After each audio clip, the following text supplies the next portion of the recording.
getting tired. Just when you're feeling low, here comes a hero. You know, oh, what you waiting for? They're knocking at your door. Stand up, it's deep in your veins. Stronger, you'll show them the way. They can make you a hero, a hero. Just believe when they say you are a lion, you are a fighter. Top of the mountain, you are defiant.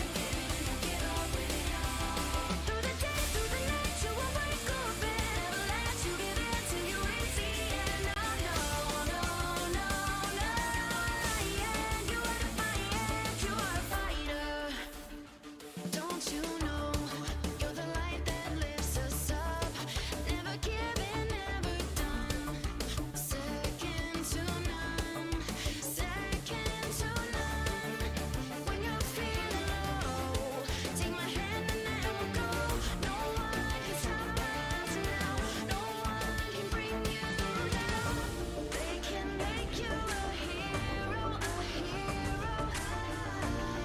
Then stand in your way. You are a lion, you are a fighter. Top of the mountain, you are defiant.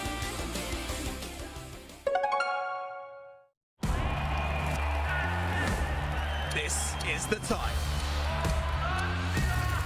The time when dreams come true and legends are born. Oh my word! This is the place. Some seriously spicy stuff. An absolute masterclass! The place where teams from across the globe come to battle it out for their shot at glory. Oh, you're kidding! And a piece of up to $2 million in prizing. No pressure, guys.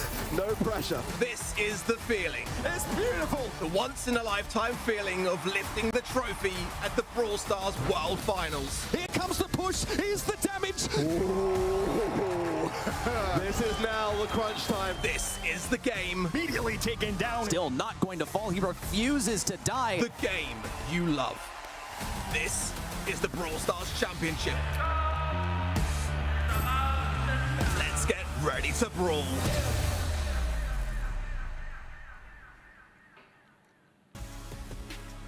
Welcome back, everybody, to the Brawl Stars Championship powered by the Snapdragon Pro Series. We are getting to the end of our April monthly finals, and as always, we save the best for last. It's time for North America. Let's see what's been brewing up in this region. I am Mitch Leslie here, joined by Ready, Set, and Kenny. Guys, great to have you with us, Ready. We know that NA was obviously dominated by Tribe Gaming last month, but STMN were not present in that monthly final. They dropped out in the qualifier, but they're back, and they're ready to do some damage.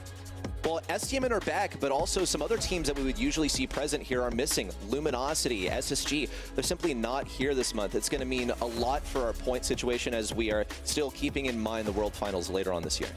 Right, Kenny, great to have you here, of course. We've got a couple of favorites returning here. One Carlos team, of course, is still going to be in the mix here. West Coast managed to get through. A weakened Luminosity to make it here. So our top 8 teams are looking pretty spicy. It's looking like a great month. I'm excited for a possibility of Tribe and STMN clashing at the end if they make it that far, but along the road, they've got some tough teams to get there. Let's talk about the tournament today and what you should expect if this is your first time tuning into a monthly finals. You're in luck. We'll be playing a power match format exactly the way that your ranked games go, with an 8-team single elimination bracket. That's right. It means if you lose in one of these best of 5s, you are out of the tournament. No second chances here for our teams as they have made it to the very pinnacle of North American Brawl Stars. Let's talk about our leaderboard. Speaking of pinnacles, Tribe Gaming last month were victorious.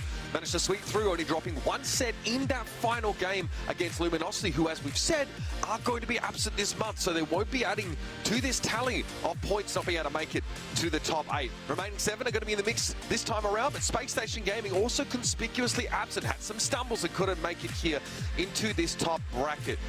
There's your leaderboard right now, and of course a lot is on the line today as STMN, unable to earn any real points last month, will have a chance to add to their tally and to get themselves onto the leaderboard. Let's talk this bracket.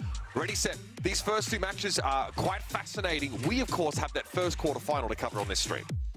Absolutely. Tribe Gaming, Juan Carlos team is going to be pretty good. Juan Carlos team, they are a fairly good roster. However, against the reigning champions of the region, Tribe Gaming, it's going to be a pretty tough match. Real Ones versus Cinco Doce. Yes, I said it in Spanish, is going to be coming up second. Remaining 7 versus West Coast FA will surely not disappoint. And stmn versus DC team will be our first taste of what stmn looks like in this year's series of monthly finals. Yeah, definitely a lot of frustration for STMN last month being unable to make it. The games we'll be covering, of course, are Tribe Gaming versus Juan Carlos team and STMN versus DC team. On the B stream, you'll be seeing 5-1-2, of course, that matchup, and remaining 7 versus West Coast FA. Now, if you're over at event.brawlstars.com, it's very easy to catch the B stream. Just head over to the top left corner, hit the drop-down menu, and navigate to that B stream. If you're not there, you should be, because that's where you can put in your predictions and get involved with some interactive activities throughout the course of the stream to earn yourself some fantastic in-game swag. Kenny, let's talk these predictions. None of us really on the same page here in these first quarterfinals. You know, we were all kind of hive-minded a little bit, I would say, on Apex stream the other day, but this go-around, we're all feeling some kind of way. I like it, though, and I think it goes to show the level of competition we've got this month. I would say the one commonality between us all, though, which makes the most sense to me, it is Tribe, and despite them not being there last month, STMN, I think we're all giving them the respect they deserve after second place at the World Finals in 2023. Yeah, look, it's treacherous, right? Trying to play through those monthly qualifiers. There are a lot of great teams just even outside of the top 8 here. STMN, though, this time have managed to banish their demons and make their way through. So we're going to be jumping into this next game very, very shortly. Very quickly, Reddy, before we let you go, you had your Preds there. You definitely differ from us on a couple of notes. Who are you looking out for here in these quarterfinals, especially as you head over to the B stream and check out those games? Yeah, well, I'm going to get to watch Cinco Doce over there on the B stream versus Real Ones. I honestly think this one's going to be very close. I just put my faith in Cinco Doce. I like the name. I like the players. We haven't seen them in a monthly final just yet. So I think it's just going to be an exciting time. I'm more leading with my heart than with my mind on this one. Okay, that's fine. Definitely had to query you about that one here. As it's great to see us independently come to a little bit of a different solution, and that speaks to the depth of this region. As we say goodbye to Reddy, Kenny, let's talk this matchup. Tribe Gaming, victorious last month. And talking to them in the interview, they said, you know, we're just really getting back to being friends and just being a team that enjoys being around each other. It's something that I feel like throughout at least the past year plus with this team, it's a very personal, family-like kind of team. You know, it was something that I learned from talking with Corey and some of the guys around the SPS time last year. They do better when the vibes are good, when they're cracking jokes, when they're having fun with each other. As serious as this game is, as much money is on the line, it's good to just not take yourself too seriously. And I feel like last month they were able to kind of have a good attitude, all be in the room together like you're seeing here. They're joking, they're having fun, celebrating a little bit. Zulon showing off the guns that he's been working on up 2 months in a row now. Continued progress. Nice job, Zulon. But, you know, they're just having fun with it. I think that's a big deal for the room, too. Absolutely. The vibes are looking pretty premium right now for this squad, and they'd love nothing more than to get themselves another win in a monthly final, of course. Let's talk about Juan Carlos team. Last month, having to go up against Space Station Gaming in their quarterfinal match. They ultimately lose in 5 sets, but they are back. I mean, this team, what more could you ask for? They've got the NH Tatampo. Of course, they've got Philip. Coaching this roster, someone who's coached many big teams in the past. Juan Carlos Payne and second best are here this time to do some damage. The unenviable position, though, of course, Kenny, of having to go up against last month's champion in the first match. They're up for the challenge.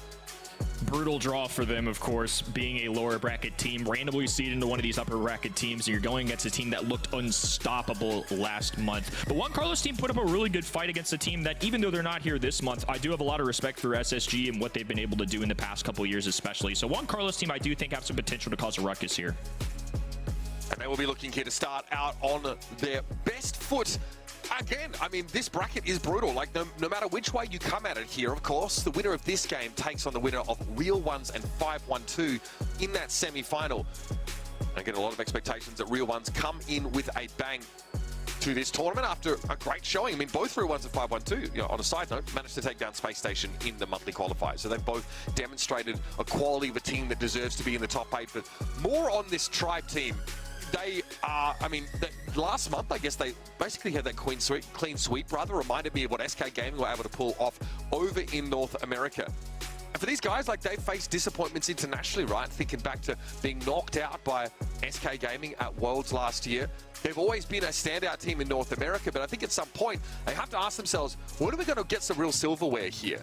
STMN outperformed them, you know, technically on the world stage, but They are here now to really stake their claim, not only to the region, but to the whole globe. It's dueling Beatles up first.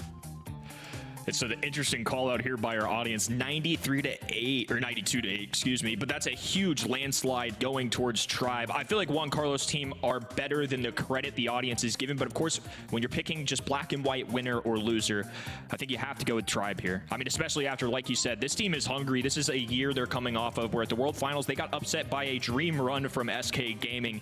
They definitely want some hardware of their own, and I think getting business done here in North America would be a good start for them. This is a tough map to deal with, though, especially in our current meta as well. A lot of brawlers that are just kind of auto bans here in general. Angelo caused a lot of trouble. Melody can be really frisky, and I think on that left-hand end, you see both of those be bans, meaning that Juan Carlos' team going to get that first overall pick. I've seen Pan, Buster also hotly contested quite often. M's always a very powerful pick here. This map really plays to her optimal ranges in general. Oddly enough, like no one really worried too much about Jessie. We're not really seeing her picked or banned all that frequently.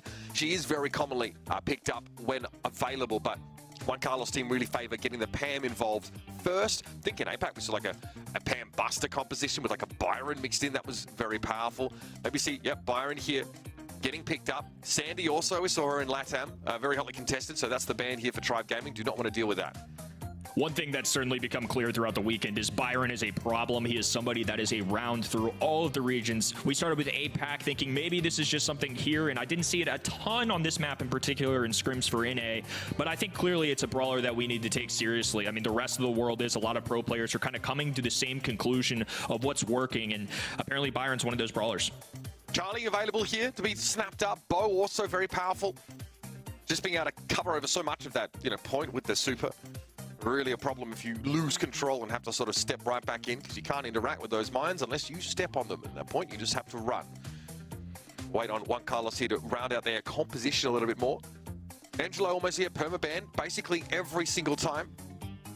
Max also still on the table for either of these teams here. That burst of speed being quite crucial. Sam, though, one of the most fearsome tanks to face head-on will be snapped up by second best.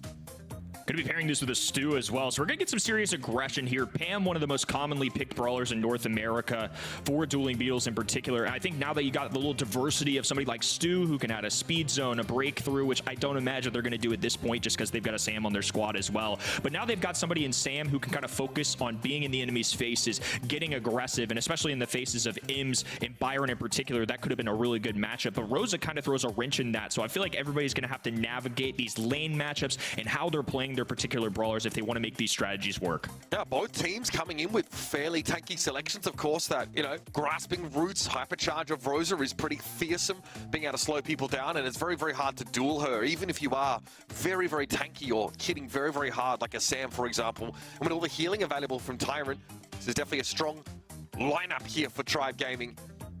Again, like having the speed zone pretty crucial, right, with some of these larger targets. Scrap Sucker also something that, you want to bear in mind. It's a bit dangerous for Rosa to try and run up on the Pam when that is going to be available. And being able to cycle plenty of those healing stations is absolutely crucial. We're already well and truly into this here. And we have Juan Carlos' team taking this forward position behind a heal station. Healing station that's behind an indestructible wall as well. There's really no easy way unless you're lobbing up a Byron super, which there's no way they would waste it on that. It would hardly take it out, but they'll multitask there a little bit. A connection on to second best as Zulon looks to get in the mix here as well. There's one takedown that they need. Payne, though, skating up and down the map, utilizing that healing station as much as possible as Juan Carlos barrel stuffs Tyrant, gets taken down as a result. Second best already there to respond. This is what I'm talking about. Just so much HP to rotate between for this Juan Carlos team, having second best to get up in their faces. And it's not the highest damage team here from Tribe Gaming. The M's is really important here for Tyrant, and they were doing so much work, so much damage, but it wasn't enough, especially when these healing turrets keep getting put down. Juan Carlos get to reset around that and go once more, as Livy can't really fire over the wall until they have their super available, and second best can run them down. And second best as a tank too. Normally doesn't do well into Ims, especially if they've got the space like Tyrant does, but if you throw down Sam's super, you heal off it a little bit, you can also have that gravity kind of pull in with the gadget. There's a lot of mechanisms that they can use to their advantage, and once again, second best just crushing it. Tyrant is Livy with a little breathing room here as Tyrant can hold on to this super, kind of press up against this indestructible wall, and now they can play with this space on their own. So despite there only being 8%, I think Tribe Gaming have a chance here. It's dangerous though. Juan Carlos team don't need to spend much time on the point. They could even just throw themselves themselves at it, especially if there's a healing station available. Second best, though, not able to get in right now. Caustic Charisma is going to hurt them as they try and approach the point in general, and now Tribe have got themselves in control and back in the game, and now they have a lead. And now Juan Carlos' team just have to press forward. I don't even know if they have enough time at this point. No time. Only 2% to go. Tribe Gaming take a stand here in the second half of game number 1. Impressive stuff, to say the least, from the Titan of this region so far. I'm afraid to see what the M's DPS is in general. That is ridiculous. Everybody on the side of Juan Carlos' team is grouped up so close together by design. They've got to play around their Pam healing station, but it makes it so easy for Tyron to get so much damage down. Friend zoner if someone tries to engage on them. This comp from Tribe Gaming, once they get control, Kenny, is fearsome. It's a huge play, especially considering we don't really have any wall break going on this map. So those L-shaped walls, indestructible or not, are going to stay up. Zulon can kind of craft the map a little bit with his gadget like you're seeing here. He's trying to get sneaky, use the heals from Byron, use the space given to him. So if somebody does walk forward, they can punish him for it. This time he's going to work more east to west, though, instead of up north. They're not trying to connect to the enemy end right now. They're just trying to build themselves some hiding space on their side. Byron forced to back away here, but they've done their job. Get the 2v1 set up for Tribe Gaming now. That grow light thrown down by Zulan means there are bushes now to play within. Payne going to come up again, but gets hit instantly with a Byron super. Already down to 1100. Second best trying to chase a Byron down, but there's just too much damage available for Tribe Gaming. It is filthy. Zulan with a hypercharge up as well, so when there is a hard engagement, yeah, Zulan's going to run straight on him with that grasping roots. Pretty durable, but second best has the damage, and as Livy was forced off the point. This Livy's doing a good job of playing point guard right now. Typically the best Byron players are able to orchestrate a good line crossing between healing your teammates and also doing damage on the other end. A little aggressive here, though, in the face of second best, though. So Juan Carlos' team going to get a pivotal pickup for now. Payne trying to skate his way through this one, but Tyrant with just enough healing there. The assistance from Zulon going to make it close, but a healing station secures that lane victory for Juan Carlos. Stu very powerful against the M's, is you're most safe when you are close to her, ideally right behind her, so being able to dash through her constantly means you can avoid a lot of that gas. Second best steps up here, gauntlet pickup just being cycled so that speed boost is always active, and here comes Zulan now. Second best caught inside that super. Payne trying to go for Tyrant. Tyrant able to knock them away briefly with a friend zoner, and that's going to be enough for Tribe Gaming to sneak this one away. It's a close game. Juan Carlos team, absolutely no slouches for Tribe Craft. A really powerful and very balanced composition. Balanced composition, great poise in game number 1 especially. To make a comeback there is a tough thing. This map is very punishing in terms of positioning, especially if you're being stuffed into your spawn like we saw there from Tribe early on, and especially considering this composition, it does struggle a little bit to kind of make that comeback, right? Ims is somebody with some medium range. Byron's not going to do a ton of damage here, but we do have somebody like Rosa who can kind of get up in the faces and throw some punches. So I think if you're just focusing Rosa and the Rosa players playing well, they kind of can slowly creep their way back. I thought Juan Carlos' team honestly played a pretty good set. I think Tribe Gaming, just the mechanics were there, and again, a big part of that for me was watching as Livy kind of draw that balance of healing and also damage dealing.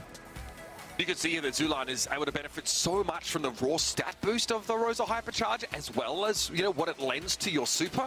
It's so hard to fight her. Cycling multiple supers on that point at, you know, at times here. Zulan's able to play Gatekeeper now. And even that Caustic Charisma, of course, makes it very hard for Payne, for example, who is, you know, not very, you know, durable. You know, getting caught inside that, going to be a problem for them. You see constantly Zulan trying to attract as much attention as can be done. Oof. Well, you know, you tried.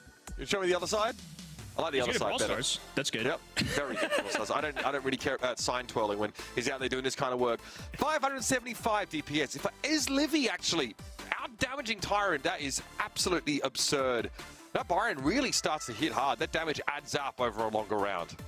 I thought you brought up a great point as well. Honestly, the hypercharge from Rosa kind of granted them that final 11 to 12% at the end of game number 2 as Livy just lobs up some heals here and there. And Zula can just kind of go to work. That shield's going to be able to absorb so much damage. So once they hit a certain threshold, Rosa can just kind of do the rest of the work, to be honest. Yeah, the Byron gadget also means you actually have a bit of AoE damage in a pinch, right? That alongside the super, so you're not just a single-shot brawler by definition. Really beautiful stuff there from Livy. Byron, as you sort of said, Kenny, is really the linchpin of so many of these compositions, and you know, as labeled as a problem probably to anybody who doesn't, you know, get to pick him in that draft phase. Speaking of which, we're heading to that in just a moment. Center stage will be our second map here as Brawl Ball comes along, and again, Juan Carlos team here. Probably feeling a little bit hard done by after that draft. They had a solid composition as well. Very tanky, but it was a little exploitable in the end. I'll throw you my nerd nugget of the weekend while we're waiting on these bans. Melody and Angelo have been banned 64 and 62 consecutive times. The next closest would be Piper at 28. That's 76% versus 33, just to kind of show what we should expect for the day and setting expectations there. They're not even allowed to be in that pick stage. Almost 25% of the time is the only time they're allowed to be drafted, which is pretty insane. I think goes to show, despite some of these nerfs that came in, pro players are still utilizing these players really well. Little Otis pick here, a Stu, Amber, all of this kind of making sense to me so far. I don't think anything too crazy when I'm looking at the ban stage and also just what we've seen drafted. Again, Charlie does get through the bans, but all of this data, probably harkens from a period of time when Charlie was a little bit more powerful, being toned down slightly, and I mean slightly, like a maximum range being reduced somewhat. Really doesn't hurt her too much, as like we discussed, if you miss them, the yo-yo doesn't actually go as far. It comes back a little bit quicker, but here's Ash now. So we have a real dangerous tank here with the ability to turn on a burst of speed as Juan Carlos team now going for powerful brawlers, as the Amber lately has been really hotly contested. I'm going to look out for a Nita pick in here somewhere as well. We see Nita be an answer to some of these tankier players and ones that don't necessarily do as well into multiple spawners being on the map, and especially with that hypercharge being given to Nita too. I think that could be a powerful tool for him here if they want to try and counter it. Poco to side with it too. We do know Juan Carlos loves to play the Poco, very good at it. He's been able to crush it in the past in the ladder. So I think this is an overall pretty well-rounded comp. They've got their zone control with Amber. They've got their aggression with Ash, and Poco kind of playing that Byron role like we saw last time. Just being point guard, kind of distributing the heals appropriately and following up with his teammates. A lot of teams really valuing being able to bring that healer into the mix. El Primo coming up for Tribe Gaming, which we were talking about at the show. It's like one of your favorite brawlers just to see go to work on these maps here. Tribe are not messing about. There's a lot of hard engage and also like very powerful duelists here, of course, with the Otis in the mix. We've got a really flashy combo coming in from Tribe Gaming. I love seeing El Primo and Brawl Ball specifically because of how crafty you can get with him. There's so many tools at his kit that you can use to throw people over your shoulder, to dive in for an extra goal. There's a lot to love when it comes to watching El Primo work on this map. And of course, as Livy rocking the Stu for now, they may trade that with other players on the team, but Stu's going to have a ton of supers, just a lot of high-flying shots. It's just awesome to see. I think this is a really fun combo to see work. It's a classic pick for Tyrant, so no surprise to see that swapped out a little bit. Speed zone eventually going to be removed. There is Juan Carlos. Yes, Poco might be a support, but can actually do pretty nasty damage if you step into that range.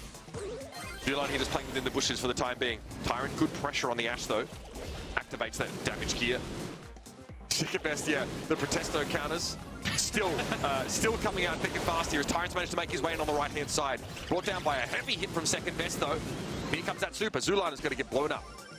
Payne's going to survive this out as well. A Protesto to walk down the sideline and punch forward. It's going to be Payne looking for the ball here. Flamethrower down the left-hand end. That Dragon's Breath is a lot to deal with. Second best now trying to strike against Zulon. Only one player to defend, and now it could be a breakaway for Tyrant. He does have a super available as well. He's going to work his way down this right-hand sideline and have to come up short here as Amber respawns just in the nick of time. Tyrant has been a standout so far here on this Stu.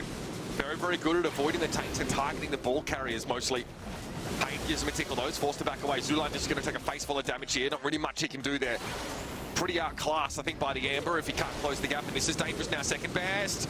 Almost able to walk it in, but the damage is real as Livy unloads and has super up. Yeah, Payne going to be muted for the time being. Keep it. Juan Carlos gadgets that off instantly. The cleanse, so crucial, allows Payne to keep fighting. Now Tyrant going to be dueling against Juan Carlos, and Juan Carlos doesn't have a chance as Livy a hard counter at his second best has to deal with the Dragon's Breath from the mid. Second best now juggling multiple Tribe Brawlers and 12,000 HP now marching down this left-hand sideline is going to be too much for him to handle. Second best needs to at least hold position to some degree, though. That leaves them susceptible as Livy's going to find them. Zulon trades the ball back. Tyrant putting a lot of pressure down on Payne, who doesn't have amazing sightlines here. Tyrant having to step away from the oil field for the most part. That'll be refreshed with another super from Payne. 30 seconds left in the round. A lot to work with for Tribe right now. Juan Carlos' team gonna have to be some great goalkeepers as Tyrant looks to get an angle here. A mute button as Livy walking forward. Juan Carlos it's go time. Standing. It gets stopped short. Zulon needs this ball. Throws the suplex. Shoulders. Dumps it in the back of the net. And Tribe Gaming will get a buzzer beater. That's an off-overlooked part of El Primo's kit. The suplex able to strip the ball from any brawler. Zulon now's going to make a break for it. And second best knows instantly that it's done. Nothing they can do. Juan Carlos' team fall to pieces as Tribe Gaming's patience prevails.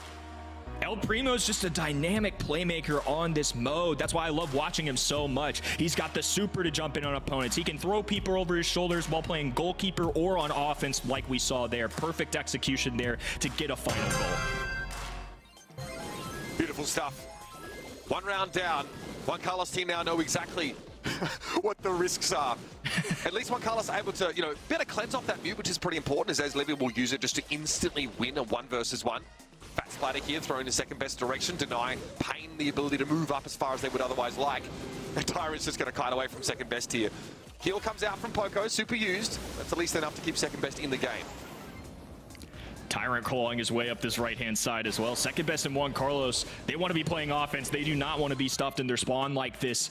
They're finally able to move up a little bit. Ball control in Tribe's favor, but they have to go grab it. And they're going to send Tyrant for now. A little kick forward, so now Zulon can kind of debate what he wants to do with this. An attacking position for Tribe. Second best trying to avoid Tyrant as much as humanly possible. But that is very difficult given the mobility of Stu. Pain also not having an easy time against Ezlivy, kind of losing out in that matchup. Ezlivy able to kite so much of this damage. Again, gadget has to be used there by Juan Carlos, keeps second best in fighting form, but this Ashe is having a tough time and has been, frankly, for most of the map. Zulan not even bothering to try and fight until that super's up and it's ready. Second best, 14 health, was allowed a chance to recover that somewhat, but they're attacking still, so this regen isn't going to come at all. Second best knocked away, here comes Zulan, having to pick him off. And Zulon can kind of take his time now, too. Knows he has the lane open. That's a pivotal takedown, though. They needed that one. This could be an opportunity for Juan Carlos' team. Tyrant trying to distract them as long as possible. Get his Livy back in the mix. But now 3 red brawlers moving down the map. The spawners go down as well. Zulon throwing punches just to try and get rid of them. And for the first time, the red roster with an opportunity of a goal of their own. Tyrant here in danger. Second best can just walk this one in. They allowed that to happen. Again, just a little bit too much health on the Ashe to bring them down and strip the ball from them. Juan Carlos team get themselves a goal here with 35 to play. Dive in from Zulon, though. He's going to grab the ball, a suplex as well. All is well and good for Juan Carlos team, though. With 30 on the clock, they may have an opportunity to close out right here, right now, but they're going to play this one slow. Just going to take a breath, make sure they don't give this ball to Zulon's hands. That's it, hypercharge there for Zulon. That raw speed is really important to close the gap. Suplex on second best. And yes, there was a bit of a, stun animation that allows him to win out against the Ashe, who would otherwise beat him in a pitched battle. As Livy doesn't have an opportunity here to equalize, it's going to be a 1 versus 3, and he knows it. He's done. And we're going to be heading now to a decider round here on Brawl Ball. High-flying offense there from Juan Carlos' team. I love that they just played it patient. They played it slow. There was so much pressure in game number 2 coming in from Tribe Gaming. I really thought they're going to have multiple opportunities to get a goal, but some major dodges on that left-hand end to kind of keep dumping the ball back and forth. A lot of the times at pro level, you're going to see that ball go to the top left-hand corner or the top right-hand corner because you don't want to throw it into the enemy's hands. You want them to walk as far away as possible to get that ball. So great veteran skills there coming in from Juan Carlos' team. Tribe, though, still in a position to take this away. They just need to be able to put it together. Looks like Juan Carlos and the team was able to play to their win conditions much more effectively last time around. That Poco here was huge. Like Crescendo being able to turn those fights on their head in an instant. Zulan's just going to straight up lose here. Just trying to hold second best up for as long as possible. Oh my goodness, Tyrant. That is dirty. Basically ignoring Juan Carlos as they run it in.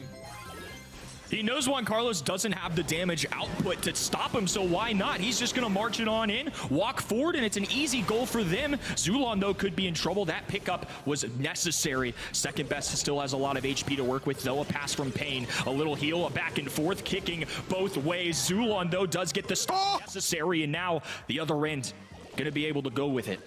That was beautiful. I like the spawners being used there by Ashe to basically make it impossible for Livy to fire through them and defend. The Juan Carlos team stopped in their tracks just outside of the goal. They were looking dangerous. They still need to equalize now this red side as they make their way down the middle of the map. Much of this terrain is broken up, and here it is. It's dirty stuff from Juan Carlos. Gadget popped as well. Zulan knows he has to get rid of second best, but he's so healthy, and he can't get there. Another super from Juan Carlos to keep second best standing. This is dangerous. Very dangerous, 9,900 HP for second best. 2 brawlers on the other end, and Tyrant doesn't know what to do. Just hanging on in the middle while Zulon takes incoming fire. The Dragon's Breath and the gasoline pouring into the mid here as Juan Carlos walks the ball up for his team. Tie ball game, 1-1. This one is going to go all the way, folks. Great stuff for Juan Carlos team. They take so much space, and Zulon can't dodge away from these shots now without any of these walls in play. Here comes a super from second best. Makes a little bit of space. Speed zone being used effectively until second best looks to clear that off the map. Zulan with control here. Second best wants to keep pressuring this right side lane as Tyrant gets caught out by the Poco damage. You talked about damage output, and maybe it wasn't enough, but right there, it's more than enough to clean up that key brawler. And now it's just as Livy. Gadget super combo from Juan Carlos keeps them plenty healthy here too. 15 on the clock before all the walls come down here. Control for Juan Carlos' team as Zulan and Tyrant huddle up. Zulan, though, taking flight, moving down the sidelines, and Juan Carlos gets an immediate pick up. The spawners rushing towards Tyrant. He can't handle all the action. A healthy Juan Carlos marches forward, slides it through, and punches them a goal to tie the series. Nice. That is what we like to see. Juan Carlos team, this time with another very good draft, are able to play perfectly to their win conditions. The Ash pick is constantly a nuisance. It's so hard to deal with. Zulan has to pop everything in order to win that. And then we just see a Poco heal coming straight through. Crescendo throwing at the Ash. They're back in fighting form, and the El Primo is struggling. Again, really, really strong team composition. I think it was pretty hard, ultimately, for Tribe to win that out. A couple of brilliant moments there from Tyrant, like sneaking that goal up against the Poco, in that last round. But yeah, too good from Juan Carlos' team. Very nicely drafted. I felt like Zulan was instrumental in this game, number one, and I think it's indicated by this play here, right? Gets the suplex, throws Juan Carlos over the shoulders for a wide open goal, but as we continued in this series, kind of progressed, set number two just kind of removed Zulan a little bit here. There weren't too many moments where I felt like he was necessarily moving the team forward. It was just a lot of playing defense there for him. I think this is a little bit tougher for games 2 and 3. I really loved how Juan Carlos' team adjusted, kind of got that proper positioning. They didn't give up too much control past early on in game number 2, and after that, they just kind of did their thing. I think really good stuff. And again, Tribe Gaming expected to be favorites here, and they may very well still end up winning this match. But like we said before, Juan Carlos is a team you got to take seriously. These guys are veteran players, and they really showcased that there in those couple games at the end. Yeah, this is exactly the kind of fight we want to see from Juan Carlos' team. Make no mistake about that. As Livy with a pretty strong round, right? Like the Otis, clearly very powerful. But when Juan Carlos has multiple opportunities to cleanse that mute button off, it's not really enough to win a fight in and of itself. Tyrant did a great job as well, but struggled a little bit, even working that side lane against that Poco damage. While, it isn't extremely high, it is quite consistent. And even if Juan Carlos isn't getting eliminations, more importantly, he's building that super up for when second best and Zulan come clashing. I think Tyrant had a pretty tough job there, especially considering when the spawners were on the ground. He's not a single shot brawler by technicality, but it does take him one magazine to kind of get through some of those spawners, especially with the cleanse in there as well. You can kind of remove the fire capabilities from his super, the little pyro technicality that he has. It just makes things a little bit harder for him. So I think that goes to show how much better that draft looked in the actual game than it did on paper to me. So I'm pretty impressed with what Juan Carlos' team were able to muster there. Shooting Star, though, going to be a complete different kind of meta compared to what we just saw. There's going to be sharpshooters in the mix here. We got to worry about Max and Gene as well, who we haven't really seen yet today. So there's a lot to juggle here on Shooting Star. Yeah, we've seen a lot of Max Gene based setups on Bounty and on Knockout respectively. Of course, that hypercharge for Gene here means that, there's more guarantee that you're going to hit that magic hand. But what we observed is that sometimes Gene doesn't want to pull 2 people in. Sometimes that is exactly the opposite of what you're looking for. You just want to isolate that one brawler. So you need to be careful not to get overwhelmed when you drag 2 people in. Oh my goodness, Tribe get the Nani here. That's ridiculous. One of the most banned brawlers on this map sneaks through. RT was the brawler I was expecting in response as well. This is probably the most played brawler if you exclude some of the common bans like we see. Like you mentioned, it's kind of a surprise that we see Nani not hit the ban stage like we do to kind of a double Melody ban there. If you're Juan Carlos team and you don't have that first pick, you have to worry about Melody to Angelo pretty instantly given where we're at in the pro player meta. And then, that third square that they end up going with is Piper. So as a result, it's an easy click for his Livy picking up this Nani. The Bell here, no surprise to see that one always, generally not strong enough to be banned. So almost always seen on this kind of map as someone snaps it up. Yeah, and seeing a double brawler ban, right, means that one of those really powerful ones get through. Tribe able to capitalize on being first pick here. And now, what are the other options? Mandy, of course, is on the table. Very powerful sharpshooter with just some drawback and needing to stay still to have that maximum range. Gray here also makes perfect sense. That all-in potential so crucial when it's time to throw down. They're going to go with the Mandy here. Another sharpshooter to kind of throw with him. I kind of like Gray covering some options as well, right? If Juan Carlos team want to go with a thrower, a popular one in this region being Sprout right now, at least for this map, could be a tick if they want to get really frustrating as well. And that kind of covers their bases, right? You have the walking cane, the dimensional doors. You've got options to kind of connect with that thrower that's going to hide behind those walls. I do love the RT and Bell pickups, though. I think Bell is just very consistent across the board. RT, somebody that's very successful in monthly qualifiers and in scrims. And then we're just going to throw all logic out the window, and we're going to pick Sam. Yeah, I mean, this is audacious, right? Obviously, Sam is deadly when he's able to close the gap. And, you know, cycling that speed boost, he's quite powerful. He generally moves rather fast, but oh my goodness, perhaps like the gadget, the magnetic gauntlet, being able to sort of hold people in place. The Tribe have ways of kind of working around this. I think like Zulan's gadget, being able to slow down with that shot is going to be very important when that Sam comes knocking. I mean, Sam's kind of a sneaky pick in this region in general, and, you know, obviously this is a wide open map. A lot of times we're going to see sharpshooters, but in the past we've seen some crazy plays with brawlers like Mortis here to kind of counter out what's normal. None of these brawlers have a ton of HP, and if Second Best is playing this brawler really well, which we know he can, he is a tank kind of guy, he can do a great job here of just getting up in the face of the enemies, taking some heat, and Zulan, for example, going to be in huge trouble there. There's nothing really he can do. Tyrant to follow through. Second Best with a little pop-off there is going to lose his super, but he's going to pick up some stars for his team as a result. He'll take that trade all day. Yeah, I mean, he's more than happy. Having to go 1v2 there as you saw Tyrant as Livy both trying to put the pressure down. Sugar Rush there found no connection. As Livy having a quieter round here. Lining up at least some easy damage on Second Best now, which is, you know, always going to be a factor, but that Sam is so tanky. It's going to take more than a couple of shots from a sharpshooter to cause him to worry. And a 2-star plus blue star lead here for Juan Carlos team, so they're in no rush here to make something happen. Pain does need to respect what's going on, but even them going down won't put Tribe in the lead. And Bell's decorated this left-hand in with a bunch of nest eggs as well, so as Livy kind of has to tread carefully here. A pull going through, a nice connection. No follow-through from Zulan, though. They needed to land one of those 2 full shots to get a tag onto Pain and get that kill. For now, they're going to be down 2 stars. The Nani Peep connecting. No takedown there either. Not enough shots, and Second Best going to be bolstering 11,500 plus HP. That's a huge kill, though. Tie ball game. Oh, but the miss super doesn't quite connect. Juan Carlos, the one that got away with 500 HP. How was that possible? There was a slow as well on the Bell. Just, I guess a little bit of a slip there from Tribe. Had a golden opportunity to take the Bell down, and Juan Carlos couldn't give any more space if they tried.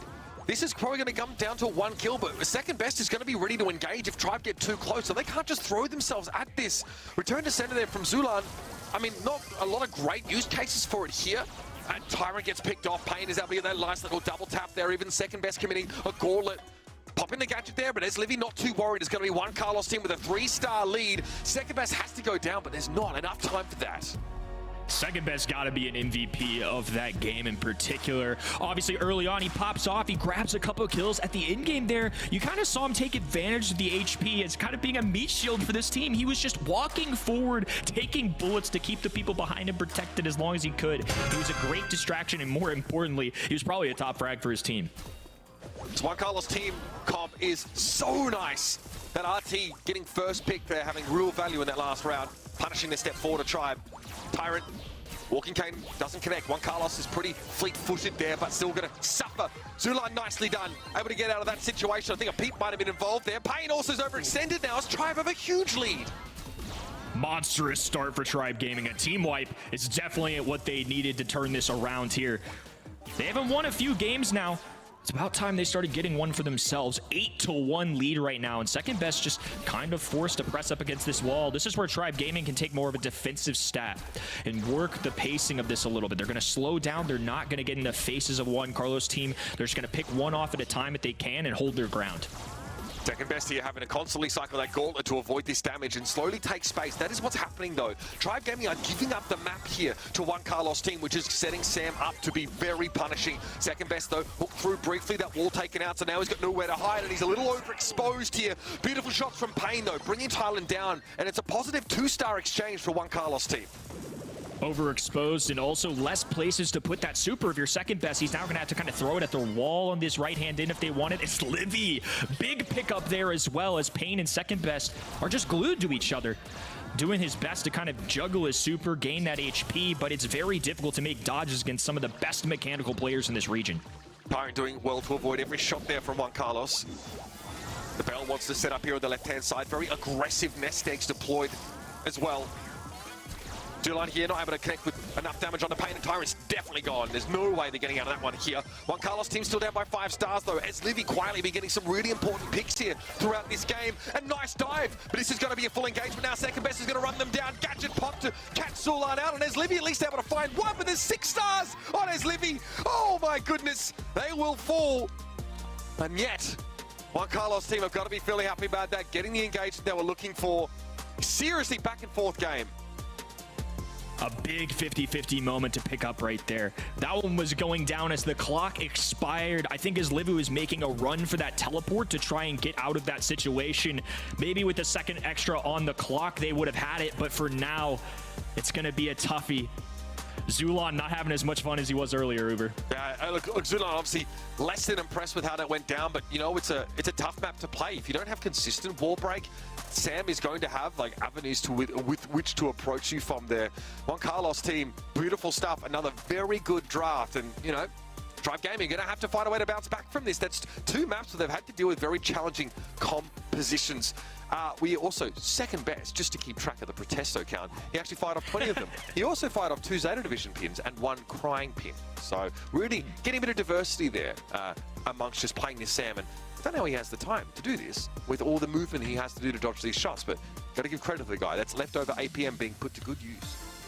Well, you got to think the couple of sprays are probably just to channel some world championship type energy, right? Because that's the kind of set he was playing right there. I mean, this is an unbelievable start for them in game number 1. Getting those 2 pickups, Mandy all by herself, not a chance at battling against second best. They hold off until the very end here. They have this blue star advantage, a slow down on the Pain. Sam shields some shots. It just goes in the corner, knows he has 4 stars. Great awareness. But this game number 2, this is one that Tribe like get away from him.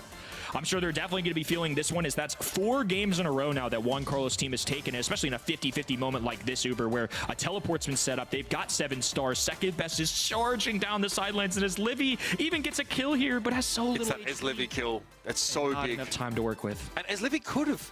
I mean, I think they were able maybe to take the dimensional door and get out and just get away from Sam, but it was literally a like half a second window there.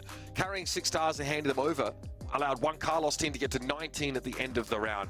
Great stuff here from Juan Carlos team. More than happy to mix tanks in here and often favouring this very balanced composition. Sam starting to turn up, and look at the DPS difference. That is striking. Juan Carlos team have done very well to navigate that. It's interesting to see kind of the kill count there too, especially considering second best had 5. I mean, Tyrant, Zulan each with 3 apiece, yet it was Juan Carlos team who won straight up there. Sometimes that blue star could be a big difference maker, but I mean, anybody that's a Sam fan right now is feeling very good about themselves. That's a couple of impressive performances we've seen this weekend, and second best is just the man on these tanks. Absolutely. And you saw how consistently you're having to dodge these fast-moving sharpshooter shots. You know, you're dealing with like a Nani as well, who has some degree of explosiveness when you can throw a P-pad at point blank. That happened on one occasion. And then obviously the Mandy's just constantly peppering you down across the map. Really, really solid work. We're gushing a little bit about second best mechanics. We can get into the draft here and talk about knockouts. It's going to be out in the open, and Melody's snuck on through. That's dangerous. Well, we've had 4 sets, and she's been banned about 75% of the time, so it's about time one slid through. A Pearl on the other end, which is a brawler I've noticed that Tribe in particular have picked up more than others. Does show up quite a bit on this map, but just in general, I feel like it's one maybe just I've happened to see them pick more. RT is somebody that's very common here as well, especially in North America.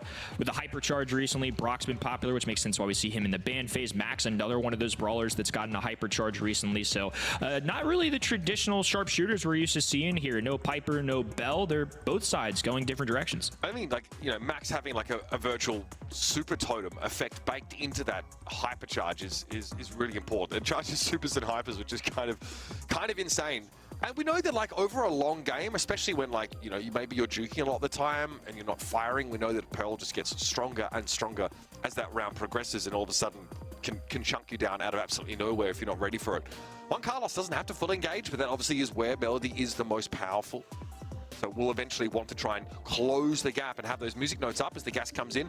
Meg here, another powerful pick. This is also going to dissuade any hard engage from Tribe. Very oppressive when able to use that mech and just flood people out of bushes.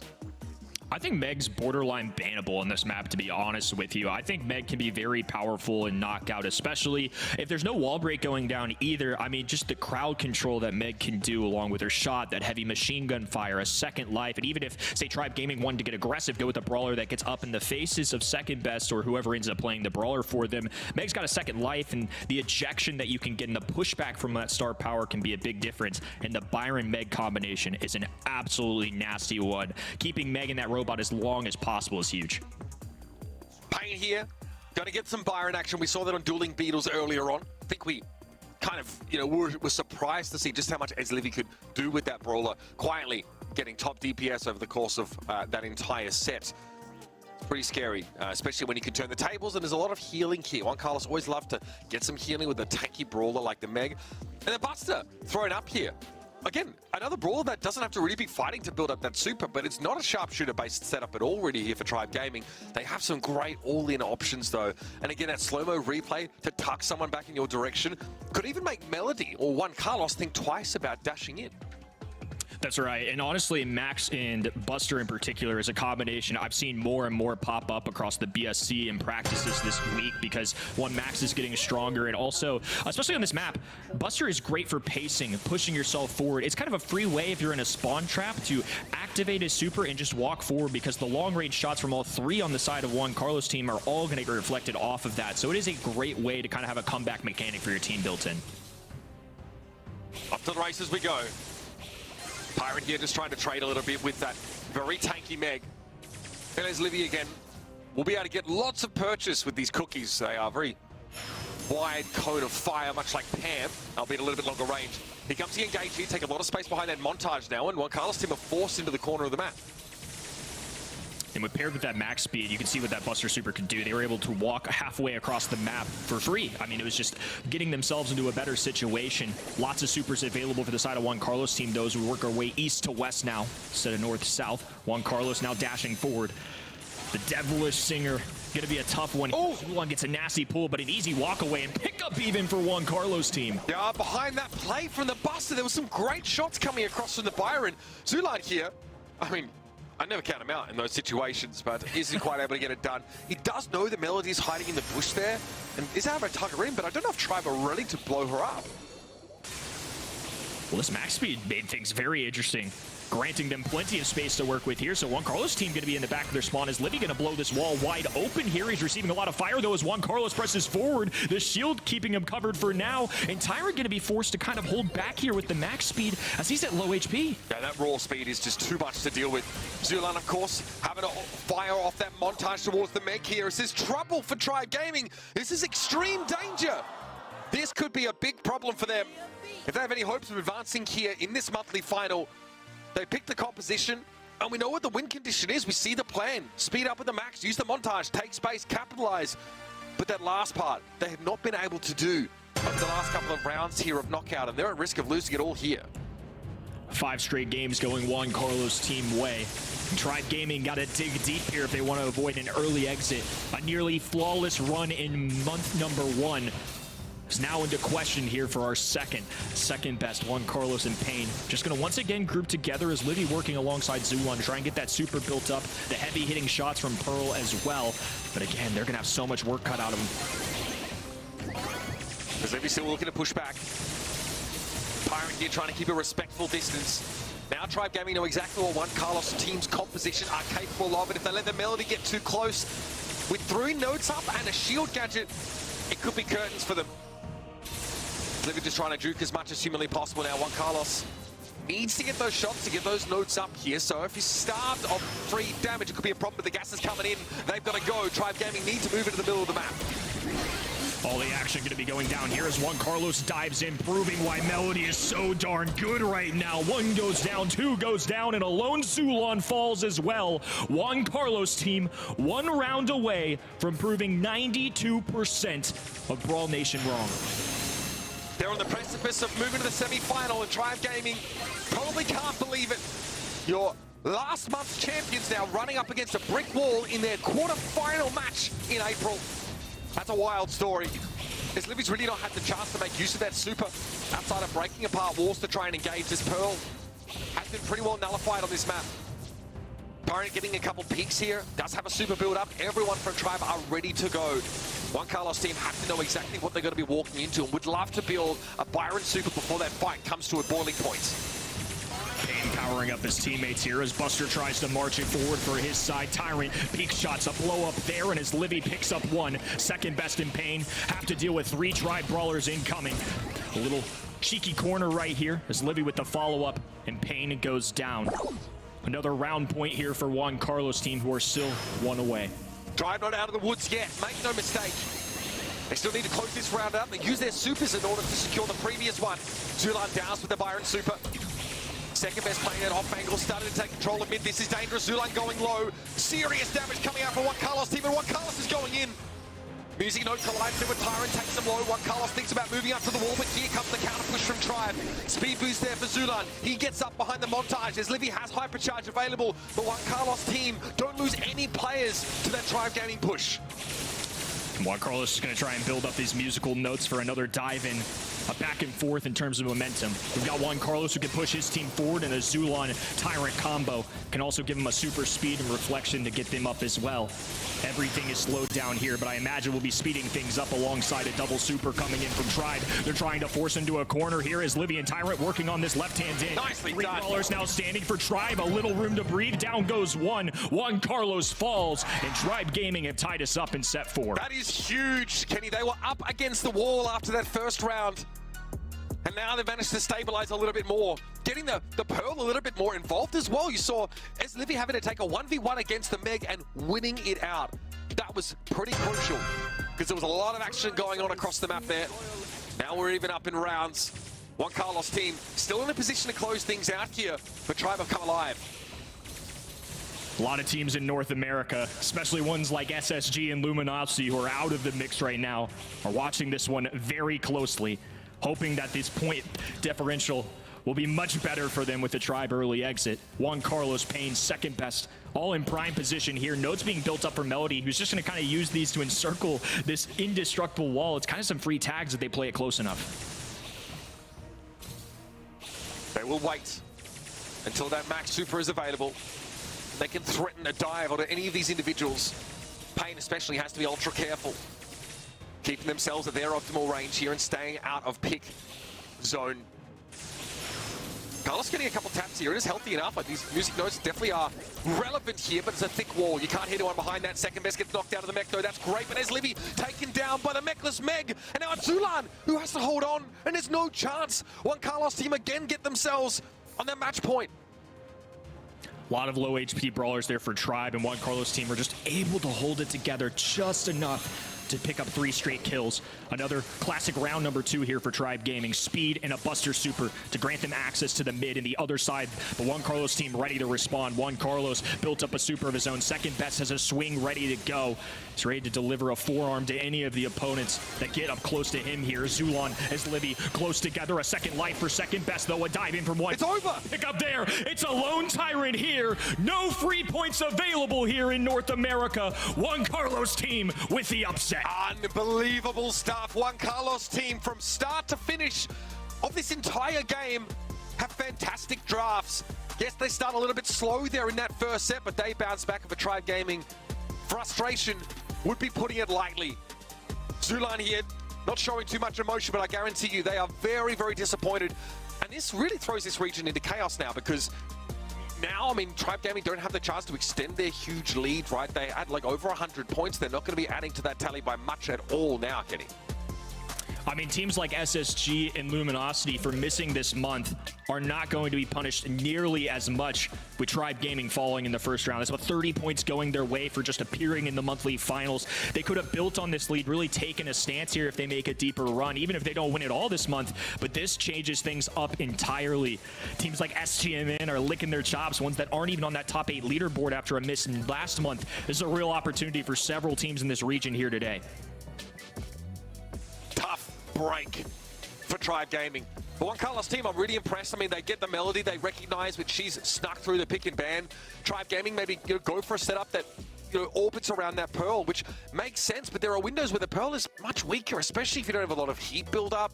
And Meg is you know, pretty obvious when she's strong and when she's not. The fact that you get that second life means that it's pretty dangerous to try and all-in engage on the Meg and find that instant pick. But again, the Byron, really the engine room of this Juan Carlos team's composition. And Zulan is Livy Tyrant. Look, their strategy is pretty clear, right? You see what the draft looks like. I think it was fairly telegraphed when they were looking to try and engage, get the Buster in position to do work. But the Melody's slippery, and she hits awful hard. The fact that Juan Carlos can dive past the montage right up against Zulan, even with the damage reduction that you get from your star power, Buster is still under great threat when the gap is closed like that. I think that was a great demonstration from Juan Carlos of what Melody can truly be at a competitive level. That was a knockout. I mean, I think a lot of people think of something like Brawl Ball or the musical notes kind of connecting with high saves when they think of Melody, but she is a monster. Perfect execution from that team, and the people are in love with the cameraman at home. It's going to be Payne rocking the MVP over at event.brawlstars.com. He had quite the day. Absolutely. I mean, you see the look on this guy's face when he won. He was like, that's right. You know, last month we came up against a powerhouse in our first round. We went all the way. We could have made it through. This month, we go up against last month's winner. Are you kidding? Well, we're going to show you what we're capable of. We're going to do it this time, and it's not even going to go to 5 sets. I mean, I'm very excited about what this team are able to put together in the drafts. And, you know, I've got to attribute some of that to Phil at 47 as well. Someone who's one of the most experienced coaches, you know, in the Brawl world, is able to sit behind him and go, hey, guys, like, we can absolutely find advantages here in the pick and ban. They've done very good. Credit where it's due. Juan Carlos' team are looking like one of the most dangerous teams now in these monthly finals. Man, I mean, nobody's going to have perfect predictions this month. Over 92% of Brawl Nation, including the entire casting desk here, all pick Tribe Gaming. And I don't fault anybody for doing that. But again, Juan Carlos' team having a ceiling performance kind of day here. I'm excited to see what they can do for the remainder of the day because we've got some great teams still left. Oh, absolutely. We'll be back in just a moment for STMN going up against DC Team, our 4th quarterfinal, another best of 5. You don't want to miss it. We'll see you in a second. The Snapdragon Pro Series Brawl Stars Championship, powered by Samsung Galaxy, is brought to you by Snapdragon Elite Gaming, Samsung Galaxy S24 Ultra, Monster Energy, and DHL.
for sticking with us, folks, here at our Brawl Stars monthly final for April for the North American region. We just saw Tribe Gaming in a shock loss exit our competition in the first round. We're here, of course, back with Ready, Set, and Kenny. Ready, you've been hanging out over on that B stream. Tell us what's been going down. That Real Ones 5-1-2 game looks tight.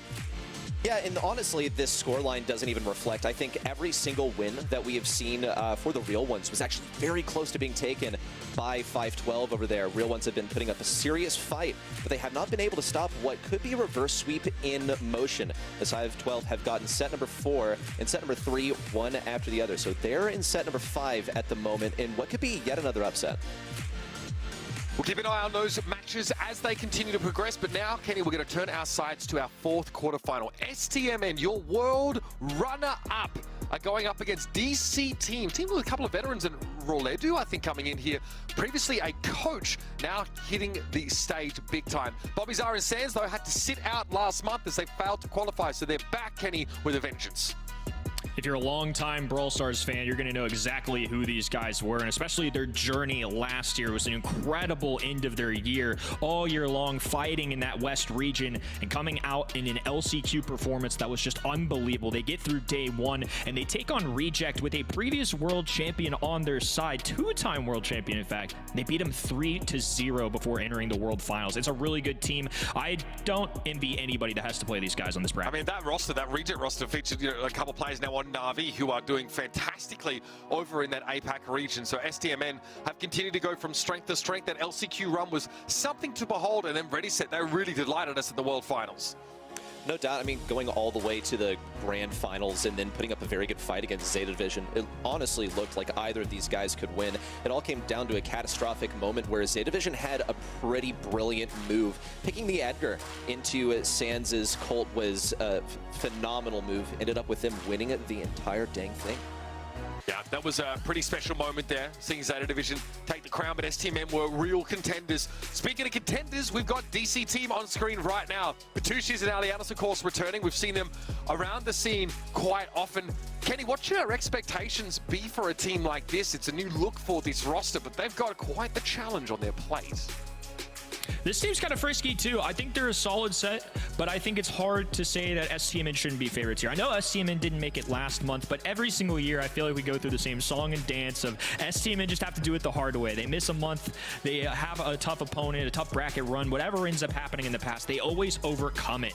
I feel like this is just a very classic STMN month where they bounce back, they make a great run, and again, now they are with a lot of pressure on their side, which is something traditionally they handle so well. They got second place at the World Finals, and even though they missed last month, I think STMN should be pretty big favorites here. Yeah, I mean, this team obviously unchanged. OG sort of departs the roster and tries to create his own fortune out there in Europe, but this team still maintains that same core. Sands, I think, was a standout player for us at those World Finals. A lot of squeak picks during that time, and he had a big impact, of course. And when Bobby was able to pick up a sharpshooter, this team was looking absolutely terrified. Zara's like, yo, put the camera on your boy. Get it on me. This is where the action is. I'm the star, baby. He's like, oh, wow. Okay. Boys, you need to sort yourselves out, all right? Let's get it popping. Thank you. My goodness. All right. Now we'll be jumping into this one in just a second now as both those teams are getting set up here, and Batushi's by the front door because, you know, when that food delivery comes, you need to make sure you don't even need to leave your seat. You can keep playing and then keep yourself nice and topped up. That's great to see. I think that's pretty clear. We all had picked, you know, STMN to win this one out here. Kenny, we're going to let you go here, but very quickly, I don't think this is going to be close. I don't know what your thoughts are on that.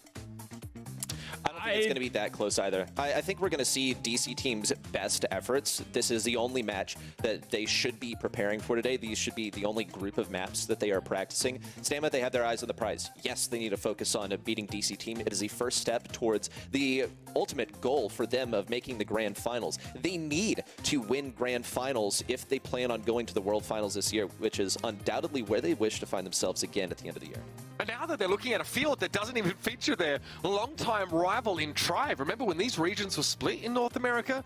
They, you know, sort of looked on and looked across the country at sort of a lot of their rivals trying to compete in their own region. Now we bring it all crashing back together, and STMN have been denied the chance to take on Tribe once more. But no shortage of quality opponents remaining in the bracket here, because that one Carlos team looks like absolute world beaters right now, and STMN have got that in the back of their head. But in the front of their head, it's this draft. Jumping to Bell's Rock now, and Tick is going to be the first lock-in for DC team. Very interesting that we see the tick so early. I feel like this could be punished by a Carl, maybe later on in the draft. It's pretty hazardous because Stamina does have the last pick. Instantly respond with the Piper and the Meg. Meg's going to be very consistent against any sharpshooters. It allows them to pick up this Piper safely. Now, there are other sharpshooters that could be gone for here. Maybe something like a Mandy would be a way that they respond to that Piper. I also consider Nanny to be a pretty good brawler into Piper. Nanny got an important nerf. She no longer one-shots Piper. She does the same damage as Angelo at max range, or like Angelo at max charge. It's 4,400. It's not going to one-shot a Piper that has shield gear, but with damage gear, still a possibility. That said, the geography of this map doesn't really lend itself successfully to that, and that early tick pick is going to make this a little bit more challenging. Notice that Kit is also banned here, one of those brawlers that got a balance change and is so troublesome on this map already. Yeah, the fact that, you know, you don't even need to use cardboard box to engage. You can play up against those walls and then just super onto an enemy target and incapacitate them entirely. That threat, you know, is definitely real, because you kind of can't do anything about it except just try and blow the Kit up. But when you're all playing solo lanes, you can't collapse onto the Kit that's just dove on one of your brawlers that is probably being stuck in a 1v2 and they can't take any action. So no surprise to see that get taken out of the picture here. Sand's obviously going to be able to bully into this lane a little bit, but the Brock, of course, can do quite well at range here. And the Nani is always terrifying. Bobby's forced out of that matchup instantly. Okay, interesting that we see the Nanny here. I wasn't really expecting it. It's a great way to deal with Piper, but it's not as good anymore. Nice damage versus Bobby, but it looks like the autofocus didn't cook long enough. We need to spend a little bit longer in the oven because it wasn't able to one-shot Bobby. Stamina remain all alive, relatively healthy. Notice this Max last pick. It's going to be good for getting some aggression, but we need to see Zara get the super. Doesn't take particularly long for Max to get her super if she hits all of her shots, but folks, that's not how Max is going to be played here. She's going to be hitting a few pellets at a time and eventually get her super. We see Zara has it. We might see a speed go on to Sands. It'll create a lot of pressure for them now, moving up the left side, looking to juke the shots of Roladu, who doesn't have that much of reload speed. Now closing into the final moments, DC's team, they're still 3v3. Comes the gas, Sands throws the toolbox down to block some of that oncoming damage. They've done their job. The tick head comes in and Zara is able to shrug off most of the damage with that phase shift to shield, and nicely done from STMN. Good finish on that round as Bobby had to navigate a bit of an awkward matchup and rotate away. They got Sands rather in a powerful spot on the left side. Intelligent positioning of Zar as well. He had an ability to tank that tick super, and Beticius knew that this was his last resort. He had to use his super now. Zar shrugged off using a phase shifter, taking 0 damage in the process and shielding his teammates from it as well. Sands on the right side, he knows to hug the right side of this map. Roldu cannot get that much damage on him in that position. Beticius, despite popping the hypercharge, hasn't really gotten too much done on the left side, but his head still is in the game, getting a kill on Sands and bringing us down to a 2v2. A tick hypercharge is also pretty fearsome if we end up seeing that. Hard for those single shot brawlers to deal with it normally, let alone when it is buffed up and running faster at you. Zara here to dance around, built that super up now. He and Bobby can converge, but Zara doesn't actually give much time, at least, for Bobby to get involved. They're actually having to give up some ground now as, you know, they're going to be forced to come forward. The wall's broken out. This is Bobby's playground. Yep, he cannot be stopped playing from that position. Beautiful job there. And the plan is very simple. Keep the Piper away from the Nani. I love that little phase shifter dash forward there at the start of that round for Zara, creating space for Bobby to step into. I think this is an outdraft for STMN, like the Max with that Meg. Sure, it's able to do a lot here. I think that, though, the elements of the outdraft, I don't focus on Max too much in that respect. I think that this is just a brawler that Zara is really good at, and it combos well with the Meg into something like Nanny. I think Stamina weren't really too worried about giving the Nanny to DC team because look at this lane matchup for Sands versus Roladu. Sands pretty much is not going to die, especially if he stays on the right side. For now, though, still looking for those early game picks. Zara's getting a lot of positioning, pushing Beticius back. We've seen this wall broken up early on. That's going to afford a lot of room for Sands and Zara to play around with. Again, map control for STMN. They're able to lean into this pretty comfortably. And Roladu is not in a great position to get easy damage. Sands can play around that C-shaped hedge quite comfortably and basically force the Nani to stay put. Roladu trying to take a bit of ground here, but Tushi's also assisting, throwing some mines down, but Sands is able to shrug most of them off. And the tick head gets blown up instantly. Meg, the best equipped on the STMN side to deal with that.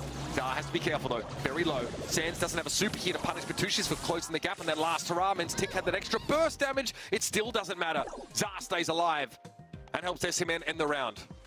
And they have a speed out the gates as well. Notice that something that's happened for Max is her hypercharge now has been added to the game, and yet we have not seen it yet in either of the games that have been played so far. Early takedown onto Alianis. Little wall break, sure, for Bobby, getting out of the reaches of Roladu, and a nice prediction of his positioning. He knows that if he uses homemade recipe, then Roladu is going to be able to tank it, but doesn't even matter. Zar picks up the kill. A good pinch on Betiches on the left secures a very efficient set number 1 for STMN. Yeah, efficient's a great way of putting it. I think STMN have a game plan that's very well drilled from the beginning. And that's, you know, it's been the months of practice they've put in. The off-season, then last month, of course, having to sit out, that is bound to give them a bit of extra motivation, a bit of extra fire to come back and hit the ground running. Great opener, great draft. Again, making great use of the, the max here. Whether it's a phase shifter to shrug off damage or even like dash past the incendiary fields of the Brock. We saw that on a couple of occasions. Brock very quickly feels threatened, right? Reddy feels like he has to give up some ground and continue playing at that max range. And DC team were forced into the gas basically as soon as it started to appear. I think this is one of those situations where, of course, I'll repeat what I already said, that Stamina have just drafted good brawlers for themselves. Zar, he specializes in this max. Bobby, there's been plenty of data from Ace, and, it is Stamina's analyst, but saying, hey, these are the stats, and they prove that Bobby is the best piper in NA. Having these picks open for STMN is immensely useful to them. So they're on comfort brawlers, and also they play this Meg into, this high health brawler into Nanny. It counters it. It's just good stuff. As if it wasn't already obvious that Bobby was the sharpshooter in this region. He was able to turn up in like a weaker matchup against the Nani and find success. This is why lane swap's so important in Brawl Stars, especially on those knockout maps. You need to wriggle out of any disadvantages and create as many advantages as you possibly can. So Goose Eggs here for Roladu and Alianis doing plenty of damage. Most of it, though, probably in the direction of the Meg, who's able to shrug so much of it off and use that big bulk to get in your face, to force you into these awkward corners. We saw Roladu spending a lot of the round not being able to build up any of those peeps, which is really a big win condition for Nani outside of just bullying the Piper. When you're stuck in that corner, you can't hit those shots, you really get basically nullified entirely. The wall break as well ready. Very, very important to set up those sightlines for Bobby late in the rounds. Yes, I agree, and I think it's interesting that they went with a Brock, which is classically something that you use for wall break. They broke open their own walls pretty early on into the game, knowing that was essential for that Nanny to succeed. So kind of like two good ingredients that just don't end up making a tasty dish is essentially what I see here. It was a bit paradoxical, having that tick and also having the sharpshooter at the same time. It didn't really work out so well. Now we'll head into Bounty for a bit of the same action, honestly. We're talking long corridors, long sight lines, a bunch of the same brawlers. I could totally see Max reappearing here. Max is a brawler that Stamina love to play. The Max Gene is essential if it's not banned already. Stamina are wise enough to get rid of it. They banned the Max and picked the Gene. What do you think about that? Gene's just so good right now with a hypercharge. Max also good with the hypercharge. It's one of those where, like, if you don't first pick the Max, then you have to be waiting for the enemy to pick it. Right. STMN feeling they can only get one of those two brawlers, the Max and Gene combo, so they opt for the latter. And of course have that serious kill potential that originates from Magic Hand. Charlie here getting picked up, a little less contested, honestly, in the North American region as opposed to APAC, where we saw her feature very, very prominently with the reduction to max range. She's still quite effective in one of those side lanes here. And here comes the 8-bit pickup for STMN. That cheat cartridge to get you out of danger in a pinch is very important. And Sprout makes another appearance. We are seeing a bit of Sprout here on these bounty maps. going to be tough for DC team to deal with. Mortis is the final selection. You gotta pick him. Yes, he did get a buff, but it wasn't like anything super substantial. No one's going to be running combo spinner anyways. You can get extra damage just by running the same old gadget that you always have. I want to focus in on how this Byron Charlie is going to function into the Sprout, which is honestly poorly. I think they're going to have to lean on the Mortis a lot to make anything function here. I think that Charlie will be able to block also some, like a super from Gene, for instance. We saw this Byron Charlie combo in APAC. It was incredibly effective. Charlie, she is going to be playing at long range a lot just because that's what's good into her, essentially. She mostly finds her value in close range. You can just auto-aim, repeatedly hit all of your shots. We see Alianis immediately go for Zar, but no kill just yet. Nice direct hit there, but that's never going to be a matchup you feel comfortable in at all. Lamp blowout there gives Bobby a little bit more room, but Alianis is able to get away with murder. That is ridiculous from DC team. They've given up that space now, but they can always retake it behind the threat generated by this Mortis. DC team now on the defensive. Betu and Roladu should be pretty safe here. Alianis, a bit of a different situation. He doesn't really do much on defense. What he does primarily is create the outward pressure that closes stmn out of sort of a sphere of influence that they have. That's the most defensive capability that he has. Bobby went for a big pull onto Mortis. That was an ego pull right there. They think that they're just better than DC team because in any other case, you would not be going for that pull. Batushi's down. Roldu gets caught in mid there. Just a little bit of extra damage from Bobby is enough to pick it up. DC team just handed over 2 free picks to stmn, including the blue star. Now that hedge will protect this left-hand side of the map and also the damage amplifier as a result. Alianis and Roldu need to find a way to probe back into this as Batushi's is trying to encircle them from the bottom. Gonna be tough with Charlie being all alone into this Sprout matchup as well. Look how those spiders fall immediately to a single shot from Zar. That is only one of a couple of reasons why Sprout is so good in this matchup. Another good kill actually for Betichiz.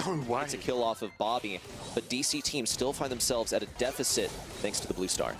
Alianis as well, that's 4 stars dropped. They tried to go in, go aggressive. Bobby didn't even have to use the magic hand to secure the kill.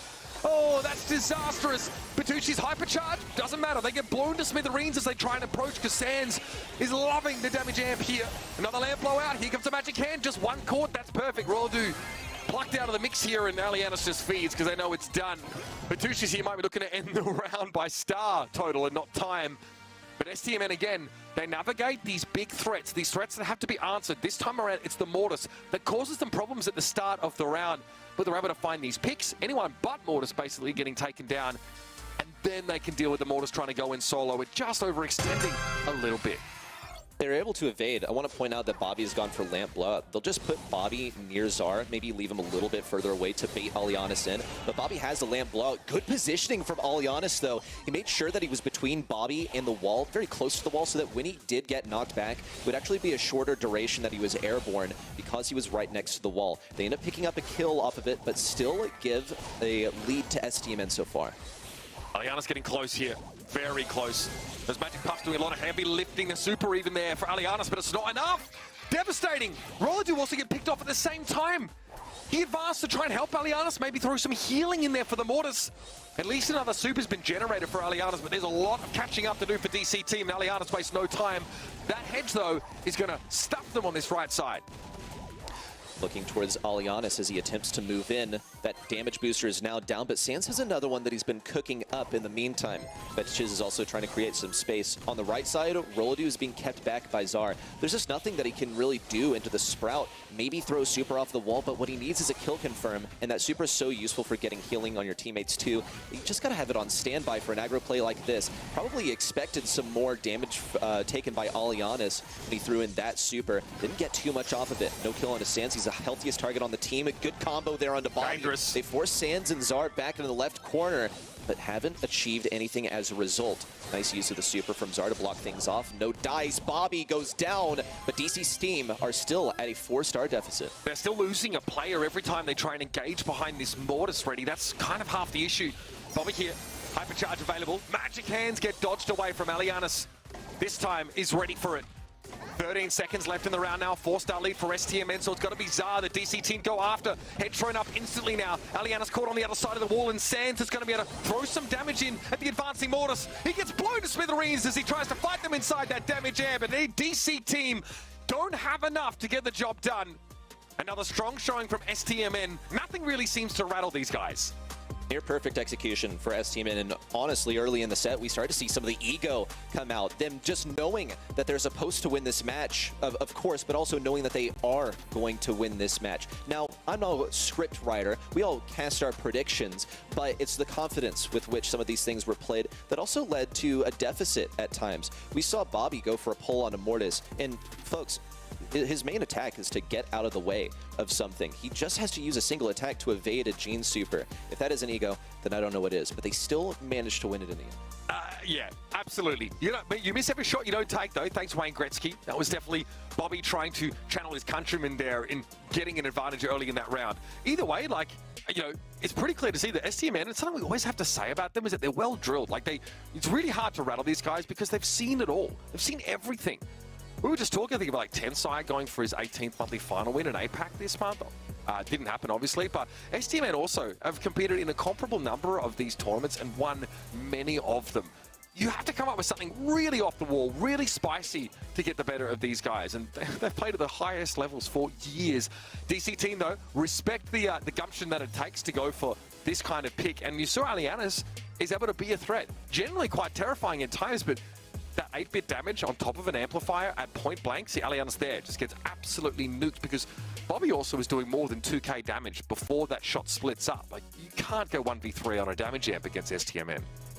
I also look to the side of DC team for how diverse or how flexible was the way that they could have played this comp. Alianas, I mean, look, he's Mortis. He's going to be great into that Sprout, and he should be good into that Gene. Of course, avoiding pulls, but, I mean, he only has so many lamp blowouts. You saw Alianas go for some good tech as well, positioning himself between Bobby and the wall. Right off the beginning of the game, it led to him actually getting a kill on Bobby as he was stunned for a shorter duration since his airborne time was interrupted by him colliding with the wall. But I look at this Charlie and Byron, like, yes, it's a good combo, but there's only one way to successfully play it, which is that you have the Byron pocket the Charlie pretty much the whole time. In DC, once that was not working because, Sprout does Sprout things. Sprout is so good into Charlie and pretty good into Byron as well. They had to diversify their approaches, and it simply did not work. Yeah, I mean, having to adapt on the fly is much easier said than done, I think, in many cases, especially against like a composition that, from STMN was really well-rounded. So we're looking for another strong draft from STMN. And I don't necessarily know if Rusty Arcade is the easiest map to sort of pull out those random things because it feels pretty locked in at this point, right? We see so much Amber. We see Carl to try and dive, and the Amber often used to try and answer that. Charlie's also really, favored on this kind of map. The safe mids, of course, on any gem grab map are going to be hotly contested, so expect to see Max there, and Hypercharge makes it even more of a priority pick. So this band phase, will be built with a lot of familiar faces. Even the Sam taken out. STMN going to go for Bell here. Really great, safe option. Sam is super, super good here, so I understand why they would get rid of it. Meg, always going to be a pretty good mid option. Into Bell, it'll be pretty good, but she can get marked, so just keep that in mind. I'm interested in why we don't see 8-bit selected or banned just yet. 8-bit's such a good mid on Rustic Arcade and can even switch over to a lane as well. A phenomenal gym carrier I might want to add as well. So DC team have one more selection to go with. Stu is what they have decided on. Now, let's look at these bans too. I don't see Charlie banned. Maybe a Charlie lane. You can spawn spots to do with that Stu. Ruffs. Charlie? Yes, actually Charlie a really Ruffs. great shout. The Ruffs in the APAC, just honestly like doing disgusting amounts of damage because playing the side lane, you're very, very powerful. And of course, those supply drops really start to add up over the course of the round. Charlie going to be locked in here for STMN. So another powerful side laner, and here is the Carl. Such a common pick, that flying hook into super, basically guaranteeing a pick there. And hey, if you can get out as Carl with some gems, then even better. But more often than not, it's about getting him dropped. It's about setting up for the rest of your team here. So Sand's probably going to be a little suicidal at times on this map, just throwing himself into the mix. But that's what Carl does best here on Rustic Arcade. Another thing I want to point out is that very typically in NA, you would see a Sprout ban because Sprout can be so good on this map if it's uncontested. So seeing this Carl selection here prevents DC team from going for a thrower last pick. They were absolutely keeping that option open with that selection of Stu. Stu is so good into throwers. You can get that aggression, a lot of movement, and close the gap between yourself and a thrower. Throwers in general are pretty good on Rustic Arcade. I look especially to Larry or to Sprout to being good lane options on this map. The Gene final selection, we've seen the lane Gene in APAC, and it worked about 50% of the time. I'm curious to see how this one goes, because Gene is actually a very well-known counter into Carl, but mostly because he can deal with Carl's super in the classic combo of flying hook into the super. We'll see this lane work out, I think, just how DC team wanted it to, but STMN still do have that Charlie on the right lane. Batushi is getting hammered a little bit here, as it is not going to be a mid-stew. And that is a nasty matchup to try and play into. Bobby just a little bit better there. That's a big opener. They might shift Alianis over. Right, seemed like it might have been the idea for a while, but that speed zone did not last very long at all, and these spiderlings will always force Batushi's back. There's no efficient way for Stu to clear those. And now with a Mega out of mech, DC team are experiencing a power trough. Betich trying to push in, actually manages to get that Bell taken down. Czar now getting pulled, and a double kill from Czar. How does that happen? Bobby now punishing once more on the right lane. No kill versus Betich. They got the aggression that he wanted to, and he also has a super to get someone to drop a bunch of gems. In this position, it's entirely possible.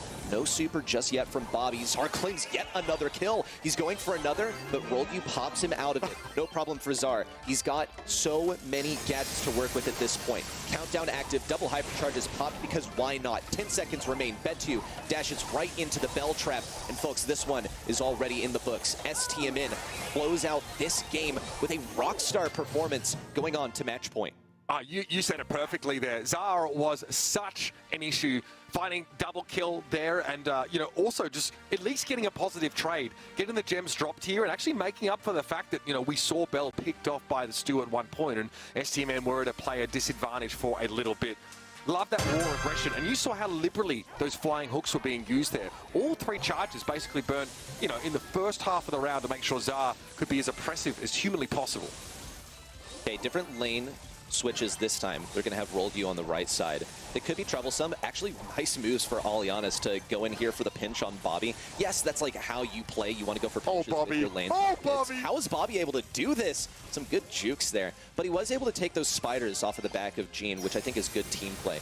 Look how also Sans has to react to Bet2's presence over here. We saw DC team get some great aggression, and they actually popped this Bell. She doesn't have a whole lot of defensive capabilities in close range. Nice pull onto Czar, but Czar still looks to close in that kill with the returning pickaxe. Yeah, again, Charlie, though, of course, can technically fire through those walls by sending off the yo-yo before she moves behind the wall. That's a very easy little piece of tech to pull off, and it makes her very, very powerful. Here's the hypercharge, Bobby, at least getting the spiders off the back of that. Sans here dominating mid. Really no pressure at all on the Bell here because the side ladders from STMN are going absolutely ape. Okay, Alianis is trying to create pressure, and he is effective at it as long as the side lanes are consistent. Still, Czar remains alive. Have to see some reconnaissance from Roladu and Alianis to take care of him. Betich is also taking up some shots. No mark there from Sans, but a slowed Alianis is incredibly vulnerable. Now into the mech, takes a bit of damage from Bobby. Had that made it over, the shot from Bobby that is, a little bit earlier, we could have seen those gems drop to the ground. Big pull onto Czar, 2v3 in favor of DC team. Catastrophically, we see Alianis drop all the gems and a cocoon as well on the right side. It's Roladu versus the world. The raw hypercharge has a super as well. Who do you want to pull? No one, no contact onto Czar. That could have been huge there. Sans actually able to avoid the magic hands coming in. They were holding 8 gems. Roldu goes with a hypercharge. Did eat a mark from the Bell though. That's going to be a problem as there are 3 gems on Roldu at the moment. Czar able to beat Alianis out. Only 1 more gem required here, but Batucci's able to collapse onto the right-hand side lane and help out with the fight against Bobby. Now 7 gems on this Stu, and they all get dropped. This is dangerous. Sans can mark the Bell. This is over. I don't know how you're supposed to fight against this. The damage amp on the Bell is so hard to fight against. Bobby here throws the cocoon plus spiderlings, and this is going to be it. The cocoon makes you drop all your gems. There's nothing you can do about it. And then Bobby can wait. They can collapse onto the rest of DC team, pick up all the rest of the gems, and send this team packing. No lower bracket here. They're going straight out of the grand finals with a handprint on their backside. Beautiful stuff from STMN. DC team are eliminated. Spectacular performance here for Stamina. They really do make it look easy at times. Bobby's Charlie was positively disgusting this last game. He was winning 1v2s on the right lane. Guy was closing in, making full advantage of what Charlie's kit is best at, which is getting in close range and hitting every single shot. And there was at one point, he hit every single shot for like 4 or 5 in a row, had to back away because he was too low on health, decided, you know what, I'm going to go for the kill at long range as he's backing away and still hit it at maximum range for Charlie. Just a masterclass, I think, on many fronts from Stamina. We saw actually very good stew play from Betachiz, but it wasn't quite enough. No, it was really solid in general. Batushis was putting a lot of pressure down on Sands, but when Zara is occupying 2 of your brawlers and then beating both of them, you're never going to come back from that. I think, like, in the moment, we also saw, like, a Mark connect onto the Meg. You know, like, she's basically done. And something we didn't talk much about, I think you mentioned it one, Treddy, is Sands able to push up here with this map control and the nest eggs get dropped down. If Meg walks into a nest egg, that's basically her mech gone. She cannot dodge the shots that come in from the Bell if she is positioned to capitalize on the nest egg slow, and that's exactly what we saw happen. From that point on, like, you don't even have the ability to come forward and try and take that map control, lest you walk into one of those traps. That's why Bell is so powerful right now. I mean, so the, you know, getting a shield off her star power for every shot connects, that extra durability, plus the slow element, plus a hypercharge that guarantees you mark the most important target on your opposition. She is so powerful, so oppressive, and despite the mechanics of Batu, she's looking very good. This team never really had an edge. Dude, look at these stats from Stamina. We already knew that Zar was absolutely popping off, but nearing 400 DPS as Carl is something insane.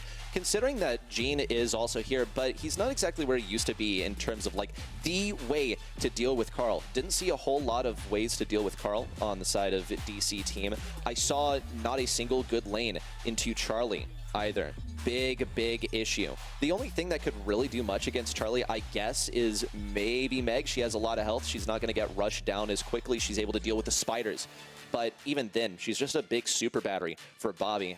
The Charlie is always going to be good into tanks, and I think it's fair to classify Meg as a tank. She has 7.8k Yes. HP.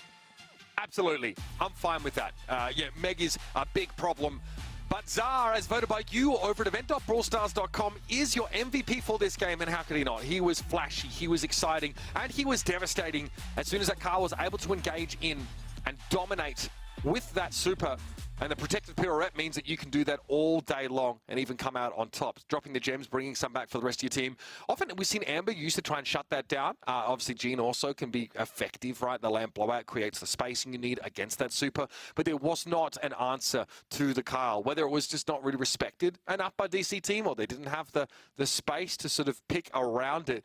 It was a dominant showing from STMN in general. And so we have a tale of two teams here, with Tribe exiting in their quarterfinal after losing to Juan Carlos team, and STMN with a comfortable quarterfinal win. We'll be back very soon with our first semi-final, folks, so don't go too far. This is your Brawl Stars monthly final for April in the North American region.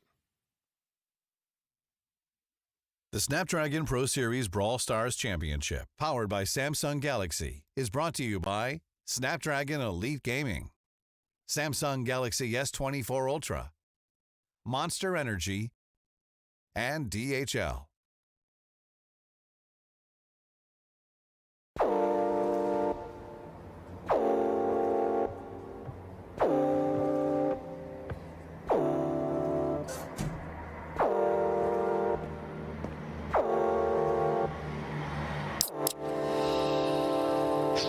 Mike's soda.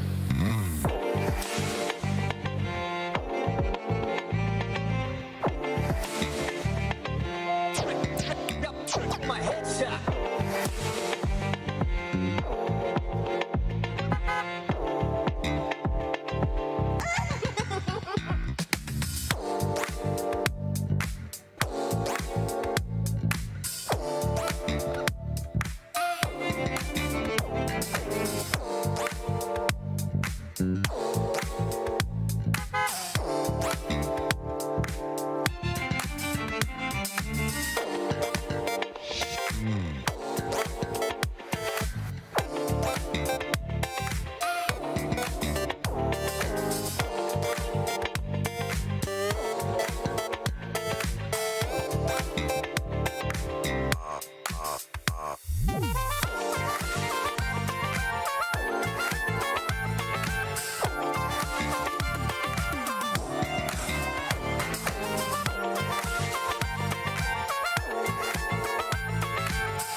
Rockstar likes soda.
This is the time. The time when dreams come true and legends are born. Oh my word! This is the place. Some seriously spicy stuff. An absolute masterclass! The place where teams from across the globe come to battle it out for their shot at glory. Oh, you're kidding! And a piece of up to $2 million in prizing. No pressure, guys. No pressure. This is the feeling. It's beautiful! The once-in-a-lifetime feeling of lifting the trophy at the Brawl Stars World Finals. Here comes the push. Here's the damage. Ooh. This is now the crunch time. This is the game. Immediately taken down. Still not going to fall. He refuses to die. The game you love. This is the Brawl Stars Championship. Let's get ready to brawl.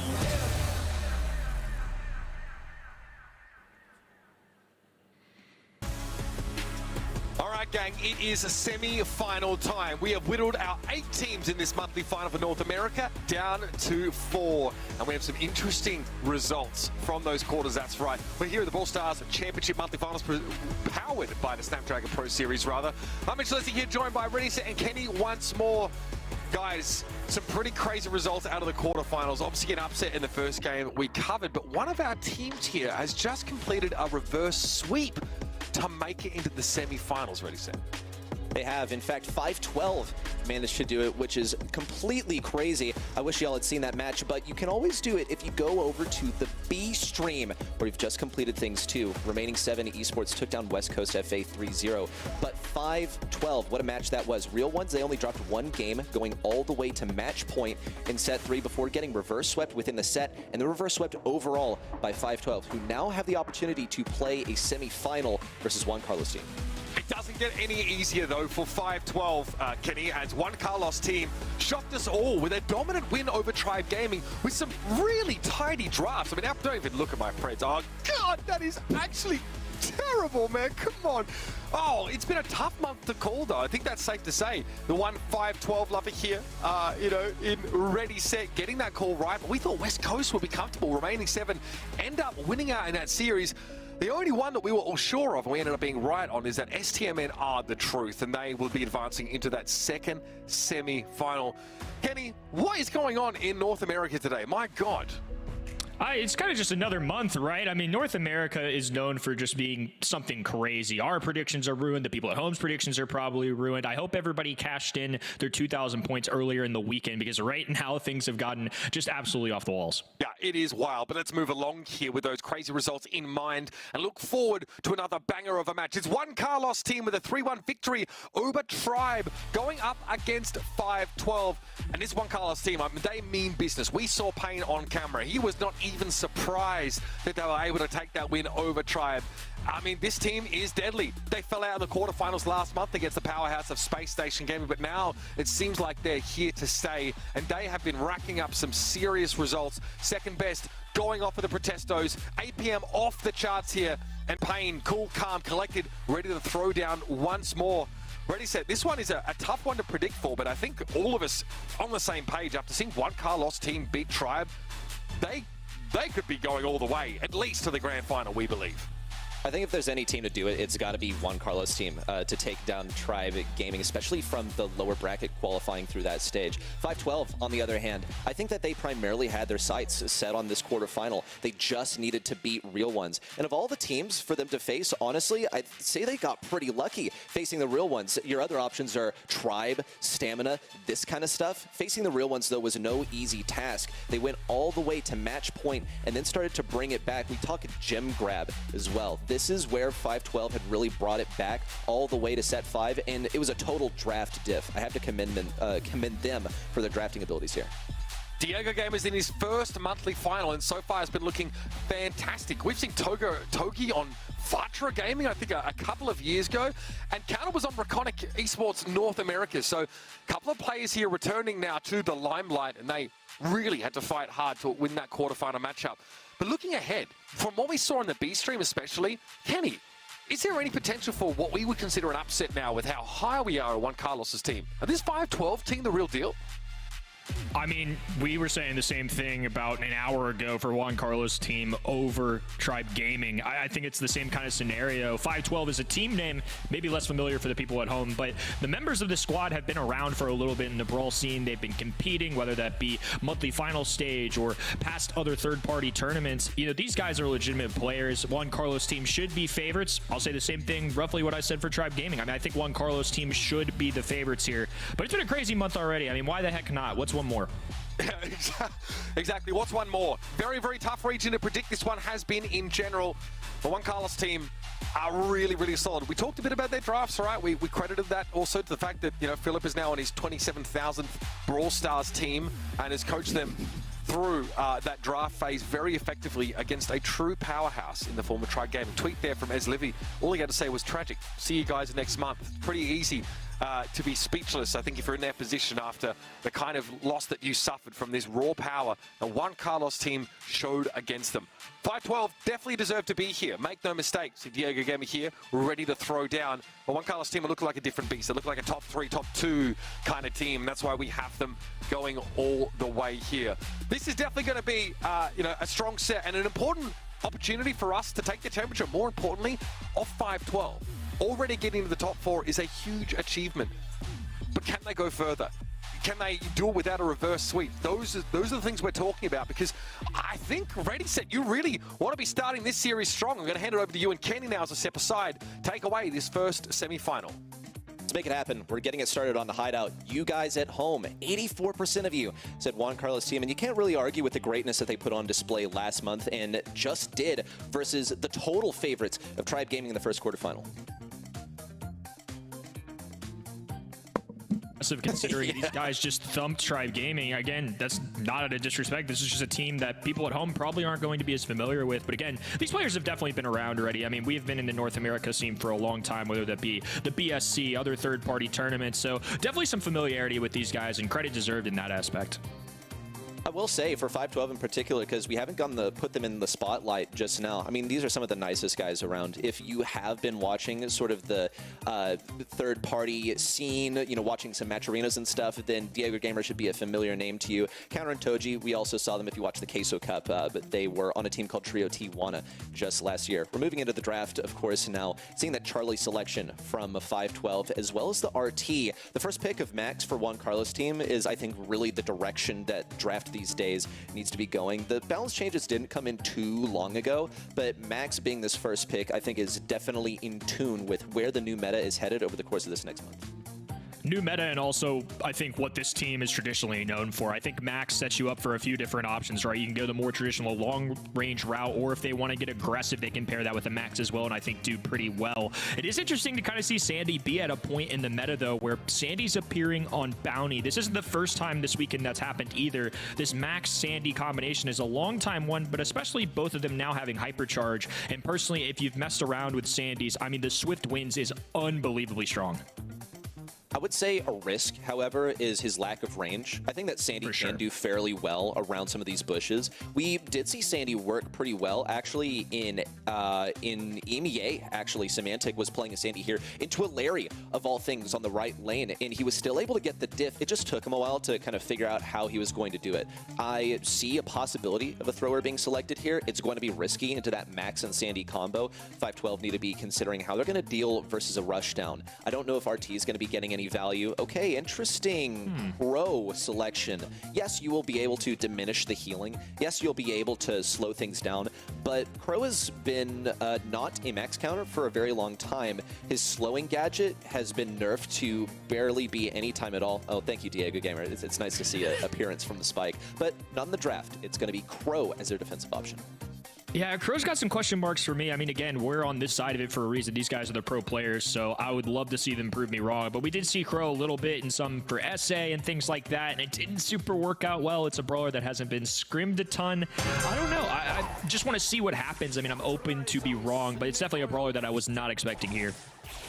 Let's see how this Byron goes. Byron, in addition to just being a good way to assist your teammates and get some healing on them, is a pretty consistent long range into many lanes. We'll see an exchange on the left side. Juan Carlos picking up the kill on counter, taking quite a bit of damage. More spiders down, but Juan Carlos is able to pierce through all of them. You gotta use the spiders in basically every single scenario if you're playing Charlie, but here Juan Carlos still deals with them so easily. No value from the speed, actually. From second best, Juan Carlos couldn't get out of that position. He's looking to punish Toji when he gets too aggressive. Nice one from Toji, but it doesn't flip the tides of battle just yet, with 512 still at a 1-star deficit. Having no wall break on the other end is also pretty cheeky for Juan Carlos' team. I mean, I think Sandy is well known as one of the best kind of wall peak brawlers you can get, so they don't dare get close to it. I think it's going to really rely on a lead here for 512. They're actually going to mix up the positioning a little bit here for Juan Carlos. He's going to sneak into this bush and try and catch somebody off guard. Gets the shot, Pain with the follow through, and now a 3-star swing going Juan Carlos' team way. Toji's just used his last set of spiders, and we still got a whole minute left in regulation. It's getting dangerous for 512. They cannot use these spiders to push in anymore. We saw Toji use 3 of them on Juan Carlos in the 4th to defend versus that push that Juan Carlos initiated using his super. Second best on the left side is still trying to get some kind of value versus counter. He does have the speed. They're going to move it in on the left side. Nice jump in, especially all of that damage from counter, but no kill just yet. Toji on the right side got a nice snipe. Good use of the cocoon. It doesn't get them the advantage, but he's holding that blue star. He has an additional 2 stars over his head. Good kill on Juan Carlos. It shifts the tides of battle. With 20 seconds remain, 512 just have to play D. Good news for Juan Carlos' team is they have the speed to back it up. A phase shift through second best, getting his hands dirty. Togi, low count, Pain looking for a follow-up as well, and all the bodies piling up here. Juan Carlos' team make a 3-player swing. They're going to take a game number 1 here. 512 were simply forced to retreat a little bit too early. We saw a good move there from Pain on the right side, or whether it was from Charlie on the right side, but it didn't amount to that much. We saw them get pushed super hard all the way back to their spawn. Good value from Byron in particular, making an exchange on the left that resulted in a, I guess, positive star trade on that left lane, and then Juan Carlos' team were able to run it all back. It is in fact Toji on the Charlie. We'll see what he does this time. Same position as last time, maybe being a little bit less liberal with the use of those spiders, considering how easily they were taken up by Juan Carlos. Juan Carlos in a perfect spot again. Going to be able to pierce through those spiders, get the Pebble Blast to connect with somebody like Togi. Has great wall peaks and actually trying to mix up a little bit here too. There's just really nothing they can do. I mean, RT can try to stamp his foot down if he presses up against the wall, but then he leaves himself vulnerable. Crow can jump, but I feel like it's going to be really hard for Crow to get a perfect jump for a kill. It's really going to rely on his teammates to get those follow-up shots or the slowdown with that gadget as well if they want any chance of kind of grabbing that spot. I agree. The only thing I really see it doing here is keeping these guys back on the left side, and the objective is to win. So far, 512 are absolutely doing that. They've gotten 1 kill. They don't have the blue star. Second best, in fact, is holding the blue star, and he's also initiating this charge on the right side. Speed in. No value from second best because all of his shots are blocked up by the spiders. A stun Diego Gamer on the right lane still will not fall. They're all backed into this back right corner without a whole lot of ammunition to deal with it. Very aggressive super in from Sandy that's going to keep these guys from healing as they stick in the back left. I love old Payne's just kind of standing back and letting Juan Carlos go to work, just throwing one little heel down at a time here. But they slowly got to back it up here. They still have 40 seconds to go, so plenty of time, even if it's a forced retreat. But I'm sure Juan Carlos' team definitely wanted something out of that interaction. No, I'm surprised at how little that actually amounted to for Juan Carlos' team. Having a Sandy Super on the entire enemy team is very valuable, but it doesn't diminish the enemy's ability to see you. Good kill for Payne on the left side means that 512 now have to initiate. 20 seconds left. It's the perfect time to be pushing in according to the timer, but they don't have the abilities that they need. Toji is out of gadgets. Juan Carlos is also sped up and receiving so much health. A big charge on the left side. Diego Gamer's looking for any shots possible. On the right side, Counter pops a hypercharge, but he doesn't have enough DPS to make anything substantial happen. Everyone is on high health on the left side. Juan Carlos might fall. There it is. A last-minute take-back from 512, and they tie up this set. I like this. A little confidence in Diego Gamer coming out on that face cam. Love that. I think that was really good from them as well. I want to call out Counter kind of taking that right hand flanked. Byron was tapping a couple times, but just never quite got the follow through. And I think having that presence on that right hand end allowed them to put some pressure, back them into this left hand corner. And after that, they lined up the necessary shots for a final kill. Sometimes that's really all you need in Bounty. Juan Carlos' team, they start off this game strongly, not in terms of health, but they do have that blue star. Juan Carlos looks for that stun onto Toji, but it amounts to nothing. 512 end up taking advantage of his position, trapped in that sort of corner on the left lane. Now, once more, taking the early game advantage. Miss super for Toji, but there is some slowing down on the ground. It's impacting Juan Carlos' ability to move around, but only temporarily. Diego Gamer tries to pinch in from the right. Second best, he's doing whatever he can to stay alive. With just 400 HP left and needed that healing desperately from Payne, who didn't appear to have much ammunition left to keep him alive. Nonetheless, a big speed in from second best. Juan Carlos charges in on the left. Unfortunately, falls. Toji popped the hypercharge in response and then used the super. He's going to be out of that now. It didn't really need to be used, but it was definitely a good defensive measure. I think an unnecessary super there from Payne as well, just kind of throwing it down to get half the damage done onto Charlie, but had no capability of kind of following through and getting the kill there as well. I think the win condition, they found it. 512 knew early on they had to get that Sandy takedown, at least get that positioning, and now they're backed off a little bit. Juan Carlos with the retake with that max speed are able to grab this little area with the only walls available, but they're going to need kills to follow up as well, and I think 512 have done a good job of kind of pacing this match a little bit. Big pinch on a counter. He was forced to jump to the sky. Toji on the left side needs assistance. Second best in the cocoon, thrown out the Protesto 2 as 512 take yet another kill. Counter taken down by Payne. They can't run away with it just yet. 25 seconds left, and 512 find themselves on defense at only a one-star advantage. The series could go either way as the clock continues to tick down. Toji is public enemy number 1. He doesn't have any spiders to deal with, and Juan Carlos is waiting for the perfect chance to use his super. Counter remains strong over here. Second best gets his super. It's time to push in. On the left, completely solo. Toji will fall. Gotta see some kind of comeback with 2 seconds counting down. No kill, and Juan Carlos' team takes set 1. Great cleanup there at the end from Juan Carlos' team. They started out with a huge disadvantage in that game number 3, but slowly inched their way back up. And I think that's a big reason why Max can be so valuable right now. For those retake kind of scenarios, things were looking bleak. Sandy gets taken down. They don't have control of that left-hand side. Charlie's popping off, cycling a super, and even an early hypercharge there as well. I think that was really impressive stuff, and just staying within the game, taking it one step at a time, and getting the kills necessary at the end, setting themselves up to take the lead as the clock expires.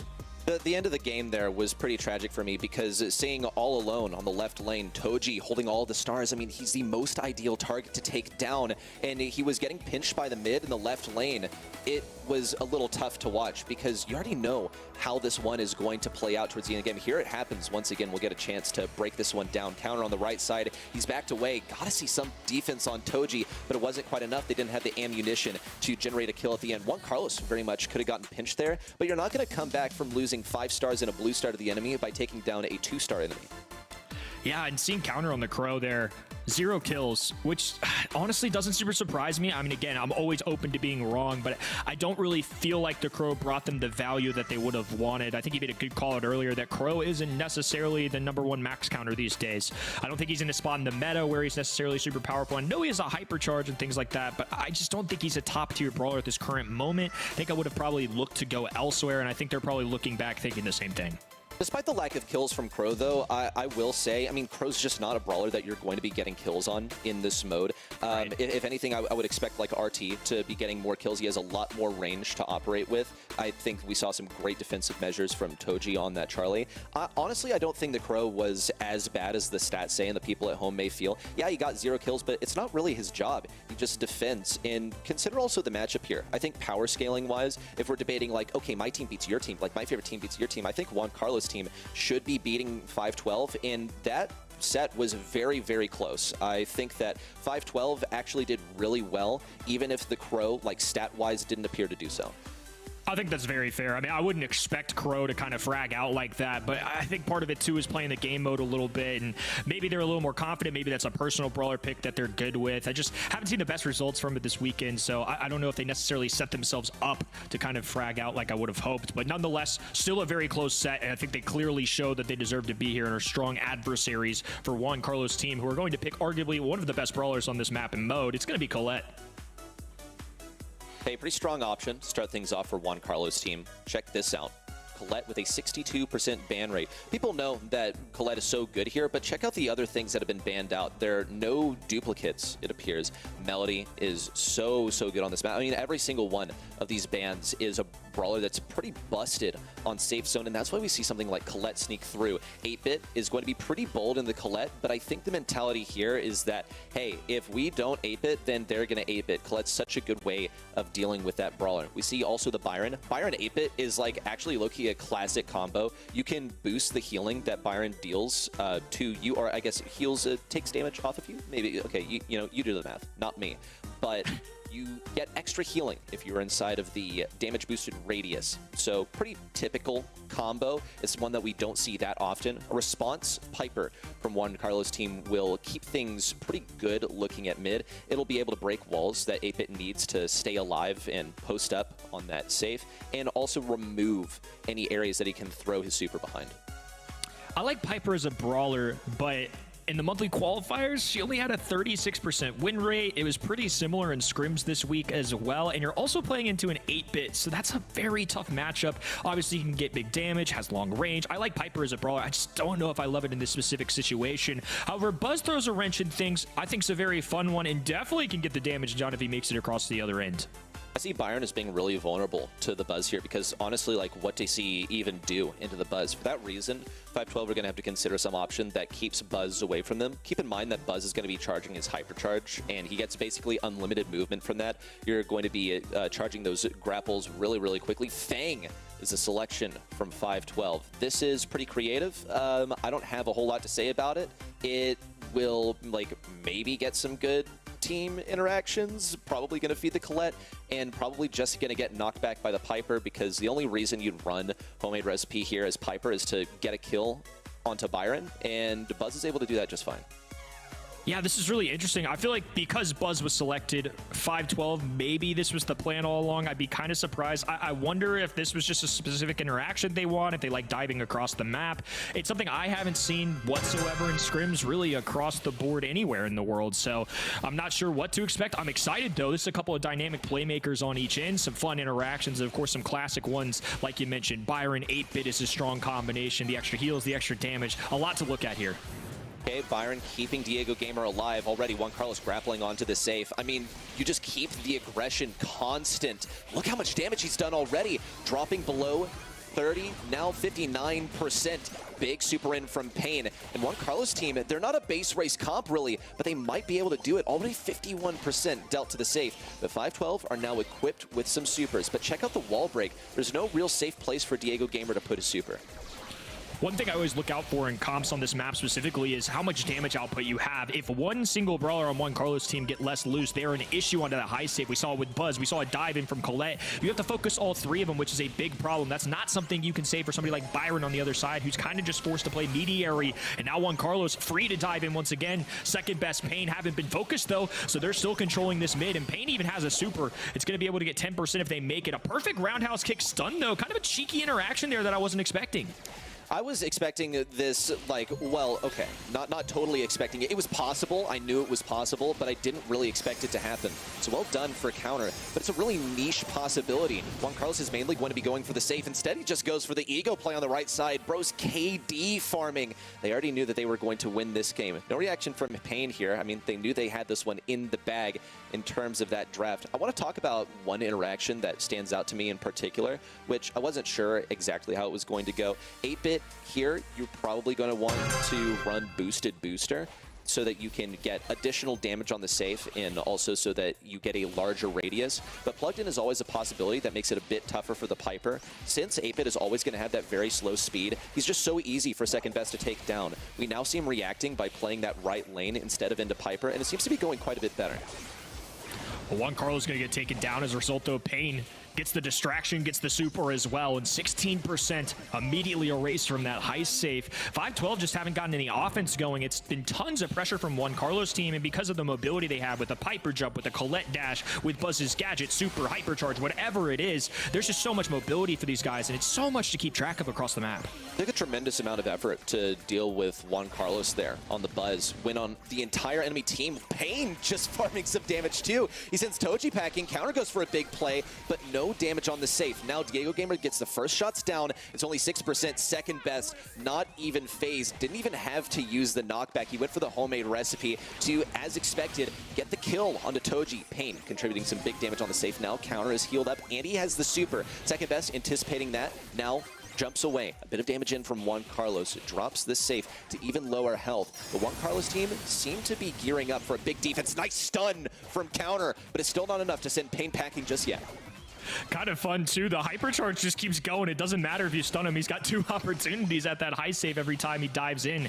They've got Juan Carlos right as well with a hypercharge available, a super alongside it. He can just kind of walk up this map, dash across the walls, do whatever. And because of this, Diego Gamer is kind of forced to play with him. He has to stay put. He can't go for damage because he knows if he gets let loose, he's going to do a ton of damage like we're seeing here. They can't find a pickup or kill. Oh, it got it all the way down to 1,800. Now they're just a couple tags away. Second best, honestly, yep, there it is. The jump, a kill onto Toji. No, expertly lined up from Diego Gamer. Knew exactly where that Piper was going to go. Juan Carlos needs a grapple. 512 have to body block. They already know this one is over. Good super in there from Counter, but the damage simply won't be enough. It's 20 seconds remaining. Second best and Pain refuse to fall back. Playing defense here would be the best and safest move for them. But with 15 on the clock, it's an opportunity for Juan Carlos to go and claim the enemy safe. 512, though, they're not putting up their hat just yet. 10 seconds remain. Nice super in from Pain, and that's set number 2. A dominant set number 2 as well. Pain all smiles, feeling comfortable as he should. I mean, I think it ended up being a very solid draft and solid plays as well. It was pretty flawless across the board. There really wasn't any adversity to be faced there in set number 2, which is something we haven't really seen from these guys. I mean, they had to battle against Tribe earlier today. They're going against a team that made a reverse sweep, but they made that look easy. No doubt, the draft was just so dominant from Juan Carlos' team.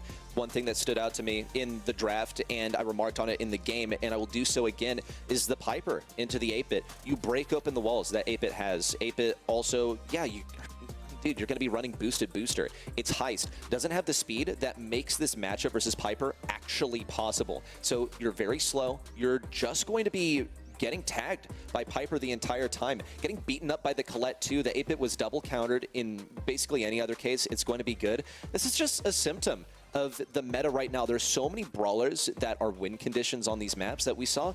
Basically, all of them banned out. I mean, look at these bans. We see the Cord, the Colt, the Charlie, just banned on the team that didn't even have first pick. So 512 as well, same deal. Just really strong brawlers banned out. Colette gets left open. Stuff like this happens. It's funny business, but it works.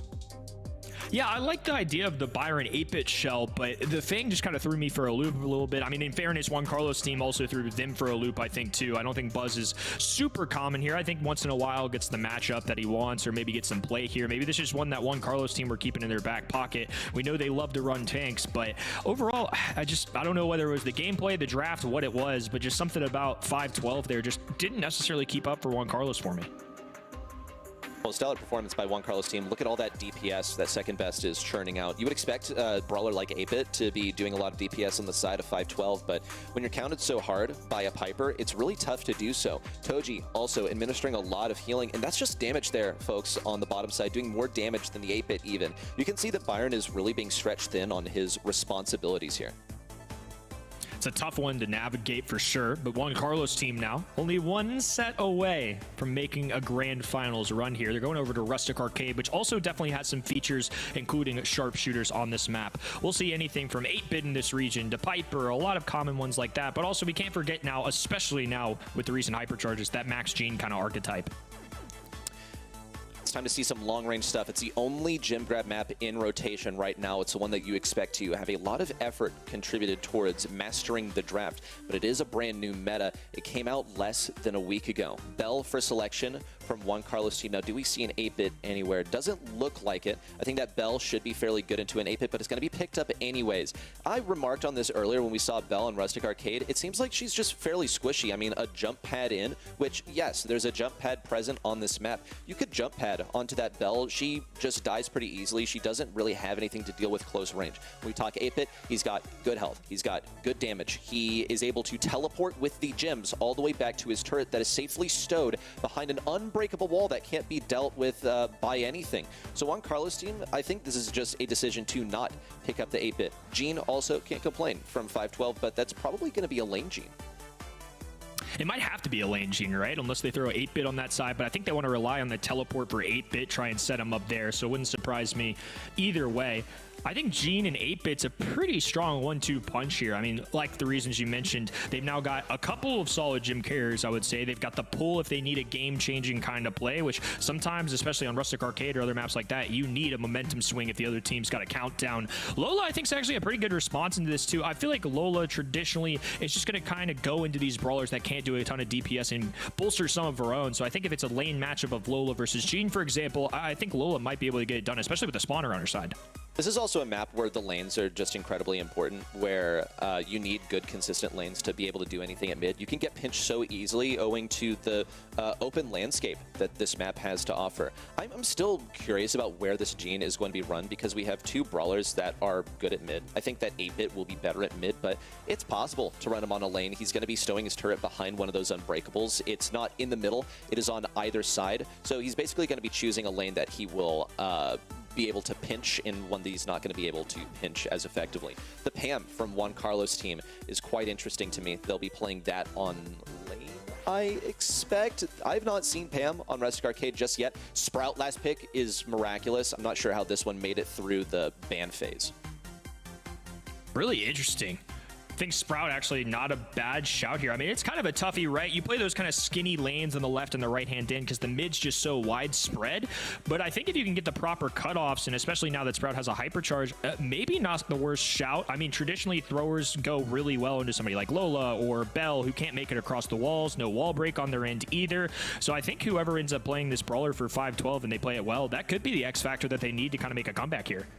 Look, I'm no pro player, but my neurons are firing right now. I have not seen a whole lot of Pam, and I've seen the Sprout be such a difference maker. It's a pretty typical NA thing, actually, to ban the Sprout here. You are not really able to see the bans if you watch scrims, but this is just what the pros have said. We'll see if Counter's able to shut down this lane on the right. Second Best is actually getting pretty good dodges versus him. He's instead taking this opportunity to move over and try and pinch out mid. Counter looking to take advantage of this wall. Second Best now being allowed to move all the way to the top has let him pinch Counter, but with whom? There's no mid in sight. Now Pain is blocked off on the right side, and it completely belongs to Counter, lest he unfortunately miss the super connecting all the way on the right. Pain now gets a super down, but it's easy for Counter to deal with. I'm convinced Second Best has the fastest reflexes on the planet. The fact that he's firing shots, firing pins, and firing sprays left and right, it's actually unbelievable. There he goes again. I mean, he's been moving this spray all day long as well. Pain putting in work top right as well. And despite having so much fun with that pin and spray, they've somehow made this a big swing in terms of momentum in gyms as well. They're close to a 7th. See if Pain falls to Sprout. One thing that Sprout really struggles with is churning out that DPS, so maybe the turret is a win condition for Pain. Diego Gamer is going to try and pinch on the right side. Nice takedown. We also see the hedge placed by Counter. easy dismemberment and dismantlement of that turret on the right. We see now the super down from Sprout. Hedge being constructed at mid. Juan Carlos isn't able to do anything. He just kind of waits for it to disappear and counter. He doesn't have any gadgets left. He's just going to pop the raw hypercharge on the right. Pain juking those shots as well as he can. We see yet another super down. 5-12 are starting to claw this back after what was a pretty dominant start for Juan Carlos' team. I think the biggest difference maker for Juan Carlos' team was that they got that Pam over on the right side. It was quite effective into the Sprout because she's just healing all the damage that Sprout's doing to her. I mean, Counter's popping off on this right-hand side, placing these walls very carefully, and now this cuts off Pain entirely. He's got to work his way all the way around, and as a result, Counter can kind of push forward here. These are indestructible walls and easy bounce shots off that right-hand wall if they want it. Juan Carlos, though, with a big shot, does narrowly survive as well. Diego Gamer forced to rush and teleport away, narrowly escapes. They can get one gym here and reset, and it's actually going to go to their side, so this should be a reset. What a remarkable teleport. Diego Gamer knew what the assignment was. He had to go for that gym. Bad time for the hedge to expire from counter. It lets Juan Carlos now breach the gates of the hedge. Prevents Diego Gamer from grabbing that 11th gym that he needed. Another teleport back, but he's out of cheat cartridges now, and he's marked. It's a catastrophic scenario for any 8-bit player. Toji needs a pull, but everyone's staying out of range. Second best also. Kind of a risky guy to pull. We're going to see the hyper hands out. Pulls the ego, and it's shielded. Perfect for Juan Carlos' team, but still remain tied. Juan Carlos' team gets a countdown, and it's time for 5-12 to bring this one back. Second best, despite the hedge at his back, is able to stay alive. Counter's just keeping things closed in on the right. Taken down by Juan Carlos. This could be the end of days for 5-12. Counter's been super impressive on that Sprout. That cutoff was huge, but they didn't get to capitalize on it as much as they wanted to. But that's a big pickup for Diego Gamer and Toji. They're going to be able to move up. Pain forced to collect the gems on the ground, but he missed one. He gets taken down as a result. No teleport, so Diego Gamer going to have to do it the old-fashioned way and just walk. And with 3 seconds to go and a nice gene pull to finish things off, 5-12 with a little life in them.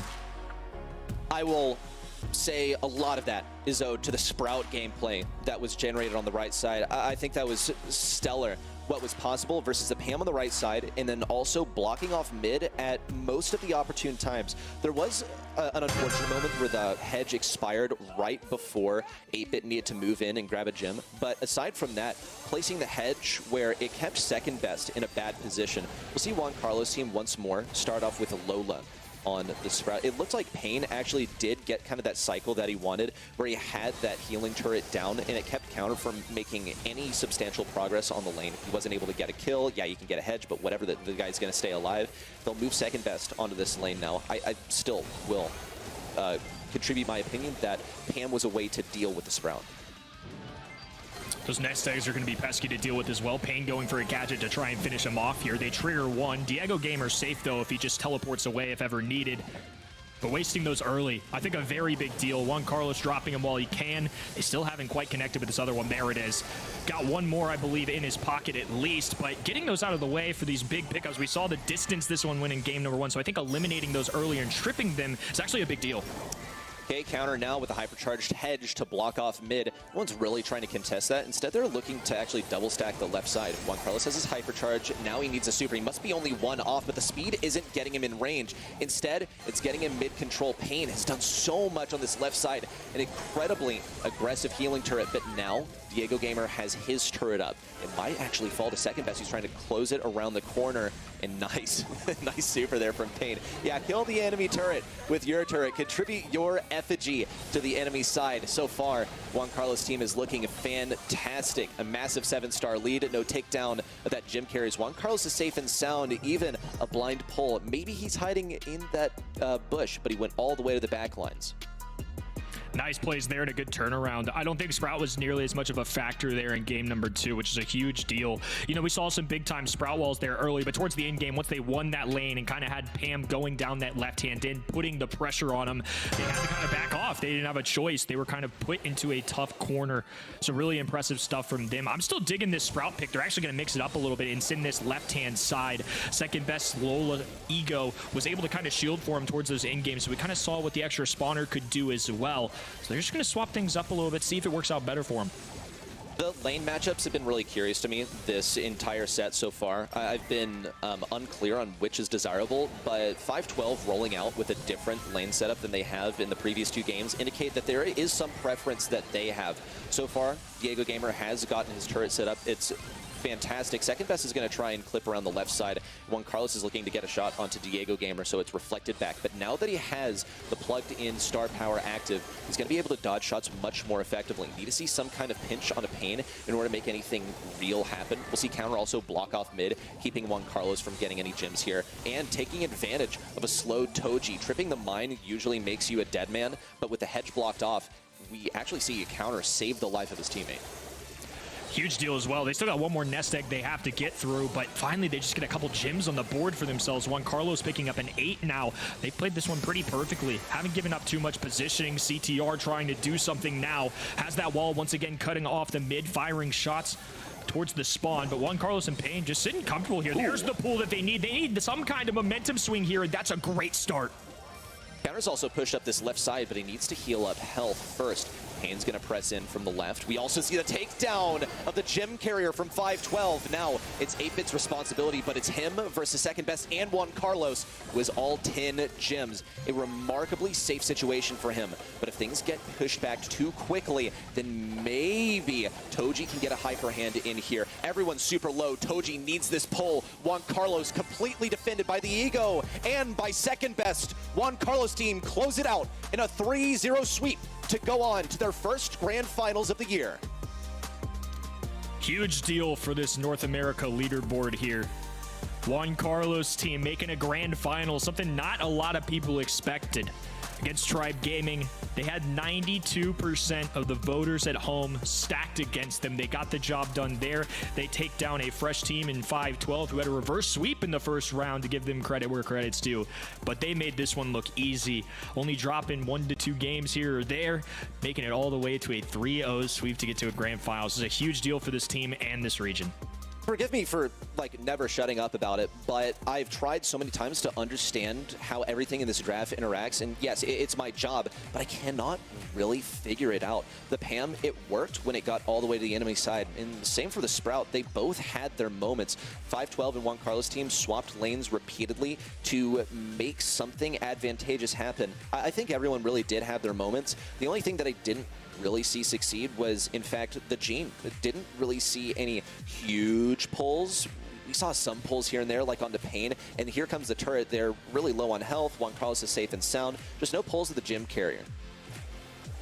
There's something to be said, I think, maybe for having 2 more mid-brawlers, right? I mean, 8-Bit can certainly do some damage, but I feel like when you don't have more of those traditional lanes, it can get difficult at times, and that just kind of broke my heart a little bit. I won't lie to you. Just a huge sad face coming out from our boy, but he should be very proud of himself. A fantastic month showing from him, making it all the way to the semifinals, and your boy dropped 7 kills there at the end, too. That's a good set.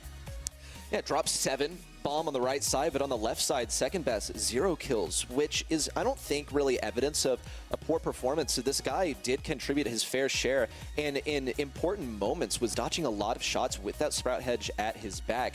But I have to wonder, what was the responsibility of the Lola here? We did actually see it on 2 occasions block the Gene pull. Once at the very end of the set, and once in that first game that Juan Carlos team won. So there were some pretty big moments for the Lola. This is one, though, that I'm going to go to sleep tonight thinking about. Well, for now, we're going to have to see who the event.brawlstars.com folks voted for, and it's going to be the man whose team name is himself. Juan Carlos team and Juan Carlos is MVP. It just makes too much sense, Reddy. I really do think so. I have to wonder, you know, why Juan Carlos was selected as the I don't know, namesake of the team. I think there's really an element of everyone here, though. I especially look to the Protesto for second best representation. For sure. I mean, he was protestoing the whole way through. Even mixed it up a little bit with an angry face in there. A lot of Zeta Division sprays. I don't know. That man's all over the place. I feel like he's trying to set a world record for 1 game's worth of sprays. It's actually unbelievable. It's incredible stuff. Make sure, of course, if you want to cast your predictions, you get to event.brawlstars.com. There's still time before we start our next match, which we're going to be moving to shortly after a word from our sponsors. The Snapdragon Pro Series Brawl Stars Championship, powered by Samsung Galaxy, is brought to you by Snapdragon Elite Gaming, Samsung Galaxy S24 Ultra, Monster Energy, and DHL.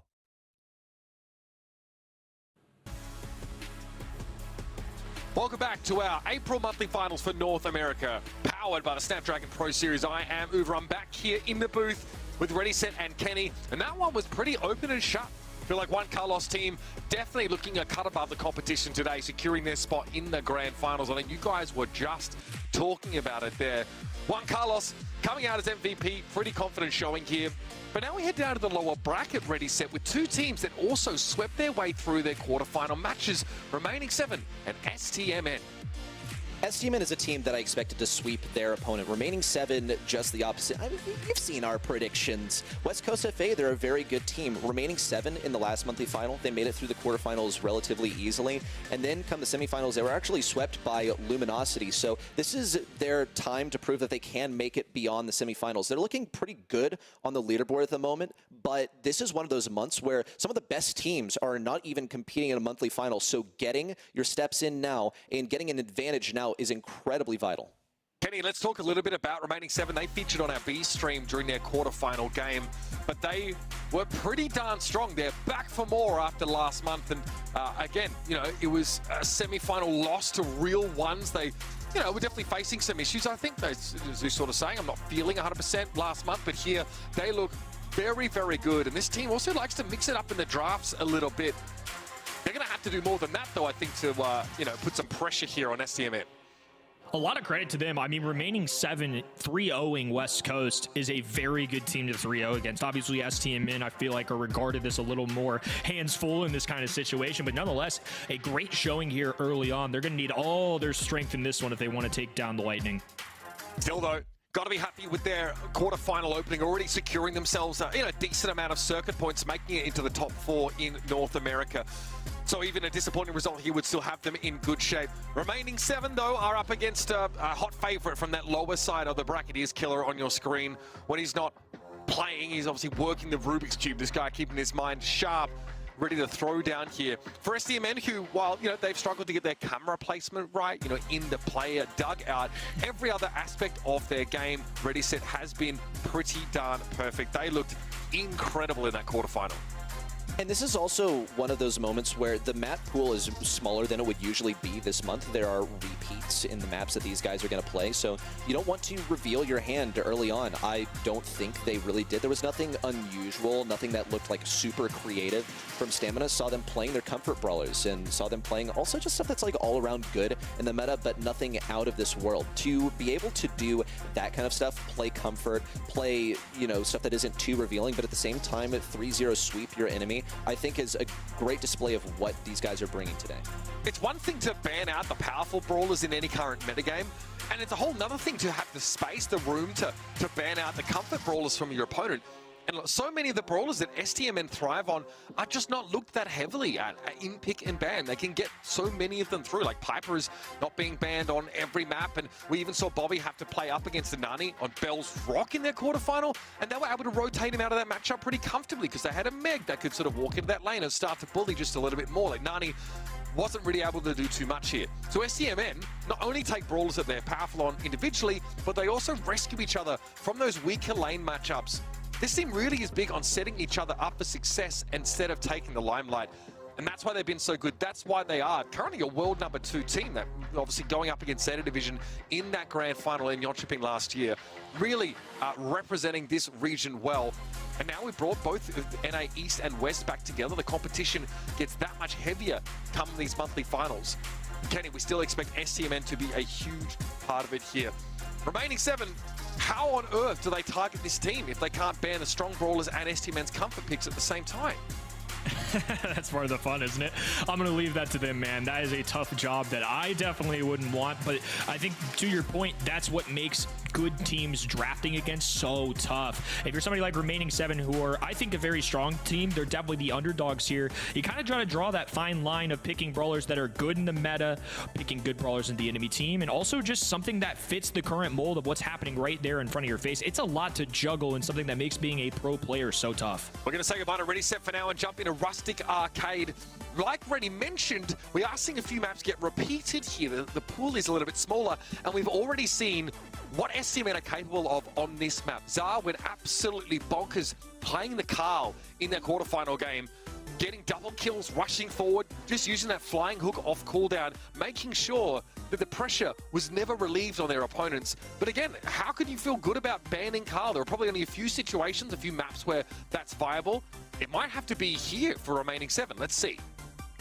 Let's see if they find it worthy of banning. I think it's a tough one to ban considering that, especially if you don't have that first overall pick, Melody and Angelo are must bans. But for their side, they're lucky. They don't have the second pick, so they can kind of make their choice of bans. Bell going to be selected as the first overall. And on the other end, STMN locking in Max, who's one of the most common brawlers here at this point, especially kind of one of those brawlers that you're not really going to traditionally see banned. So a lot of the time slides through as an early pick. We just saw Rustic Arcade in that one Carlos team series. And I honestly think Nest Egg is one of the most busted gadgets in the game. Anytime someone tried to step up into mid that had already been covered in those Nest Eggs, if they hit one, they're dead. They cannot survive. The Bell explodes, she triple taps you, and you get blown to smithereens because you cannot dodge those shots. You can basically auto-fire and guarantee a hit on someone who is that slowed up by those gadgets. So STMN don't want to give up that mid control at all. They really want to make sure they can push up and deny those Nest Eggs being planted around the gem well.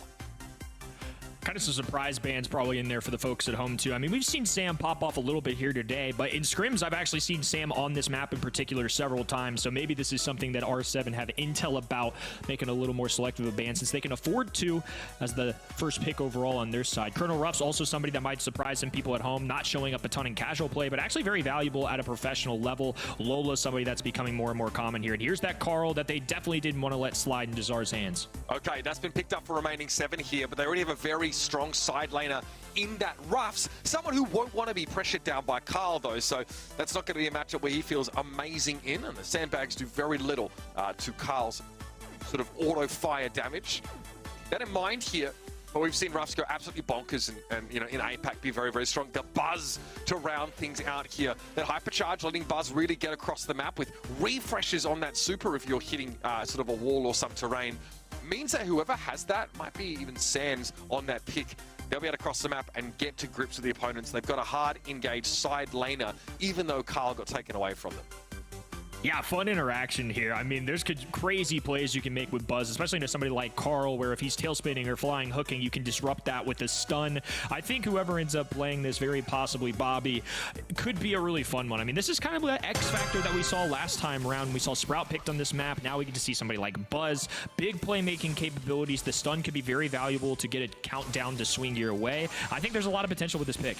There goes Bobby straight away. Gadget there used just to make sure he can close the gap instantly. And Luffy is removed. That is what we're going to see a lot from these side laners on this left-hand side. That hard engage, that full dive to try and disrupt the safe mid on either side.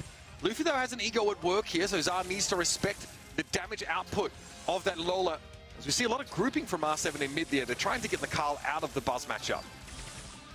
Bobby just hovering this indestructible wall, will get taken down by Killer there. So now all 3 blue members can rise up, finally give themselves a gym, but the speed going to change things instantly, and Bobby with the stun can get up close and personal even faster. There's the dive, the double connection as well, a pop-off. Killer shuts it down, but with only 272 HP remaining, an easy follow-through shot for Sands to give STMN a clear advantage. The stun aspect, I think, of that super is so frightening, and Bobby was able to build up another one. Just walked up with the max speed and ran headlong into remaining 7. Remember, the max hypercharge will be building up everybody else's, and that includes Buzz's. And now Bobby's able to move up once more. Flying hook from Killer's going to force Sands off that side lane here. Zar going to try and follow up on this engage from Bobby, who did get marked. Going to be a 1-for-1 trade, but Killer's in dangerous territory as Sands can finish the job. And he's just going to instantly power up his boy here too. Bobby now even more powerful, has a super as well. Release the gadget, going to pop that hyper. Here we go. As well. Dash down the sideline, one connection, finds his first victim. Killer trying to take care of this as well. Luffy finally follows through. Moving forward, flying, hooking, just trying to get a connection to either of these brawlers who have some extra speed to dodge things out. Bobby once again in the mix and just making things look easy. STMN crushing game number 1. Yeah, the Buzz is unbelievably oppressive. Even if STMN didn't have access to the Carl, Bobby this line decides to play the dive side laner and is devastating. Able to throw that hypercharge down and cover the map. even without the hypercharge, you can make use of the max speed to get a hard engage. And of course, make use of the gadget to get a super. Even without a stun, it's more important that he has that gap close available to him. That was brutal. Gonna have to change things up for Sir here if you're R7. Phase shift away from Czar. Another capability for them of just kind of diving in and out, right? If they have the gems, they can safely kind of avoid shots there, though. Probably didn't have his phase shift recharge fast enough, and Zeus hits a nasty snipe. So R7, big turnaround here. 4-0 gem count their way. Bobby without a super for now, looking to charge it up. And Czar on the aggressive here. Extra spawner from Lola should help with that. Yeah, importantly, the nest eggs also already deployed. 2 of them over the gem well.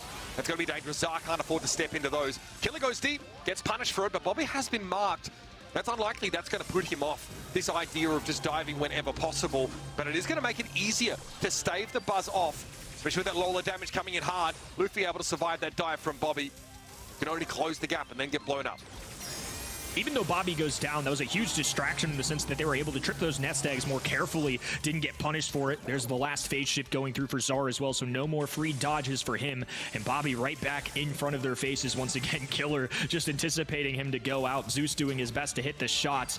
But stmn with full position now. R7 need to be careful here. They don't want to drop off all their gems. Zeus is an easy victim for Bobby if he gets a one-on-one scenario, but it's not going to be that easy. A trade will do for now. It builds a little bit of time for stmn to grab some gems of their own. Here it is though, the flying hook. Carl is dangerous right now, and Czar can't really do a thing about it. Gems dropped. Carl more than happy to take one away as Bobby looks to try and follow it up. The gems have been spilled for stmn. That's a big problem. They're all on Bobby as well, which is the last thing that they want to see. But right now, stmn can only go aggressive. Killer's doing a great job at trying to disrupt them straight away by jumping in with a protective pirouette. Bobby finds the Lola, but it's Zeus tucked away in a corner, ever so comfortable and safe with 10 gems. Yeah, just off the mark there from that wall, too. Couldn't quite extend with that hypercharge to give himself another super. So they're able to just sit comfortably on that left-hand corner. Really strong showing there from R7. I mean, all things considered, game number 1 was dominant for stmn, I would say. And then game number 2, a reversal. I mean, they definitely had some cuts and bruises along the way from stmn, especially Buzz just getting up in their faces. But they never let it overwhelm them. I felt like they were able to handle and compartmentalize just more easily. Bobby once again picks the wrong lane. Luffy waiting there for him. And even with the gadget super, Bobby's not able to find the elimination. This is dangerous. Bobby's going to be forced entirely away from this fight here.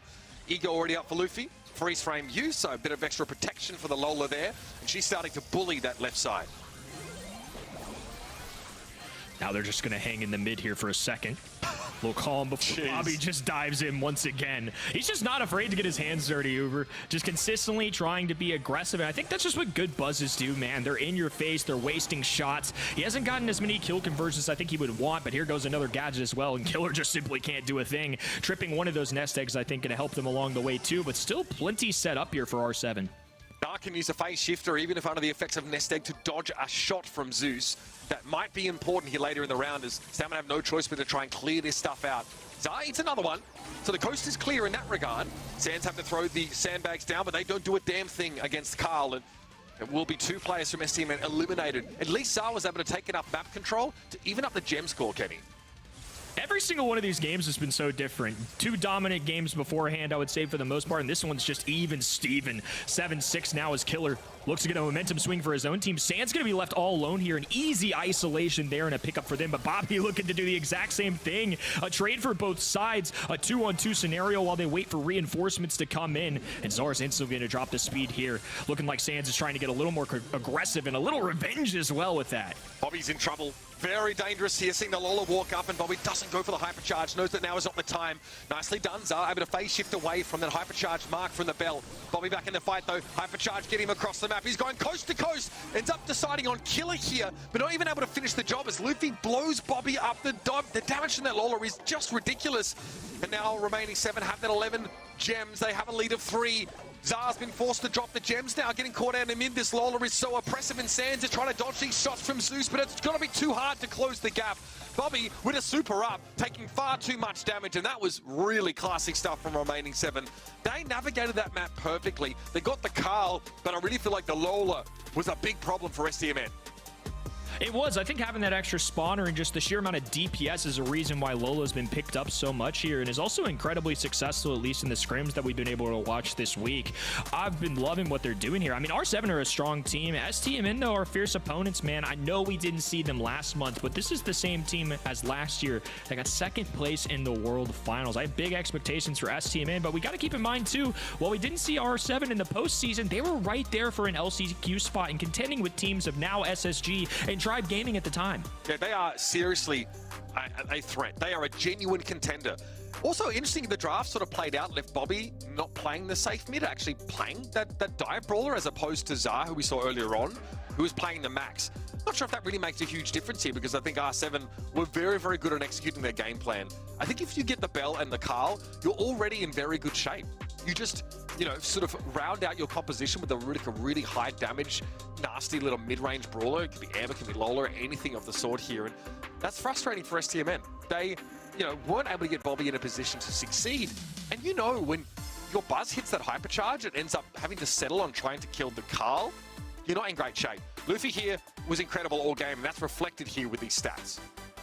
Killer casually doing a Rubik's Cube while also dropping 9 kills. I mean, if he finishes his Rubik's Cube by the end of the match, too, even more credit to him, I think. Just getting the job done, man. For whatever reason, we see a lot of the times in scrims that Lola and Carl get paired together here. So clearly that's a winning combination that keeps working for them. Like you mentioned, Bell just a staple in the competitive meta right now. The nest egg's so frustrating to go against. And I think that's just an extra kind of mental hurdle you have to go through if you're on the side of STMN. One thing's safe for sure, though. The Buzz did pop off 9 kills for them. Clearly, it was a brawler of value, even though they didn't win the set. Yeah, again, and you know, Bobby unfortunately has to do more than just go 1-for-1 on that brawler, though. That's the issue. You have to do so much work there as the hard engaged side laner. We're going to move over to Heist, though, here. A little bit of a different flavor for our second set in this series. It will be Safe Zone. We'll be jumping into the draft in just a moment. We've seen great drafts in general from STMN, but really like what R7 were able to bring. On that level, they're able to stand shoulder to shoulder with STMN. Seen Safe Zone several times today and this weekend. Colt, Colette, 2 brawlers that instantly stand out. And somehow, some way, Angelo has slid through the cracks, finally escaping the ban stage and gets to show up here. Nani here going to be coming up in response, so a very serviceable long-range brawler, great sharpshooter to pick up. And Colette, obviously, is a very safe pressurer of the safe. Time to collect, giving you plenty of free damage and puts you back in a relatively safe location. So that's always going to be a very solid pick to bring in here. Getting Angelo was good. Rounding it out with a Charlie here. A lot of power brawlers finding their way into the draft here for STMN, of course. With Chuck banned by both sides, that does leave a little bit more of a gap through that ban phase to get these super strong brawlers rolling.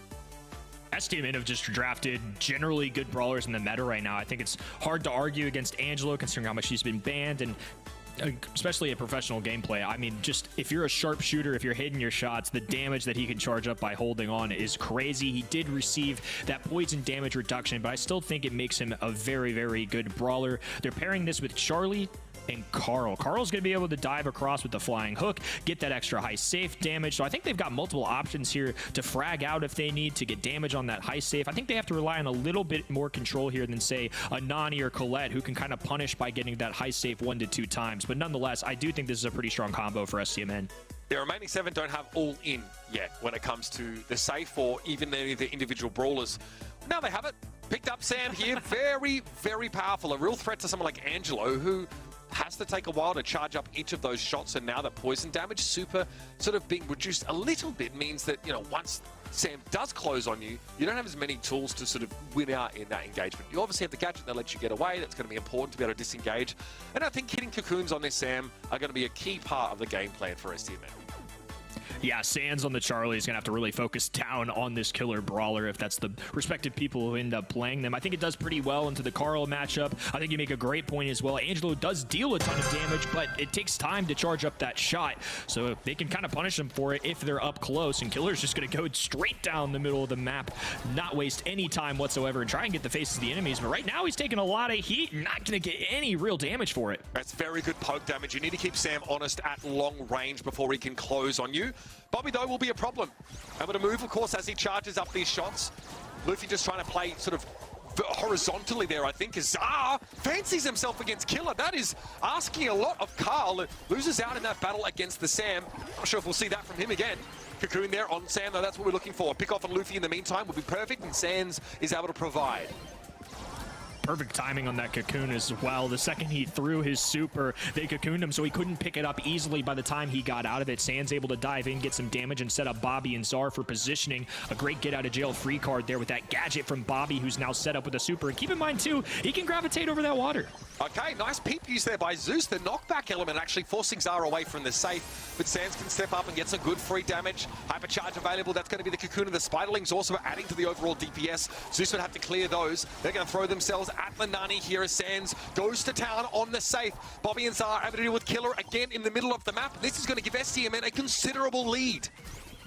Huge plays there, and Charlie kind of doing what Carl's known for, right? That pickaxe kind of throw, but instead Sands just bounces directly off that high safe, so they're able to pop off with some quick fire with that hypercharge especially. Bobby is a long-range brawler. We know what he can do with that. Historically known as a fantastic Piper player, is connecting a lot of shots, great anticipation there as Zar sweeps down this left-hand side and is now trying to get extra damage of his own.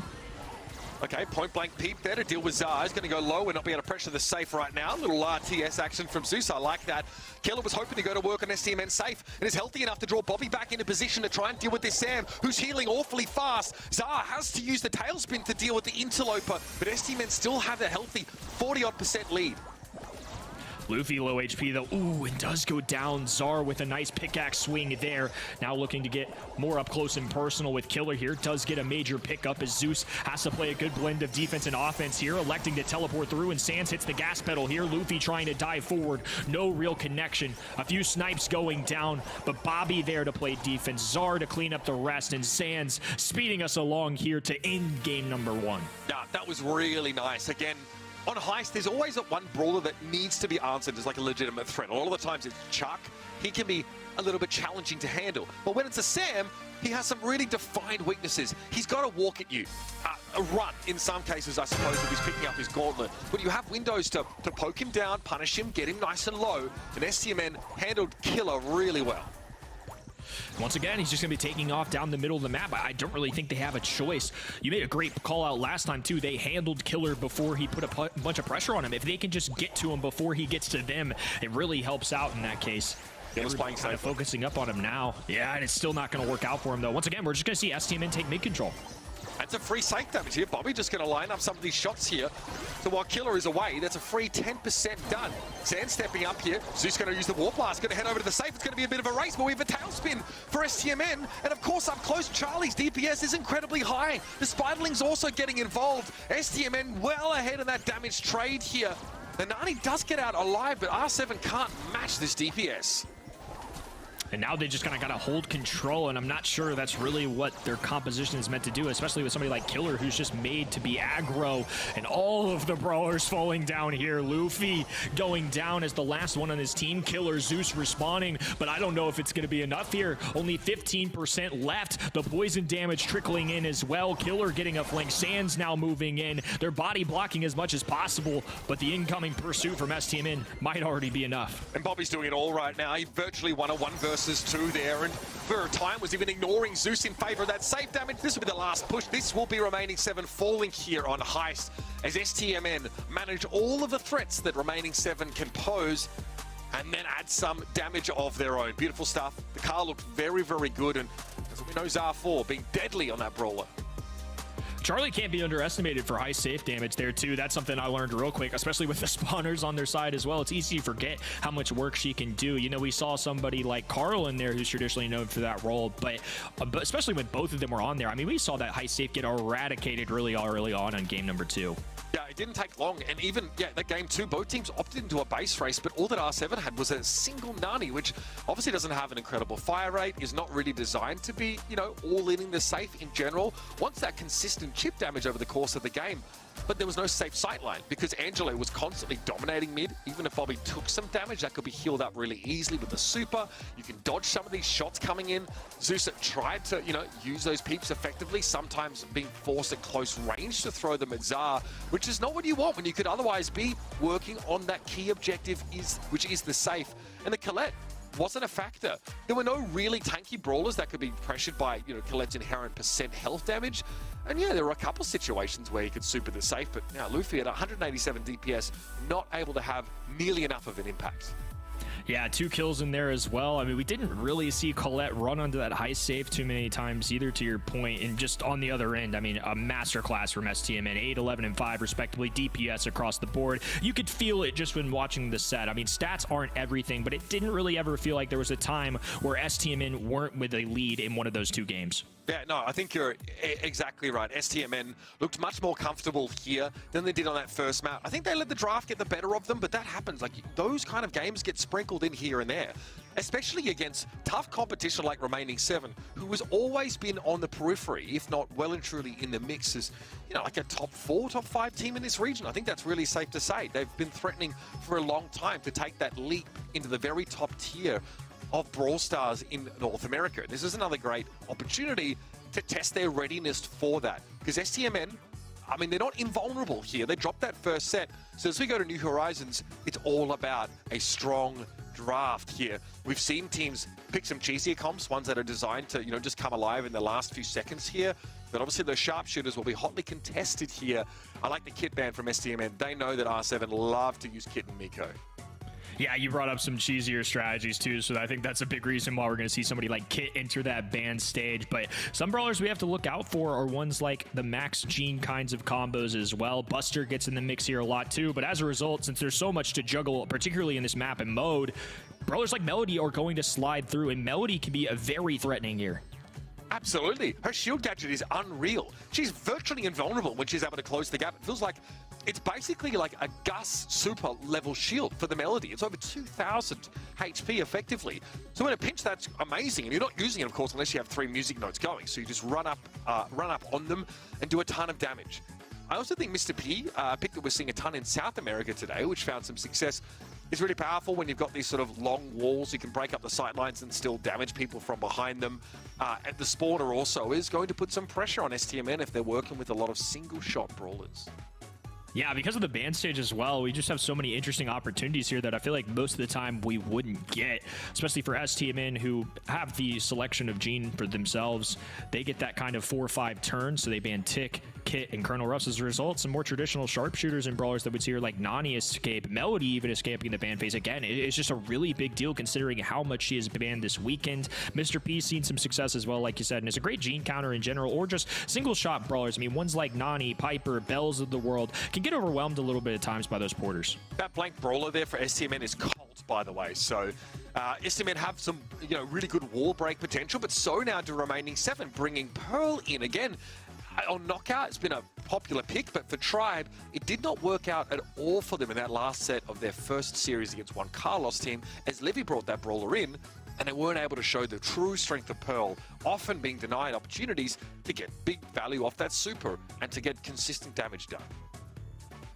Interesting to see Pearl here once again, too. It's somebody that's kind of fallen out of love a little bit, like you said, and can't help but have flashbacks of earlier today where it didn't necessarily work out the best. I mean, I think a competitive set overall and things like that, but kind of interesting to kind of see it here as well. So another team putting their faith in it. Colt, a fun one as well. I think going to be looking for that wall break for sure. Trying to open this up for the poke damage for Gene, the Nani long range as well, and it's less hiding places for things like the Porter or Pearl who needs to charge up her shot. You also make Mr. P just demonstrably weaker by taking these walls out. Now, that sort of short range of Mr. P can be exacerbated because you do have time to anticipate the briefcase dropping and opening, and that's going to be Killer going down straight away. With the map being opened up, STMN get to play to their strengths and deny those away from Remaining 7. Connection with Nani Peep as well. Luffy gonna fall to 2,000 while Zeus just has to do his best here. Getting supers would be huge for them here just to have something going into this round number 2 because STMN are presumed favorites now. If you put yourself in a 3v2 situation where everybody is healthy and well and you've got positioning as that fog closes in, it's pretty tough to lose. STMN want to save these supers though. They really just want to blow that second round out of the water. Luffy coming up to challenge, but not nearly enough music notes to justify the use of the gadget. Not enough damage up close. Very one-sided showing there as STMN put a strong foot forward. Remaining 7 struggling. Zar doesn't even feel the need to break open the other side of the wall. Happy enough with the map as it is. Oh, and a double connection there. Little bonus points for that. That's impressive as well. Oh, and a pull going down there too. STMN just firing on all cylinders right now. Yeah, this is dangerous. I mean, full map control achieved from the double connection of the Peep. Here come the Vengeful Spirits for extra poke damage. Luffy's really got nowhere to go. Able to get to the right, having to use a supercharge in order to do that. Here comes the Peep to blow the wall open. Now remaining 7 have nowhere to run and nowhere to hide. That portal spawn is going to be removed. And now STMN have all the tools they need to close the round out. Luffy trying to reposition, couple shots there. We do have our notes online. Gadget now being used as they try and go in. Azar wants the raw stats there from the hypercharge to get away. They can't punish Luffy. Now a 2v2. Here comes Bobby though, somehow dodging the magic hands. Luffy able to stay alive, only just. And STMN give up a player and can't answer. Now with this fog closing in too, things get interesting. They need to hit some shots though. Return to Cinder being popped preemptively. A dive in from Luffy. He gets the pickup as well. Sans shuts it down though. He's forced away, and Zeus with the following briefcases connect. Somehow, some way, R7's still in this game. And that's what Melody can do for you. She is terrifying. It's not only finding the first pick that matters, it's about being able to get away, heal back up, and go in for a second assassination. She's terrifying. And now she has some walls to hide behind as well. Now all of the map has been cleared up. We saw an early Peep go down into the back line to pressure Zeus, but they don't seem too bothered by it. They're going to be able to move up into the middle of the map slowly. Super up here, being flashed now by Zar, fires it off, forces Killer off that angle. But STMN need to secure these eliminations. I think they're going to be really focusing on Luffy here too. They don't want any pop-off potential like they found out in round number 2. Melody just such a strong brawler in professional players' hands. Bulletstorm doing some work as well, going to force Luffy away, but still has multiple dashes to go. Some musical notes now fading out as well. We'll need to make some taps there if they want to reinstate those. Everybody just trying to get themselves set up here. They know how important it is to have these supers as the zone closes in. If he's getting the taps, they're ready to go in here. STMN starting to feel the pressures out with a hypercharge, but just for the raw stats. And here's Luffy once more. Devastating from the Melody. STMN allowed that one to get through the ban phase, and now they are being punished for it soundly. Wow, I think it's just, again, this is another set we've seen today where Melody, just seemingly out of nowhere, can carry an entire team. And I think in particular, we actually saw this on Knockout earlier today. I believe it's what knocked out Tribe Gaming. It's a really powerful brawler. I can't say it enough. There's a reason why he gets banned so much. You saw the flashy plays you can make. And every time she gets a super, she gets 3 of those dashes guaranteed, especially with musical notes on her side. While her regular attack doesn't do that much damage, it's when she charges in that really causes problems. Yeah, having that all-in potential with added durability is so powerful here in Knockout, and STMN can't really answer it. This time again, they break the map up a little bit. Bulletstorm will clear that right-hand side. STMN need to pressure this. Even Silver Bullet committed just to try and clear this out. They want no chance for the Melody to be able to step up and safely take any of these shots. So this time, much more thorough when it comes to groundskeeping. Impressed with R7 as well. I mean, these maps opening up definitely puts them at a disadvantage. Colt, Nani, and Gene can all fire great shots. It makes it way easier to dodge those Mr. P briefcases as well. But Luffy still has some sharpshooting capabilities. Killer can get in the mix here too, and Sans is going to fall weak enough to go down there with the trickling damage. A 3v2 advantage here. Zar is holding on to a Bulletstorm, will release, won't do enough damage to really amount to a kill. There's the follow-through that they needed to put themselves in a more advantageous position, but a dash through from Luffy cleans up everything. That is disgusting. Not a damn thing STMN could have done about that. And unlucky they lose the Nani. Finally, Killer showing us why Pearl can still be very powerful on maps like this one, especially now it's been opened up. Pete goes in, Killer very low. So map control for STMN, but Kenny, they've shown an inability to take advantage of this strong positioning, of forcing remaining 7 back into the corner. And here's a wall that's not broken up. This is going to allow the Porters to make their way and harass STMN. They got to cling on to whatever they can, and those Porters, for what it's worth, can be really valuable, especially towards somebody like Gene, who's not going to be able to destroy them very easily. It's going to require some help, more likely from a Colt or a Nani. They're just going to go ahead and break this up too. They want to delete that as much as possible. I don't think the Nani Peep got any real connection, but a mega Bulletstorm going through onto Killer, who narrowly survives. A Porter for extra support, and STMN just herding around each other here, relying on those extra Gene heals as this storm starts to fog in. Takes a lot of work to get rid of the Porter spawner, but eventually it is gone. STMN now have a truly pitched battle with no terrain left on the field. A magic hand cleans up Killer, and they get the Melody this time. Luffy not ready, not able to build those magic notes up before the fight really begins. And STMN even things up here. They need to get themselves around They need to take this one away, otherwise it's going to be a 2-1 favoring remaining 7. Here comes another Nani peep as well. Luffy running into the corner. There's a connection. Not enough for a kill, but enough to buy themselves some time and just hold on to some extra positioning. They're going to reveal some of that grass as well, so the more they're disrupting things, the better for STMN. Now wall break's available. Bobby knows he's going to have a magic hand and he's going to use it. This is the game plan for STMN. Eliminate the Pearl first and then use that player advantage. Exacerbate it.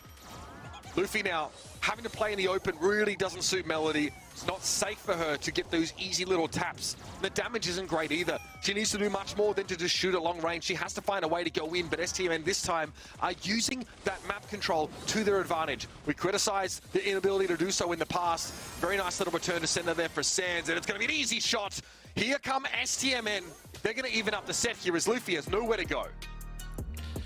Nowhere for Luffy to dash at that point. He kind of had to overstep, right? They're facing a 3-2 deficit in terms of brawler count. The walls were being blown open. No Mr. P Porters for assist. And at that point, it was all done and dusted. I mean, it would have taken some insane circumstances for Melody to come out on top there. Really great recovery from STMN. This is now a extremely important game. Remaining 7 have been lurking this entire time. They've been competing with the presumed favorite here in STMN. If they win this game, they have an opportunity to take a 2-1 lead. Once again looks to clear the walls. Has to use a second silver bullet just to make sure that they're all removed. Luffy here with a more aggressive position now, but definitely risks taking these shots from Sands. But they can only do this in short bursts, and only when they've got plenty of health to work with.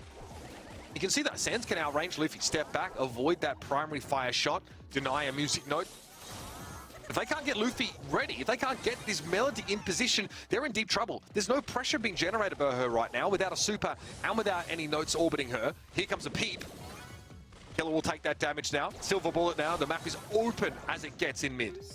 I mean, remaining 7 are just eating bullets right now. STMN connecting across the board. Killer forced to step up now. They know they're going to get cornered if they just stick around. I think a lot of hope being lost here.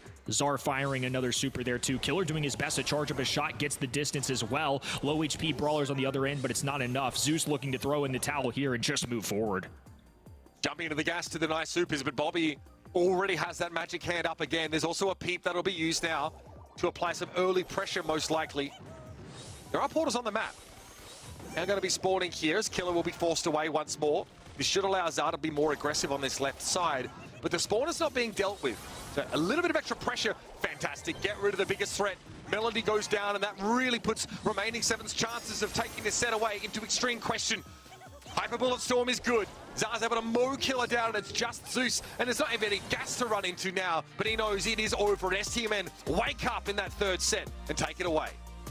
Bobby was popping off with some of those pulls there. The early kills really allowed STMN to shine. I think eliminating Melody, who was the X factor that we saw there, the big burst of potential, once that was eliminated, there was just no chance, right? I mean, Pearl could try and charge up her shot. Mr. P maybe has some porters on the map, but your traditional frag is no longer there. And I think once Melody was erased, there was just nothing they were going to be able to do. The Pearl's struggling to find value. Like every single round, there's like a Nani peep thrown down straight away, so she can't really step into mid. This makes it so much easier for the Colt to just, remove the walls, start to, really pinch that left side. Again, we know the Pearl can be powerful, but I don't think the Killer was ever in a situation to, put his best foot forward outside of, a couple of those rounds in the game that R7 did take on this map. The magic hand is so dangerous, and eventually, there's going to be enough of them thrown out by Bobby for them to make a real difference. The Melody is really good. She might be busted, but she struggles against that level of pressure. And with nowhere to hide and a little bit of weakness in her short range, she can be exploited.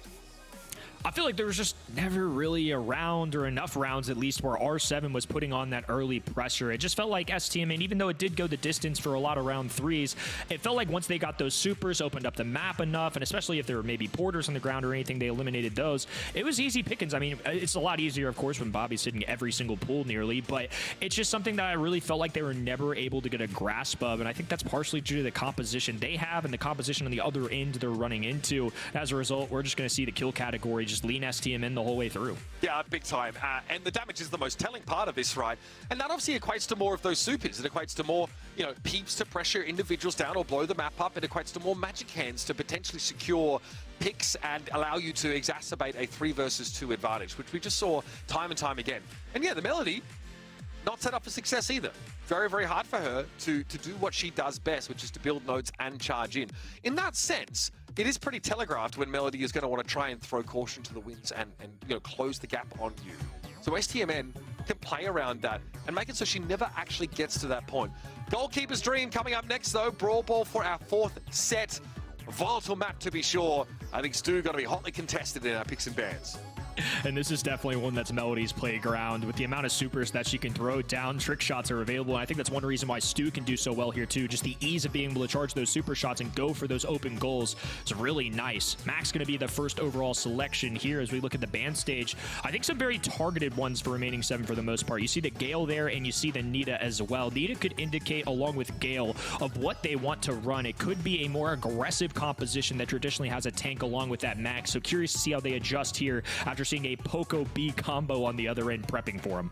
Protective tunes we've seen come in very handy on multiple occasions to cleanse off some of those debuffs or sort of disruptive effects, especially, on maps where teams are trying to play Otis, for example. Being able to sort of shut down that mute button has shown to be very powerful. The B is just great. I mean, Honey Molasses is, a very handy gadget to have on closer maps, but out here, Rattled Hive to find some damage and potentially confirm kills from extreme long-range situations makes her an absolute must-pick, or at least a go-to sharpshooter where others might be turned away from. Piper has been open here. That's definitely an option, but be a little bit more safe, a little bit more serviceable on a map like this. So remaining 7, think about, okay, well, we can't play Melody here. Ems, powerful, to be sure. But again, doesn't want to deal with sharpshooters out in the open. I feel like they maybe had to make an adjustment. I think Max locking as a first overall pick makes a lot of sense just because there's so many different directions you can go. In this case, they're going to pair with an Ems to make sure that they don't get any Poco tank kind of combinations. Also, B being removed with the long range and typical tank counter ability is something that they have to kind of keep in mind, right? If they make a tank selection there instead of somebody like a Charlie, STMN has the 6th pick and they've already prepped for something a little more aggressive. So I think they just have to divert from that and go with a different option. Griff is kind of a good blend of everything here. And to be honest with you, a brawler I really haven't seen on this map. I feel like we've seen Zara play a ton of Griff in the past, though. Really strong brawler. I mean, the damage output is filthy. I put him in a similar category as Lola in that regard, as a sort of mid to long range damage that is truly devastating. And pick a card also on open maps, is very strong because walls do block those cards generally. Sort of get away from that super in that case. And you can blow up some of the map if you want to. Maybe you're trying to make it harder for Zeus to sort of play out in the open, or at least play safely, so you can break up some of those side walls here and also set up more shots for your B. Here we go, Rattled Hive straight off the rip, though. Sands obviously looking to get plenty of that healing. Here's the damage. It is brutal. This open map really sets up Bobby to flatten them. Well, they tried to make a big play with a little phase shift there, but not going to be able to do anything. I mean, STMN with a team wipe, Zeus respawning, but they have complete map control, and they can actually break these walls down if they really want with something like a piggy bank. A super available for Griff, going to make the connection, and another one instantly falling there too, as Bobby just works to work the angle here. Easy goal as well. I mean, STMN just clearing everything in their path. Yeah, B is disgusting here. The zone control afforded by that, payback, or rather. Zara just throwing that super in. Makes it extremely hard for remaining 7 to play outside of their goals, and that's basically, a death sentence on this map. You need to be able to come forward and defend to some degree. Here's once more. Looks like the Rattled Hive have found its mark. Zeus in trouble. Killer just looks awful on this map on the Ems. There is just no way that you can make her look good, I think, against this comp. It's a walk in, and it's a first game picked up for STMN. Yeah, I just don't love that 4-5 turn for this R7 team so far. I feel like STMN have a good blend of Poco and B just to kind of prep for anything. I feel like this is a really tough one to kind of have the 6th pick on, or excuse me, the 4-5 turn here, because STMN with the 6th have a lot of different directions they can go. They're locked into a tough spot with that Ems pick, and I just feel like the Ems isn't going to be able to keep up with the range or any kind of DPS here enough to contend. Dara is bullying this Charlie extremely hard. Luffy also can't play out in the open for too much longer. Here comes Sands. Throws that heal over time down. Okay, Cocoon going to be catching the Griff here. Zeus walks back to safety, though, taking the player out of the game. Important for that moment. Looks like that the star power is also that allows the Cocoon to deal damage to the digested player. Bobby, though, found Killer. That open map. Zeus is in trouble. This one might be over already. Luffy trying to fold away from Zara, who's getting healed up so much by this Poco. Don't just need to pair it with tanks. And Zeus is able to catch that super shot off the respawn. Just in the nick of time, too. An opportunity here, though. This is one, a map in particular, with great ability to have a counter. But this time around, STMN cleaning up the top right-hand side. A takedown onto Killer. And immediately they just respond. They're unwavering right now and just, once again, putting themselves in a position to score a goal. They also just disrespect the M's, right? They just move up against her. They've got enough healing to deal with the tick damage, and up close, you know, she is very, very weak without friend zoner available. Killer able to get away, though. Those shots from Bobby not quite connecting. Another cocoon thrown down, which means Zara's weakened when he comes out, but it's a crescendo immediately to top the grip back up to full health, and that allows Zara to destroy Zeus. Caustic Charisma, a problem for the B here, but the ball is headed to the other side of the map where Sands will deliver it to Zara. Very open area here. Zara able to dodge these M shots with ease. That's the specific situation where Killer can really shine, just putting the enemy in a corner and working that angle. A beautiful tag from Bobby, though. That's going to be a major save for them now, too. They don't have the positioning to work with anymore. It's going to be a contention for this mid as Bobby lands another snipe. Killer and Zeus now forced to play full defense. A huge pushback, a super available Bobby with a wide open net. The slowdown there, and it's just enough for Luffy to slide through. R7 are going to hang on for another one. Nicely done, though, for Luffy, coming off the respawn once more, but this doesn't get any easier when we get into overtime. The map only gets opened up more for this B to continue hitting those shots and confirming kills with that Iron Hive. Friendzoner on Sands, had to self-heal there. Zara caught in a cocoon, so this is a little bit awkward right now for STMN, but Bobby will be in position to defend. And there's the last vestiges of that Griff super to take Zeus down. No goal there, that's going to be defended, and now the map's about to open right up. And this is playing perfectly for somebody like a B, one of the best overtime brawlers in the game on the other end. They just don't have a ton of options. A hypercharge being popped in terms of desperation, not even utilizing things like the super there. STMN not moving an inch. Killer just can't keep up with the range here. Zeus with a hypercharge, a max speed as well. They need to ride this momentum into a goal. The longer this goes, the tougher it gets. No connection. The spawners being immediately eliminated by Sands as well. Bobby landing an easy tag there as well, just trying to connect a super, but nonetheless, R7 putting the pressure on him. Bobby has to hit these shots, though. The pressure is definitely being felt by STMN, but they dealt with Killer. Here they come. 27 seconds left in the round now. Luffy, the last one standing. Good damage from them, make no mistake. But STMN are in position to press up.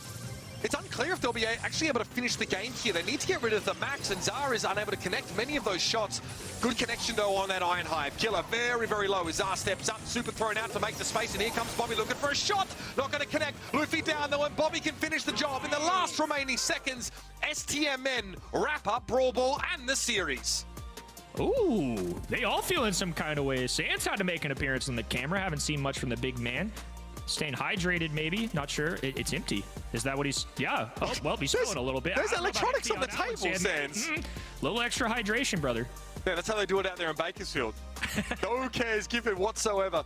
STMN feeling good. Bit of a closer game here for them, but, you know, getting the B, I think, going up against the M, some really favorable matchups across the board. And with STMN able to take Griff as their last pick, it was pick 6 in the draft. They have a very powerful setup. Even if they might have telegraphed a potential tank pick, they go with something mid-range and high power. The Griff was oppressive, to say the least.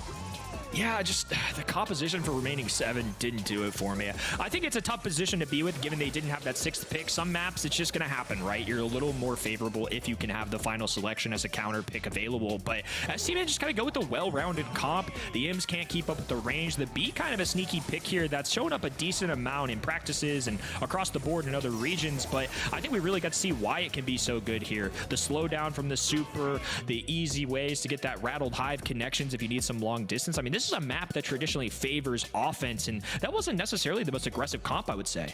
That's it. I mean, Bobby, again, you put that guy on a sharpshooter, you know, he's got to do some damage. Once again, set up to succeed here. 10 final blows. Zara also with 10 of them. And Sands very important for allowing Zara to disrespect the M's and walk up through those clouds if there's enough healing available from that Da Capo star power. Very, very strong composition, like we said. Extremely well-rounded. And there's a lot of power on the R7 roster, right? Zeus, I think, has a hypercharged cocoon that they end up missing there in overtime. That's an opportunity they could definitely have turned into a goal. Luffy, definitely very threatening for a lot of the map, especially that extra speed to juke out some of those B shots. But over a longer game, you can just see the more robust composition from STMN start to take hold. And those incremental advantages that ultimately culminate in a set win.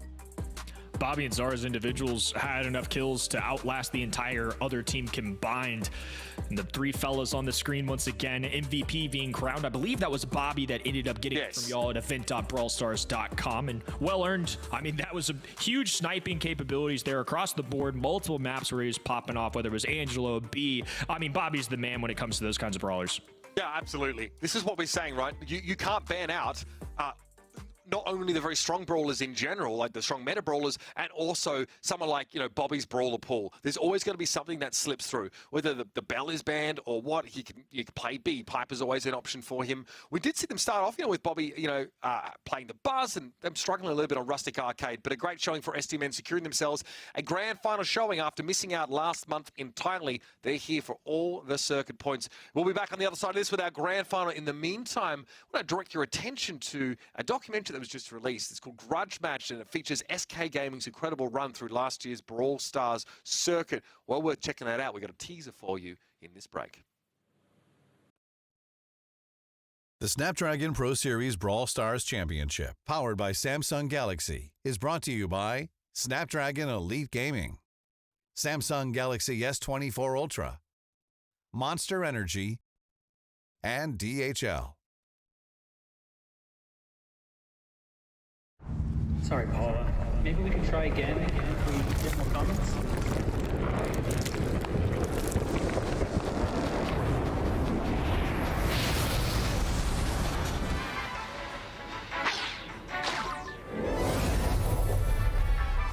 It's happening.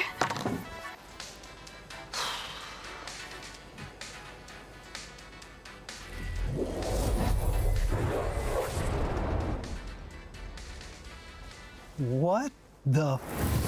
Yeah, so I was thinking at least chicken, and then chicken, and then... I want barbarian. Barbarian. Sure, that works. Oh, hey, look at this. The buttons are here. We should maybe... Take it easy. No. Let's take it easy. Oh, okay. Okay. Where were we? Chicken, chicken. Barbarian. Barbarian.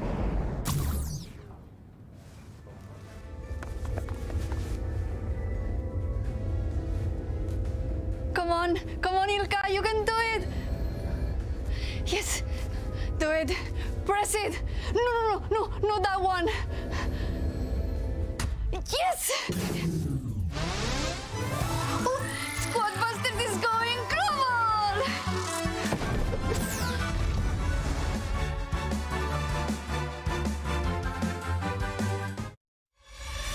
Unbelievable scenes here. SK falling like cards. Don't be scared to try something. We have nothing to lose. I'm not gonna back down from what I said. It felt like a punch in the face. It's SK Gaming running away with it. What do you have to say now? This is the peak of Brawl Stars esports, I'll be honest. The Brawl Stars Championship. In 2023, one team entered the season with massive expectations. This team is in complete chaos. And a bitter rival standing in their way. They both had huge points to prove. At the end of the season, only one team can lift the World Finals trophy.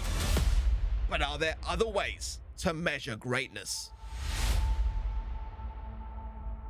Not suffering no ice right? Like what they say.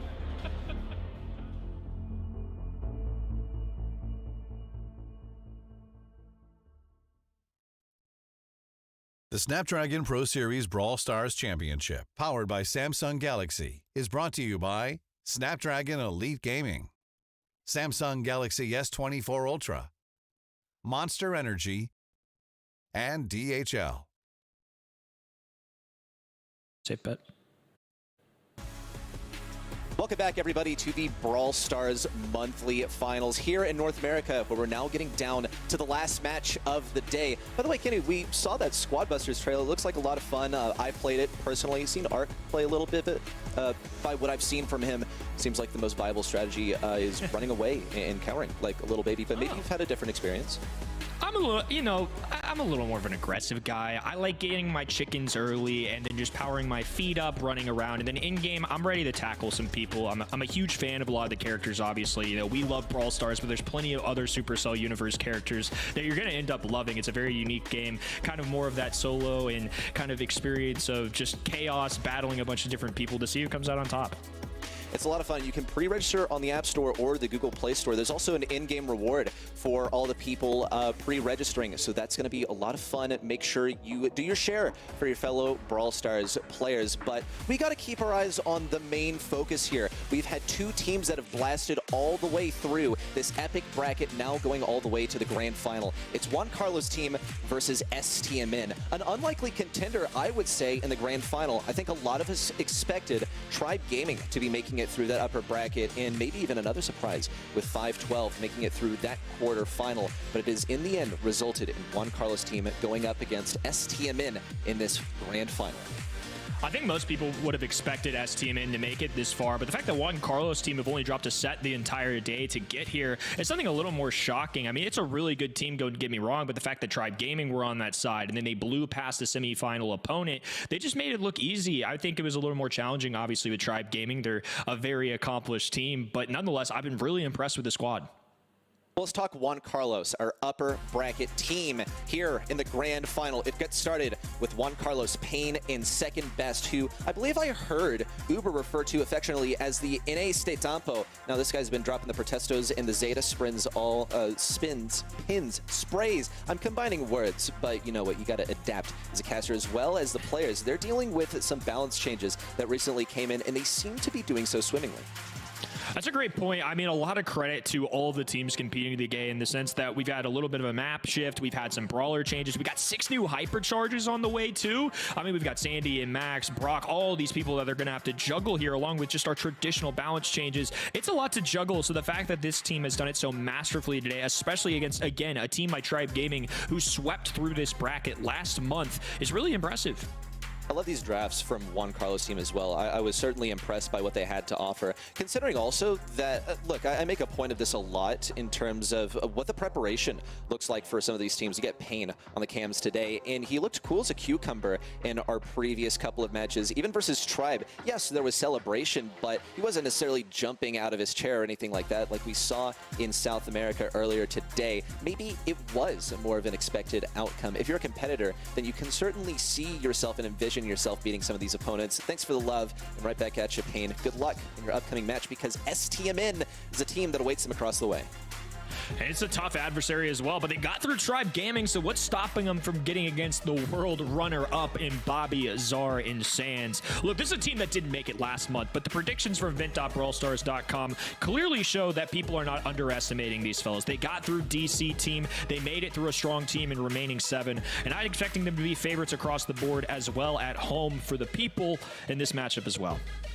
I feel like STMN have had a more favorable bracket than Juan Carlos' team today. They did get through that very first quarterfinals match facing DC team, while across the way, Juan Carlos' team had to grapple with the likes of Tribe Gaming. Though when it came to the semifinals, STMN did have to deal with remaining 7, a very challenging roster, but they only allowed remaining 7 to take a single set off of them. Which goes to show how good these guys are too. I mean, a lot of respect to remaining 7. They were contesting NA East all year long. Last year, they've been right on the cusp of being top dogs, but nonetheless, still STMN, the tribes of the world, have been for the most part running away with it. And STMN, not afraid to have a little fun too. A little spillage of water on the desk. We'll see how that impacts their performance here in our final match, but I think all will be good for these guys. And again, I think in fairness, they deserve to be favorites here, even though they didn't make it last month. Oh, you got to adjust the camera once again, it seems. Thanks a lot, buddy. I will say Pain's camera has been stationary all day long, so it seems like he's got that figured. I mean, one thing that you got to keep off your mind, keep your head in the game, and make sure that your brain is focused on getting that draft started. It's a big deal. I mean, just a real professional here. And I feel like one thing about Pain in particular, every time we're looking at these player cams, I feel like he's got a smile on his face. He's always having a good time. I think it's important to make sure you let loose a little bit, have some fun, and just enjoy the moment. That's something I feel like both these teams are always good at. STMN never afraid to show some excitement and get jazzed up for some big-time plays, too. Pain is actually someone who issued one of my favorite quotes of all time in Brawl Esports last year in the Snapdragon Pro Series. He and the other members of Wash team made it to the San Diego LAN, and this is when he said, no one makes it here in 1 year. We've given everything to get here, and the most important thing is to start. And that's like seriously inspirational. I think this guy has really come into the big, like greater Brawl Stars scene only as Vatra Gaming a couple of years ago. Meanwhile, stmn have a lot more tenure in the scene, so a bit more green, definitely a fresher face around the block, but still making some good moves. That's a great mental game to have, and it's something they're going to need if they want to take down the Titans in stmn that they are. I mean, they've already done so with Tribe Gaming today, so what's one more for the fellas here? They're going to start things off with Safe Zone. People at home, all right, I will say this is one of the closer ones we've had today, Ready. 67 or 2/3 of the audience at home are riding with stmn, but some people are feeling a little frisky. They're going to go with the underdogs in Juan Carlos team. This is maybe a little bold, but I think you got to be a little silly, maybe a little goofy to be betting against stmn when Safe Zone is in the map pool. This is like the stmn map.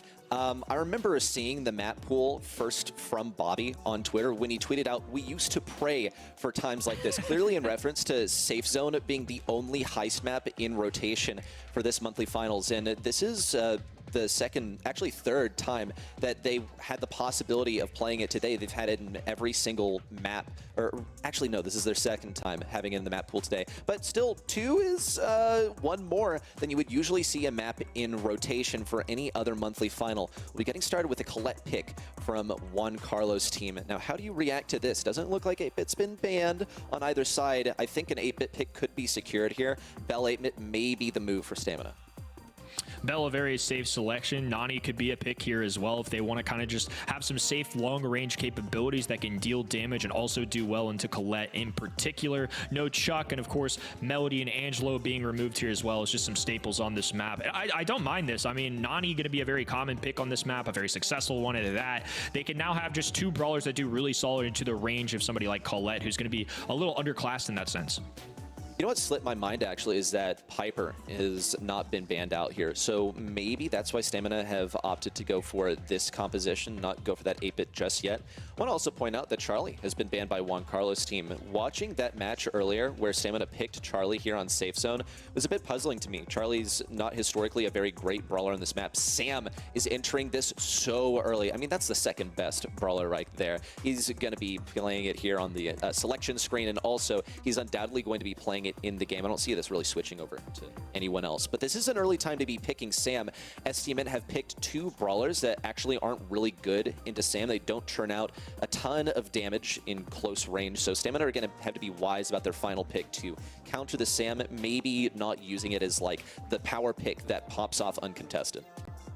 They're going to go with a Max as their final selection here, too. So they're going to pair the speed and the utility of Max alongside Sam. And they can make this Sam pick a little bit more easily due to what stmn picked. The order of operations here, I think, is important. Colette going first off the board. Bell, Nani, safe selection to kind of counter that out. And because they go with the Sam, they're able to get more aggressive, and they have the Colette on their side, so they have to worry about as many counters. But picking Griff, a great shout. I think that's a good blend of range, damage, and also brawlers that can deal well with Sam in particular. It's unconventional for sure, but it's also something that's not going to get rushed down by the Max or the Sam like Brock would, and yet it still has the same free wall break. Note that Colt has been banned by Juan Carlos team, so that's more wall break that has been out of the mix. I think Nanny would be able to break those 2x2 walls at mid just fine, but you need to be able to get these walls broken early instead of waiting for Nanny to get a super, because you will get rushed down super hard. I think this is a creative way to do it. You don't really ever see the Griff here. In fact, in the qualifiers, he only has a 50% win rate, but I trust stmn to make it happen. Zara's going to be getting the kill on second best early on, already stymieing this early push from Juan Carlos team, where they get 6%. It's just a great selection into them as well. Despite that 50%, I think this is about as good of a matchup as they could have asked for with the remaining brawlers on the board, especially things like Charlie banned out, teleport in from Sand. Second best able to survive enough to at least grab one. Bobby rushing this down, though, dropping a nest egg for extra control of this map here, too. They isolate Zara on this top left-hand side. He's just trying to juggle Juan Carlos and Payne, who's now dropping some speed for second best to move up the map. and he trips the mine on the right side. Good connection for Juan Carlos as well. Sans is going to try and teleport forward. Does I take it back? He cut me off so quickly. The full shot as well to shut down the mid brawler, but he has to fall back once more. STMN find themselves in a majorly defensive position. Sam's job is essentially to run it down the entire game. It doesn't matter if he's feeding supers or anything. He will be feeding the hypercharge to Bobby, who's already popped at Pain, dodging so many of those shots, but Bobby still locks in the kill. Juan Carlos also being relatively evasive and second best on the back right. He cannot be uncontested. It's going to be Zara's responsibility to defend him. Zara in a one-on-one matchup against second best, so if Bobby and Sans can get positive in terms of damage, they're going to be in a pretty good spot to teleport through, and Juan Carlos going to be stuffed down with a Nani there, trying to get the backswing, can't quite connect. Sans survives, and with 481, now it's he who can do the damage with a damage gear as well. That's going to add up quickly. Wonder why this wall around the back right isn't being broken. Maybe Zara sees it as a good way to actually pinch Sam. If he can keep Sam from doing damage to the safe, then it allows Bobby and Sans to win their respective long-range matchups. Sure, they don't have a ton of safe damage, and yes, they also have the risk of getting run down by the max, but this is just trust in teamwork. I don't think it's misplaced trust. Stamina have managed to stop any damage coming in on their safe. We do see the kill on Pain. That's going to enable a nice push in from STMN. Possibly their last of the game. They shut down Juan Carlos as he goes in for a super. 20 seconds left. Second best has to make a move. Beautiful chess match being played by S-Team in there. They're relying on these long-range brawlers that have a huge advantage in Colette, and they're shutting down Colette, who is an answer to getting high save damage, but a little surge coming in from Juan Carlos' team. A super eliminating him. Second best trying to connect with Bobby. 5 seconds on the clock. They have enough time. They get the shot through. Colette fires an extra one for good measure as well. And Juan Carlos' team putting one on the board in the final moments. Well done for Juan Carlos' team. What a patient game played by second best there in the back right. He knew that he was not going to be doing anything into the Griff if he decided to push him solo without any assistance. We saw Griff knowing the exact same, hey, if I literally just sit here, then it's going to be completely fine. I'm still a little puzzled on why he didn't break open that wall on the right side. I guess maybe he didn't want to deal with second best bobbying and weaving his way in, because there are only a couple of corridors that second best could have used to push on the point. May have just been more advantageous for Zar to fire down those corridors instead of giving any room for second best to dodge. Could be a sign of respect as well, or just maybe not wanting to get grabbed by something like a gadget and Sam Super combining to kind of pull him in. So I think all things considered, I think it's just good plays by second best. I think it made sense from STMN, and despite them losing that game, I did respect the logic as well. So far, so much better for Stamina than game number one. They've already locked in 30% on the enemy safe. And here's the wall break too. Early kill on Zar as well. Juan Carlos' team looked for an opportunity to get on the safe, and that they shall receive. Juan Carlos emerges with actually quite a bit of damage taken off of him. Good shots in from STMN. We'll see Bobby secure the kill, and another one onto Pain. Hypercharge. They approach the enemy safe. More damage on top of that safe. That's all it is. Down to 50%. That was 20% in one teeny tiny push from Stamina just moments ago. And once more, Sam locked in the back right. He knows that this is exactly where he needs to be, and it's up to his two teammates to win their respective matchups. And now Zar can let loose a little bit here too. Bobby going down is going to be a toughie though. It's one less brawler they have on their side, so second best can let loose a little bit. They work down the lane, but they can't quite make connections onto that high safe for much longer. Still a huge lead here for STMN, but Pain trying to give his team a little surge here to get back in the fight. Not only was that a super, but it was a hypercharged super as well. How close is Juan Carlos is what I want to know. Good tap by Sans. Second best looking for life as he does manage to stay alive in the back right. But still, Zar respawning to defend him. We saw actually second best juked a super from Zar that was almost guaranteed to kill him. Managed to get some super nice damage on that safe in the process. Sans and Bobby left alone on the safe. That's the kill shot. Sans tanking the damage. The teleport behind you. Nothing personal, kid. It's game 3 coming. Tough one there. I feel like STMN recovered quite well in game number 2. Sam just kind of locked out at the top. I feel like, again, I kind of see the vision for not opening that up. It's just, if you can keep him back there and go even, it's totally fine. The only time where we saw it kind of get out of hand a little bit, we saw Bobby go down middle of the game, and at that point, Griff's got 2 brawlers, one coming from the mid, and Juan Carlos, or excuse me, second best, Juan Carlos' team coming up from the top right. So that made things a little trickier, but I think I'm kind of with keeping that wall up.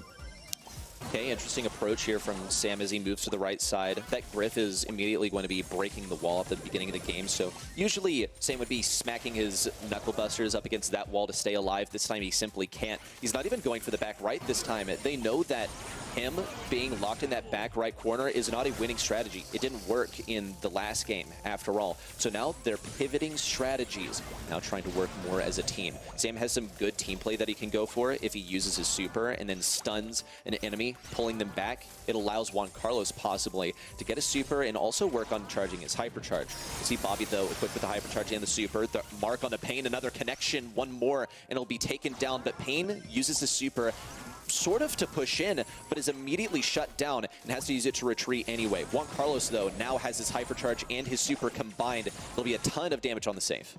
Zaro had the freedom to move up and destroy that little 4-prong barrel set right there as well, so that's huge for STMN. It just makes it harder for second best. Less places to throw his super. A teleport through for Sands. He's going to slip past the defense here, keep things a little more even, but every time he connects a full-blown shot, 4,400-ish damage. That's a big deal as Bobby is just forced to play defense now.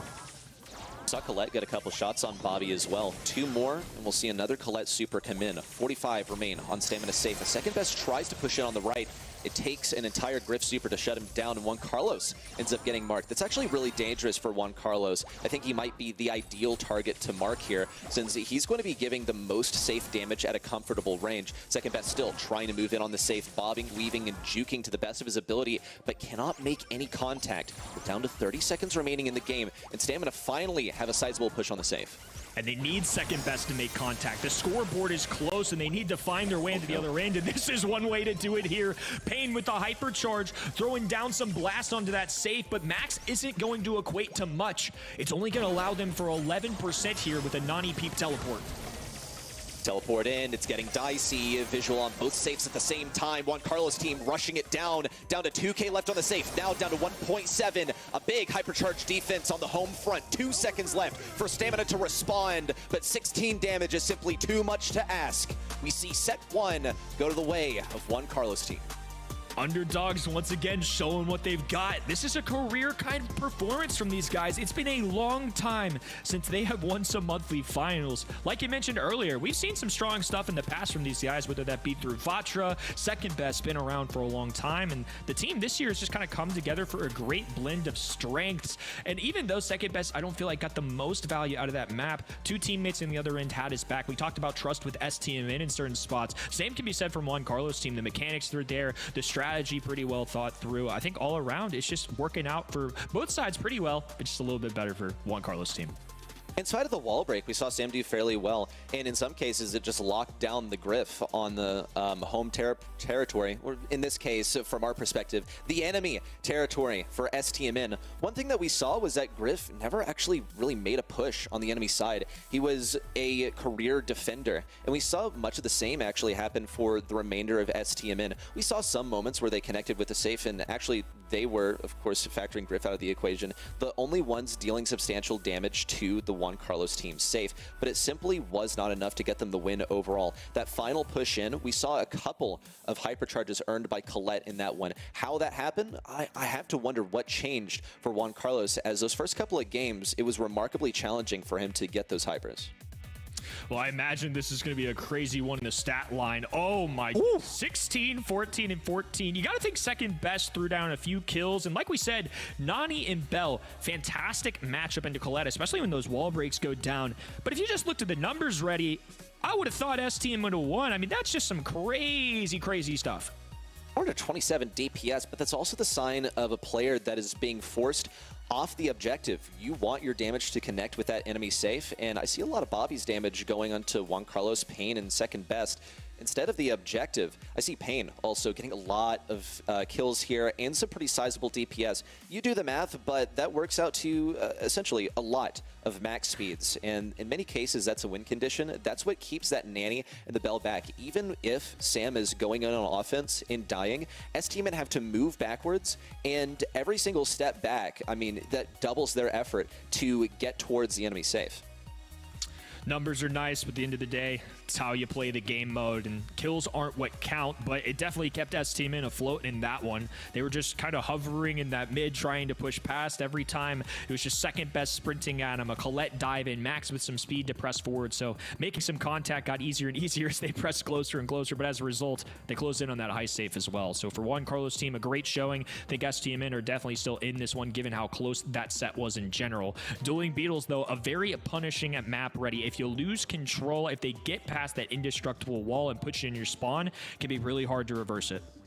It's a pretty draft-dependent map. There are many strategies that work out here, and it's hard to mechanics your way out of a bad draft, especially at this level of play, for sure, but map-wise as well. This is where we start to see some throwers become really, really viable. Maybe some thrower 1v1. I always think about what Sprout can do here. Sometimes Barley can also be a viable ban if you're expecting the other throwers to be banned out. He's just kind of lower in the thrower food chain, if you will, engage with me on that line of thinking. I look to Larry, I look to Jesse as being something good here. Pam is a real power pick here. Angelo first selection from Stamina that was deliberately left open from Juan Carlos' team, which indicates that they know that they can play into it. A bold call as well. I mean, Angelo is a phenomenal brawler in the game right now, and presuming it's Bobby once again playing this brawler, a great person to pilot it as well. They're going to go with the speed of Max, which traditionally we do see played into the single sharpshooters, the Pipers, the Bells of the world, and it can definitely work out. I think Max is a very strong brawler right now, too. I'm just curious to see what they pair this with. They don't have Poco available, which I think Stamina see right through. It's actually been a pretty popular choice for this team, and also this map in particular in practices, and they're going to grab B on the other end. It's actually surprisingly been a more popular brawler this week in particular for practices. I'm surprised. I don't see anything that really synergizes with a Max just yet, but what I think is a mentality here is B into Max. This is actually an interaction that we used to talk a lot about last year before Max fell off in the meta, and so did B, actually. They were simply outclassed by things in many cases. I think that this can be a little bit challenging with the lanes being kind of closed in. Feel like B most often is going to be a lane on this map. Max, you can play on either lane or mid. Since Juan Carlos' team had that last pick, though, I think they're concealing what they're going to be pairing up with the Max, possibly baiting out some anti-tank stuff that they'll counter with control, stuff that outranges it. B is one of those, sure, but I think B is more here to take that option away from stmn. Griff to open things up here too, so kind of just playing into that longer range comp that they're looking for. Curious to see who they kind of pair this with as the clock winds down for stmn here. Traditionally, we'd see something like that B Griff go together, but instead, an Angelo will certainly work. I mean, that guy can certainly hit some long range and high damage dealing shots. So I feel like there's a lot on the board here, but they're just going to go with something safe, something good, and something that's been good for months. It's going to be Charlie. Well done. That'll be good for shutting down aggressive stuff that gets in close range. Could entirely be a bait to get them to run this kind of stuff. Something like Amber might be an option here, but they have to be concerned about how that Angelo is going to pan out. Angelo is absolutely monstrous. I'm getting some word from the stat monkey right now, and he's telling me that Angelo has a 70% or 75% win rate. No, I'm actually not joking. Oh my gosh, look at me. I should be running the drafts. I thought you were going to talk about the Sandy that he was predicting. It's actually going to be Amber, though, which I think kind of plays into a similar role. I think it's going to be able to pierce through the shots of those spiders if they elect to go for that. Has the long range to zone off that left or right-hand lane. Griff can blow open the map, but somebody like Amber can kind of play into that long distance still and just pepper away with the flamethrower. I think in many cases, Amber is here to make sure that you don't get run down. I don't necessarily see anyone from stmn doing that, with the exception of Charlie. She's also just good into Charlie by virtue of being able to burn down the spiders. Wow, look at all those bushes completely vanish. It's going to conceal Bobby pretty safely in here. Bobby, nice snipe through the wall. A lot of times you will see Angelo go for the jump, but in moments like these, you will switch to the piercing through the wall shot, as you don't really get much value from jumping away from an enemy that's not aggressive. And it's also nice for a little bit of surprise attack here. I mean, he is running out of grass, so not going to be able to pick up as many of those due to Amber's flamethrower, but nonetheless, I think it's still a great way to deal with that. stmn finally clawing their way for some kind of control here. They need it desperately. They're down over 30 or almost 20% at this point. A very tough beat for them as Payne gets immediately eliminated from the cocoon, and Juan Carlos might be left all alone here in a moment.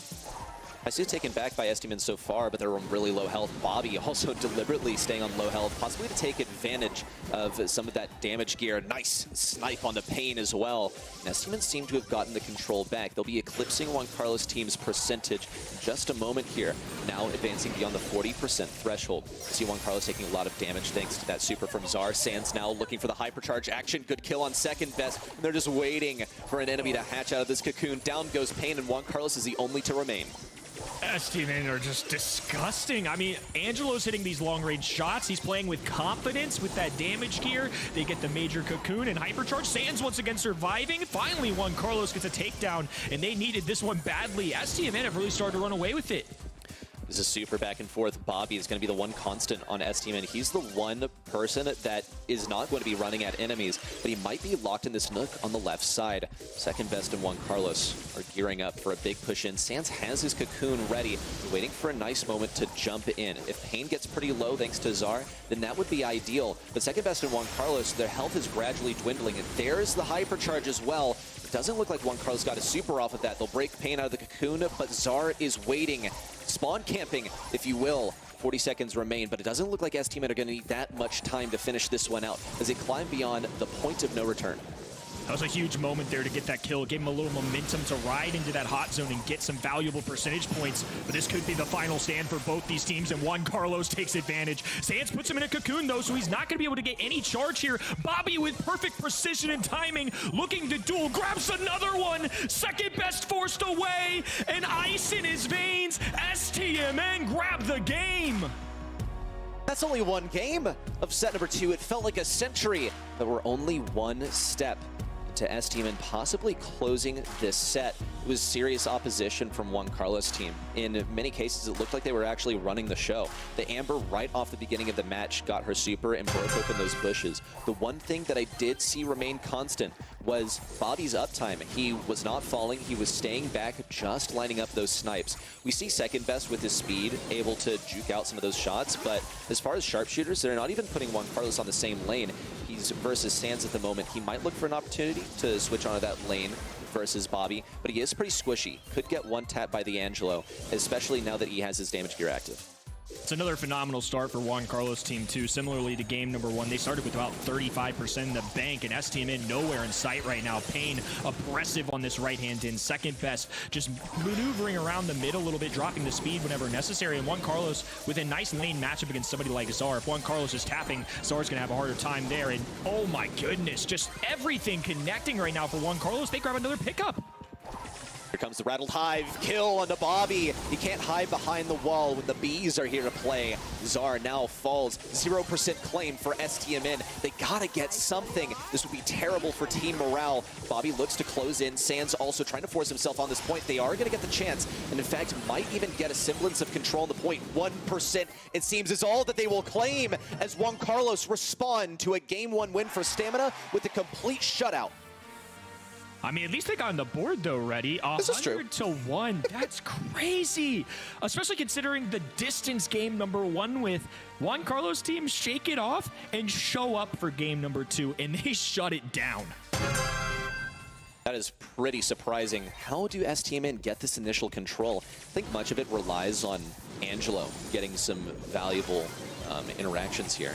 Sands now throwing down these hatchlings once again, or spider hatchlings, if you will. Pain also now contending with a lack of range on the right side, a lack of cover as well. Bobby is taking full advantage, almost a move on a second best, a curious phase shifter around the unbreakable too. Yeah, it's you see it from time to time, but it never gets less jarring. It was pretty cool. I was thinking the exact same thing. Not too often you see something like that, but second best, it's a flashy player, a lot of pins. I mean, of all people, it wouldn't surprise me that he was the one to pull that off. Well, Sands on the right side finds himself into Juan Carlos in this matchup. Low on health, Juan Carlos gets the kill. Didn't provide him any outs. It was a complete checkmate with a combo of the Rattled Hive and the peek around the wall. But Bobby has his name and his number. stmn look to grab back control at this point. Could be challenging with the hypercharge popped on the left side. Second best is on dangerously low HP. Juan Carlos looks to regain control. No contact with the use of the super. stmn are gradually climbing for its Juan Carlos team's capture so far, and Sands finds himself in a very comfortable position in the enemy bushes, camping on top of this cocoon and claiming a kill of pain. Wow, it's a huge swing here. A piggy bank being disposed of in the middle of the grass there too, so no room to hide for Juan Carlos' team. No sneaky shots from B, no Amber getting aggressive. Can be much tougher as Zara looks for an angle, a beautiful connection there with the cocoon. They're going to try and help a teammate out, but it's not going to be enough. A shutdown from STMN and continue just pummeling of Juan Carlos' team. Folks, we already know how this one's going to go. 90% and counting for STMN. Sands on the aggressive once again. Claims a kill of Juan Carlos, falls to the burn, but it doesn't even matter.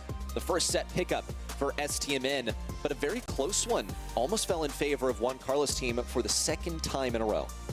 Couldn't have any more of 3 different games. We had a marathon game 1, a speed run game 2, and in game 3, STMN said we'll give you a little bit, but after that it was just smooth sailing. I mean, it's so crazy how these pro players are playing these same exact brawlers 3 straight games, and there are so many different results.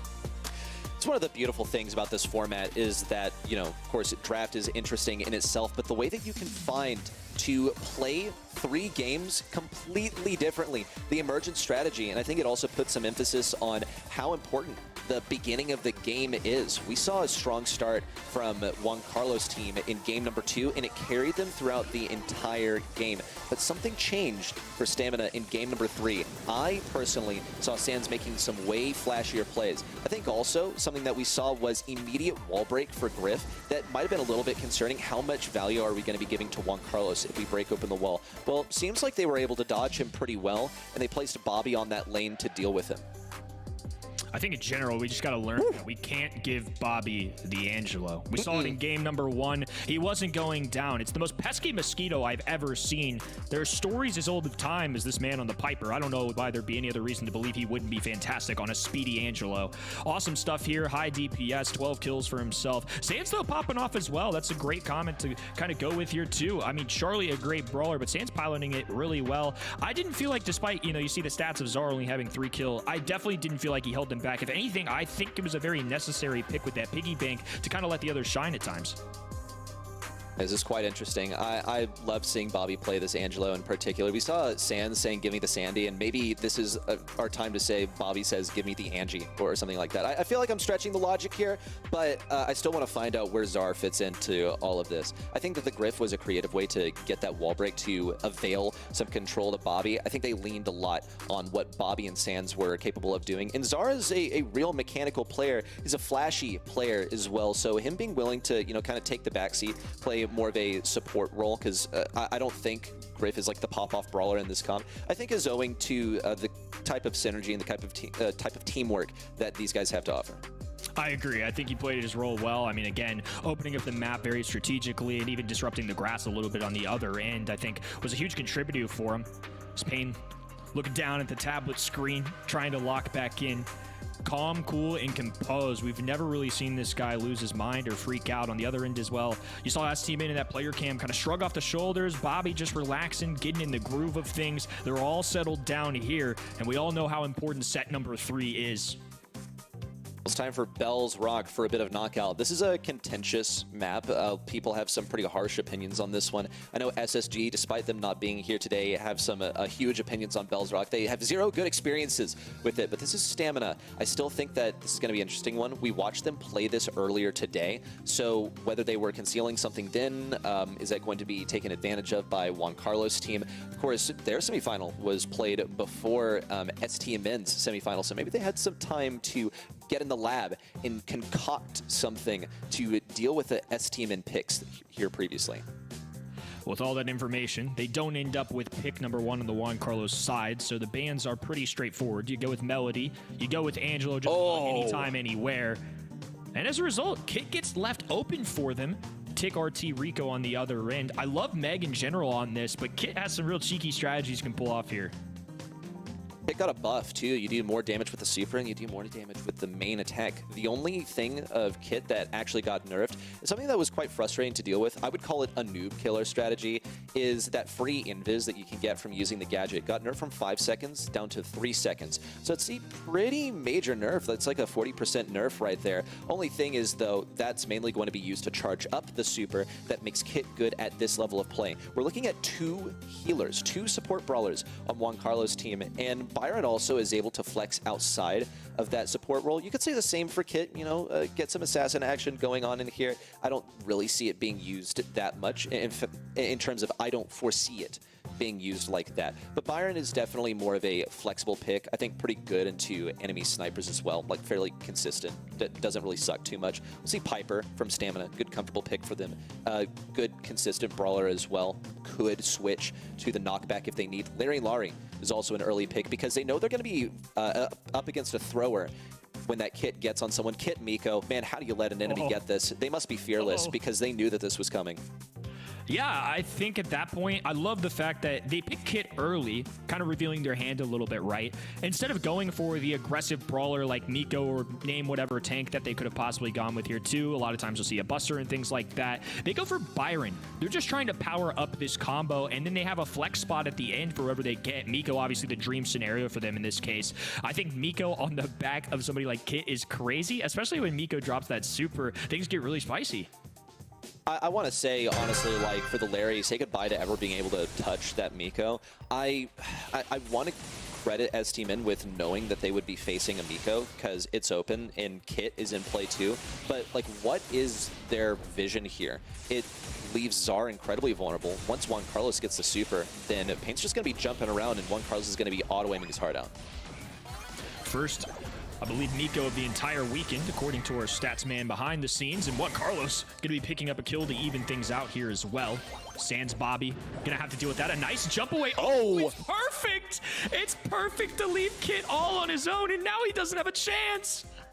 What a disaster! Juan Carlos' team, we see the Miko jump in. It was his last shot. He didn't have time to jump away, it seemed, and got hit by all of those heart bombs from Bobby. That is a travesty in motion. Bobby tries to get the kill, but he's helpless in close range against the Kit and Miko. They're healing so much. Sans, even with all of his health, cannot contend with his combination. An easy kill onto Czar, most likely. And we'll see these guys just farm up their super for the next round. Meg, outside of the mech, is incredibly weak. It's a chance for Juan Carlos to get his super and be ready to, right off the starting blocks, get on Pain's back.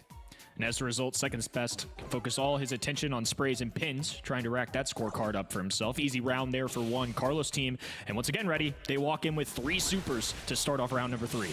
Okay, looks like Miko goes in. Do we see Juan Carlos try and jump on him after he lands? It's going to take a lot of coordination. He's thinking about it. Pain needs some help. Here it comes. No gadget as well. Good takedowns, however, as Sans has popped out of the mech. Bobby's looking very vulnerable. And Juan Carlos' team are just showing us how it's done with the Kit Miko. I will reiterate, how does this get through the draft? I can't help but chuckle. Like, this is insane. How are you supposed to just rationally deal with this strategy? Byron there to heal, Miko to jump, Kit to ride Miko's back. So that's 2 brawlers during that jump. You're not getting tagged by. It's just difficult to deal with, despite a perfect jump from Piper and Bobby there to get that kill. That was the best thing they can do. Once they have 2 to 3 supers on the side of Juan Carlos' team, it's unstoppable. This must have gone differently in scrims or in their head because this just ain't it.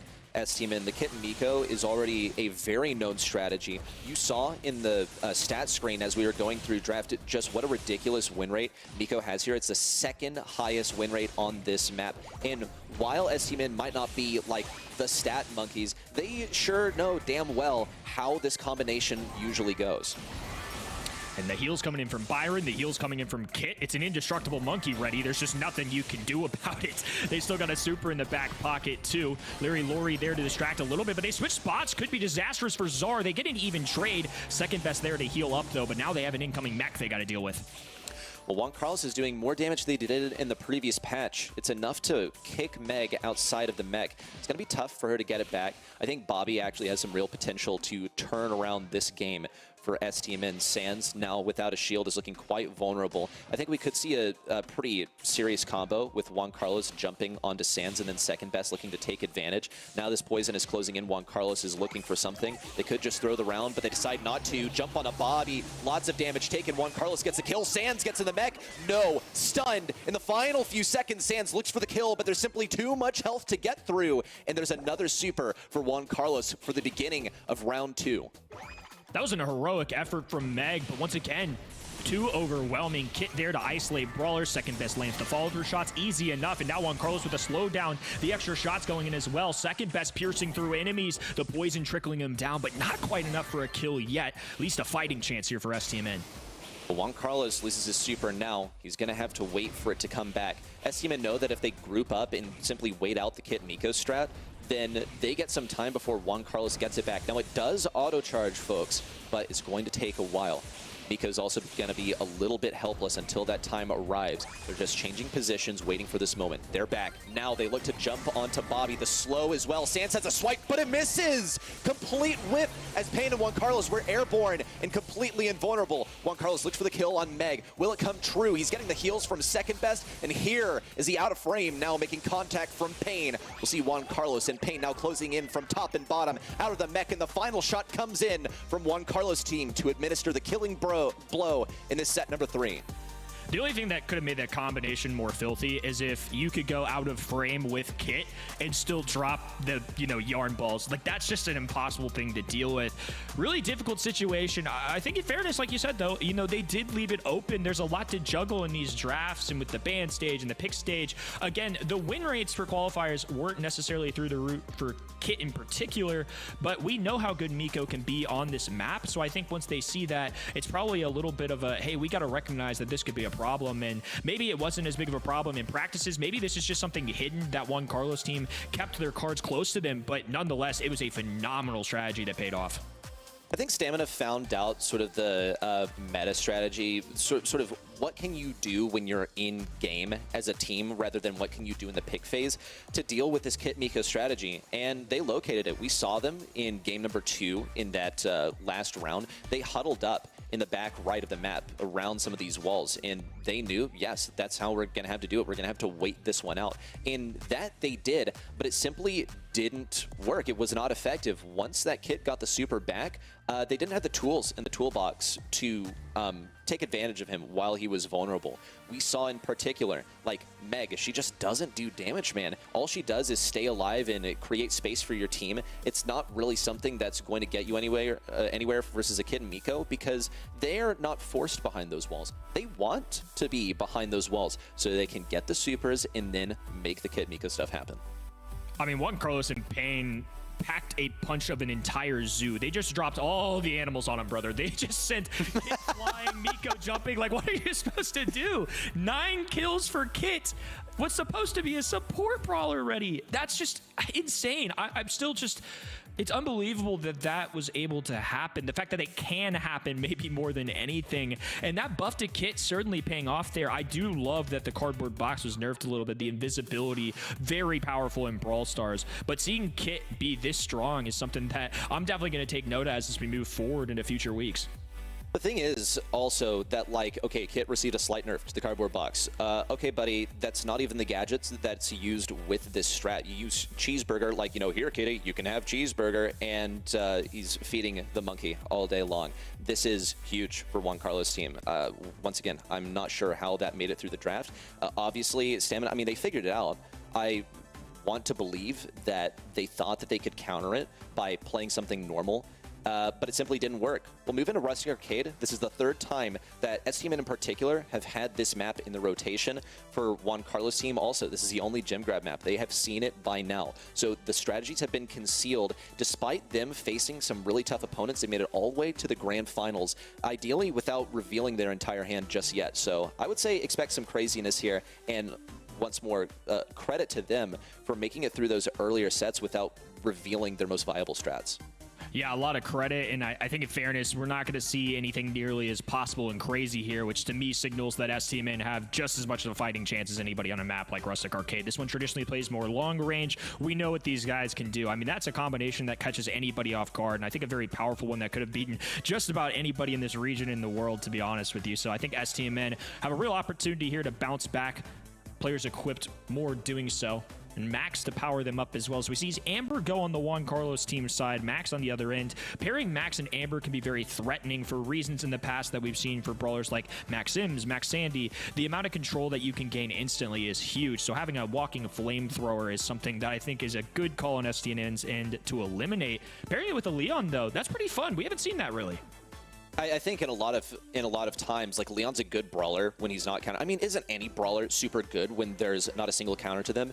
And lots of times, Leon is ever present in the draft. He will be banned out, or he'll just be countered so that he can't be picked. He's always hovering over the draft, kind of like Chuck in a Heist. If he's not in the ban phase, he's influencing every single one of those picks. I think Leon is a stellar pick into the Amber. An Amber pick so early on is actually quite risky. This is one that you usually see a little bit later on. It's absolutely a lane brawler, but I think also picking your mid as a 4-5 does allow you to not be countered as hard by the enemy. You pick your mid brawl, your mid being countered is really disastrous here. And I think we also see some pretty viable mid options that are still open. Something like an 8-bit could be totally viable. We see stmn, they have that open.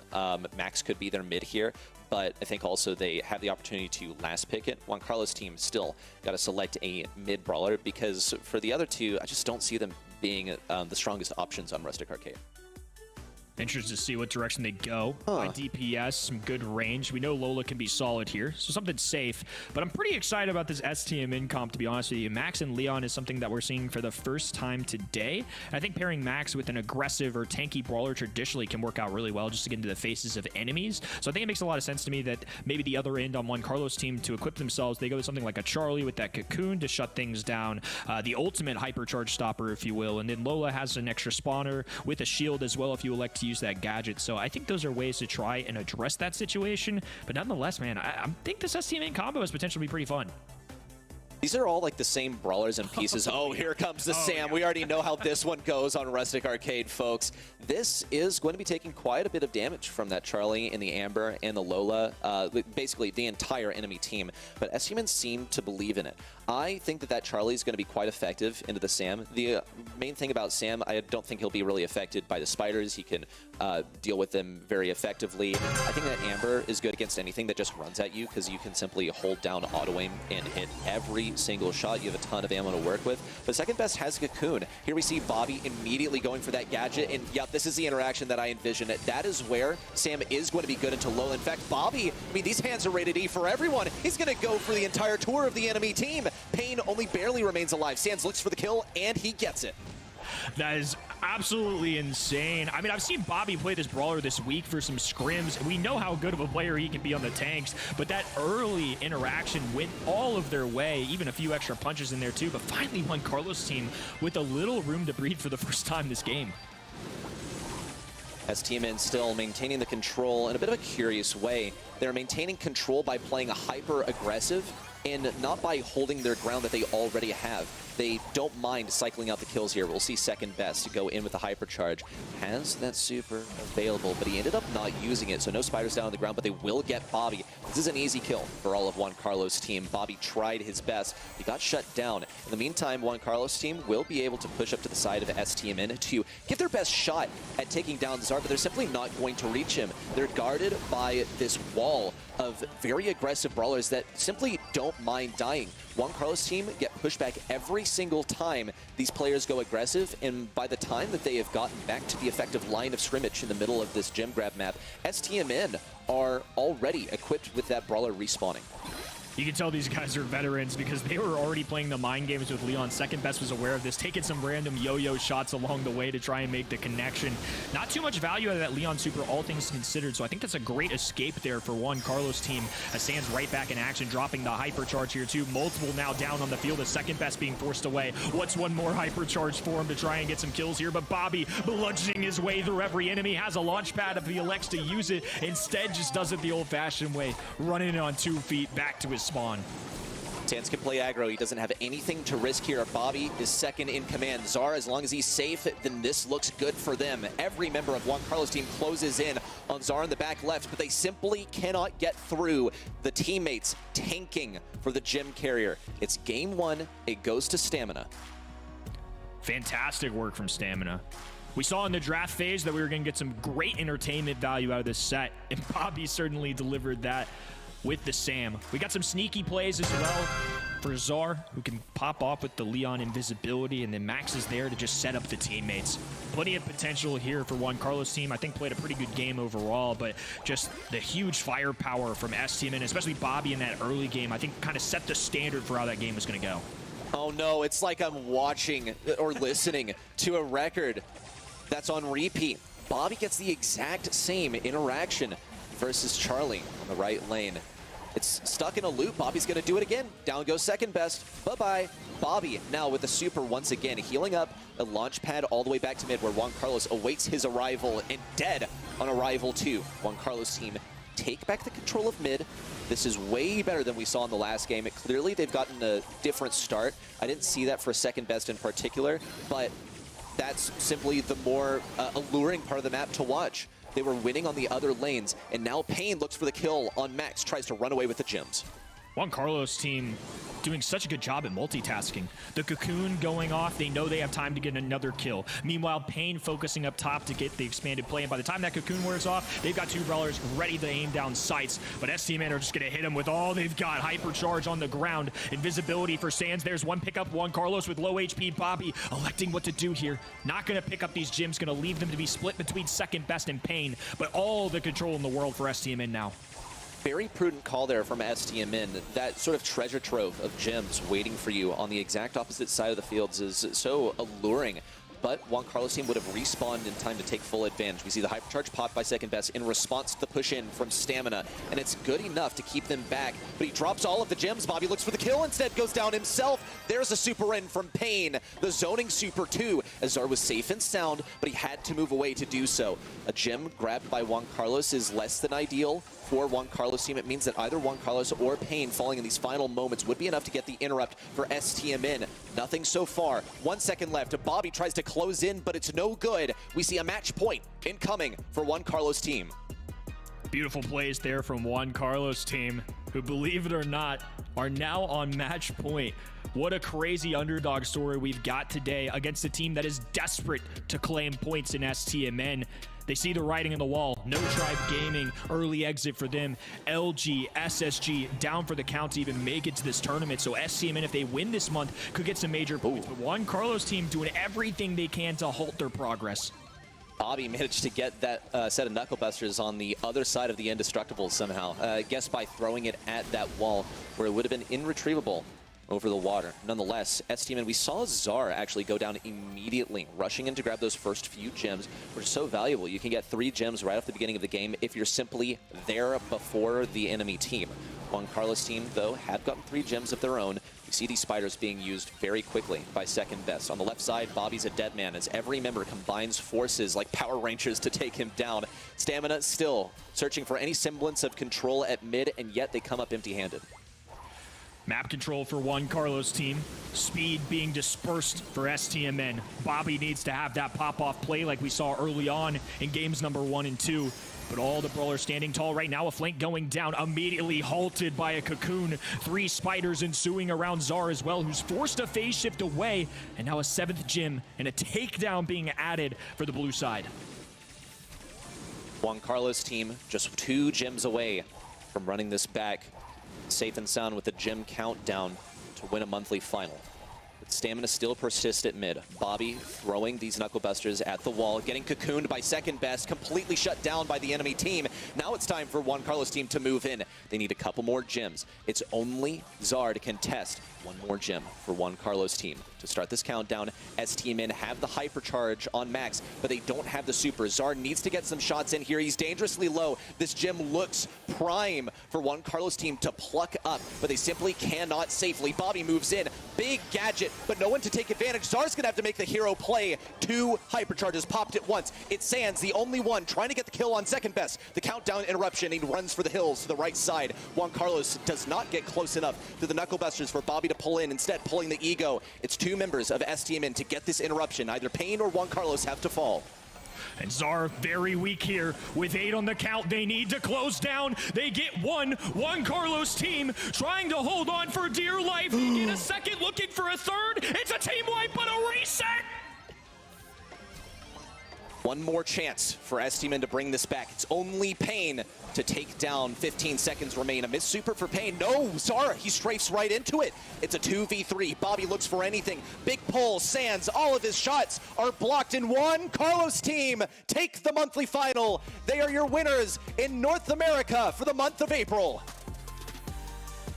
An underdog story for month number 2. Pain repping the jersey, and deservingly so. He hasn't won one since 2022. Second best since 2021. It's been a long time coming for these fellas, and finally they're no longer at the cusp of competing. They're the champions. In este tempo, in second best, pulling through, and Juan Carlos in Pain getting that glory that they have fought so hard to achieve. What a story. What a hard bracket for them as well. Not only did they have to defeat Tribe Gaming, but they had to go through the likes of STMN as well to make it to this point, replaying some maps, having to conceal their strategies, immense gameplay prowess being put on display here. And like you said, these players getting their first monthly final win in an entire year, or in another case, in the case of second best, in 2 years since he played on IX Gaming and his career was cut short that year. It's crazy to think about. I mean, these guys have been around for a long time, having a lot of success, some of them even making it to the world stage, but this is a huge victory for them to start off month number 2. I mean, we talked about how STMN really needed to capitalize this month, and getting second place is pretty darn good. But Juan Carlos team in that kind of mid-tier mix as well of points. They had an early exit last month in the quarterfinals, and this month they show up, and all the people out there looking for an El Clasico, a possible Tribe STMN standoff like we're used to seeing in the past, not going to get it. They're just going to take them both down themselves.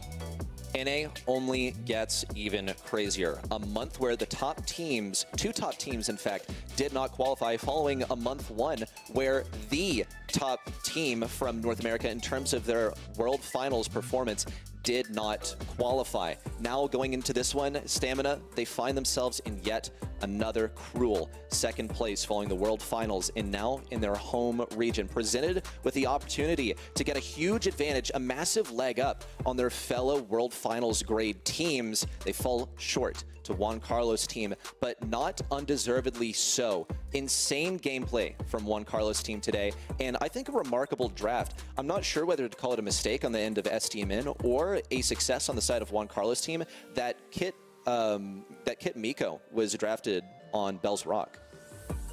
Double digits for the entire team on Juan Carlos team. Of course, headlined by the man on the camera, it was Pain. 15 kills as an Amber, and as a result, the people at home see it as well. The hard work paying off, and Pain going to be your MVP of our grand finals here, voted on by the people at event.brawlstars.com. I would have loved any of the 3 of them, but it makes my heart a little happy that the guy on camera does get it. Oh, no doubt. I mean, he looks so happy as well. And did you see there towards the end as well? It looks like whatever Patchy did, I think he was referencing the whole like mewing thing, you know, shh, guys, check out what it's done to my jawline, has also been repeated by Tribe Gaming in the finals of last month after they won the grand finals. We saw, I believe, Sands do it after they won their match versus the remaining 7. And now Juan Carlos team, we see Pain do it on the cam. So maybe this is the year's meme. Okay, maybe it dies in the coming months, but it's cool to see it being repeated by every team that has gotten some wins in here. Look, if nothing else, we've got some good jawlines here in NA. Good for everybody in the pro scene. It's been a heck of a day, though, already. I mean, a lot of competition, and Juan Carlos team had to get through some of the best to get here, only dropping 2 sets along the way. Incredible stuff. honestly. I think we saw a great run for both teams. We saw some other things that were quite unexpected. Obviously, Juan Carlos' team got a great run in the upper bracket. A total upset versus Tribe Gaming. Yet another upset versus stmn. I don't think quite an upset versus 512, but 512 did end the day securing sort of an upset of their own versus real ones. At least for two of us at the casting desk, it was an unexpected outcome. We saw a good win for Remaining 7 Esports as well, as they made it through the quarterfinals, but not quite past the semifinals. It has shaken up how our regional leaderboard looks, so I'm excited to see how that one pans out.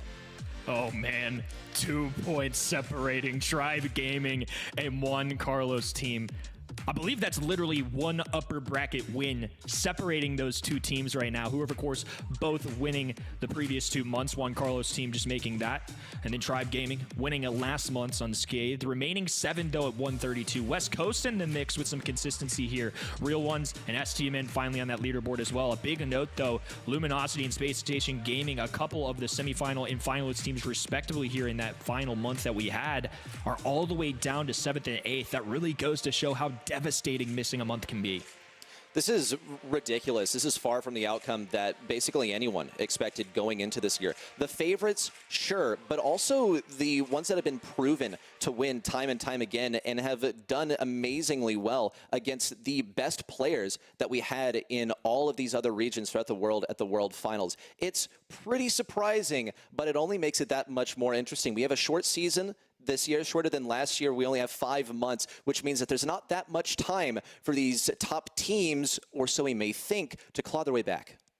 Yeah, and if you think about it too, the seeding in this case, you know, you got 1 through 8 that typically line up against each other in those monthly qualifiers. We see stmn, SSG, and Luminosity presumed some of the favorites, I would say, for those top 4 spots in this region, all in that 6 through 8 stage. So even some of the top earned seeds so far going to have their hands full when it comes to the monthly qualifiers.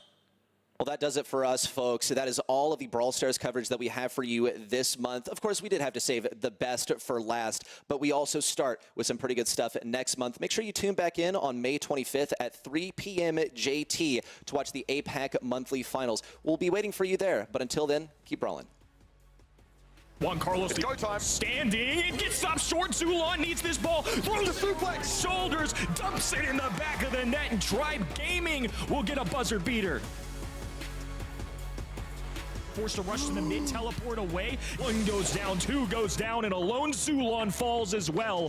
Juan Carlos team 1 round away from proving 92% of Brawl Nation wrong. Look, Carl is dangerous right now, and Zar can't really do a thing about it. Gems dropped. Carl more than happy to take 1 away as Bobby looks to try and follow it up. Yuval also dropping 9 kills. I mean, if he finishes his Rubik's Cube by the end of the match. The space, and here comes Bobby looking for a shot. Not going to connect. Luffy down though, and Bobby can finish the job in the last remaining seconds. stmn wrap up Brawl Ball and the series. Ooh, with that a nice jump away. Oh, it's perfect. It's perfect to leave Kit all on his own, and now he doesn't have a chance. stmn are just disgusting. Juan Carlos team trying to hold on for dear life. They get a second, looking for a third. It's a team wipe, but a reset. Juan Carlos team take the monthly final. They are your winners in North America for the month of April.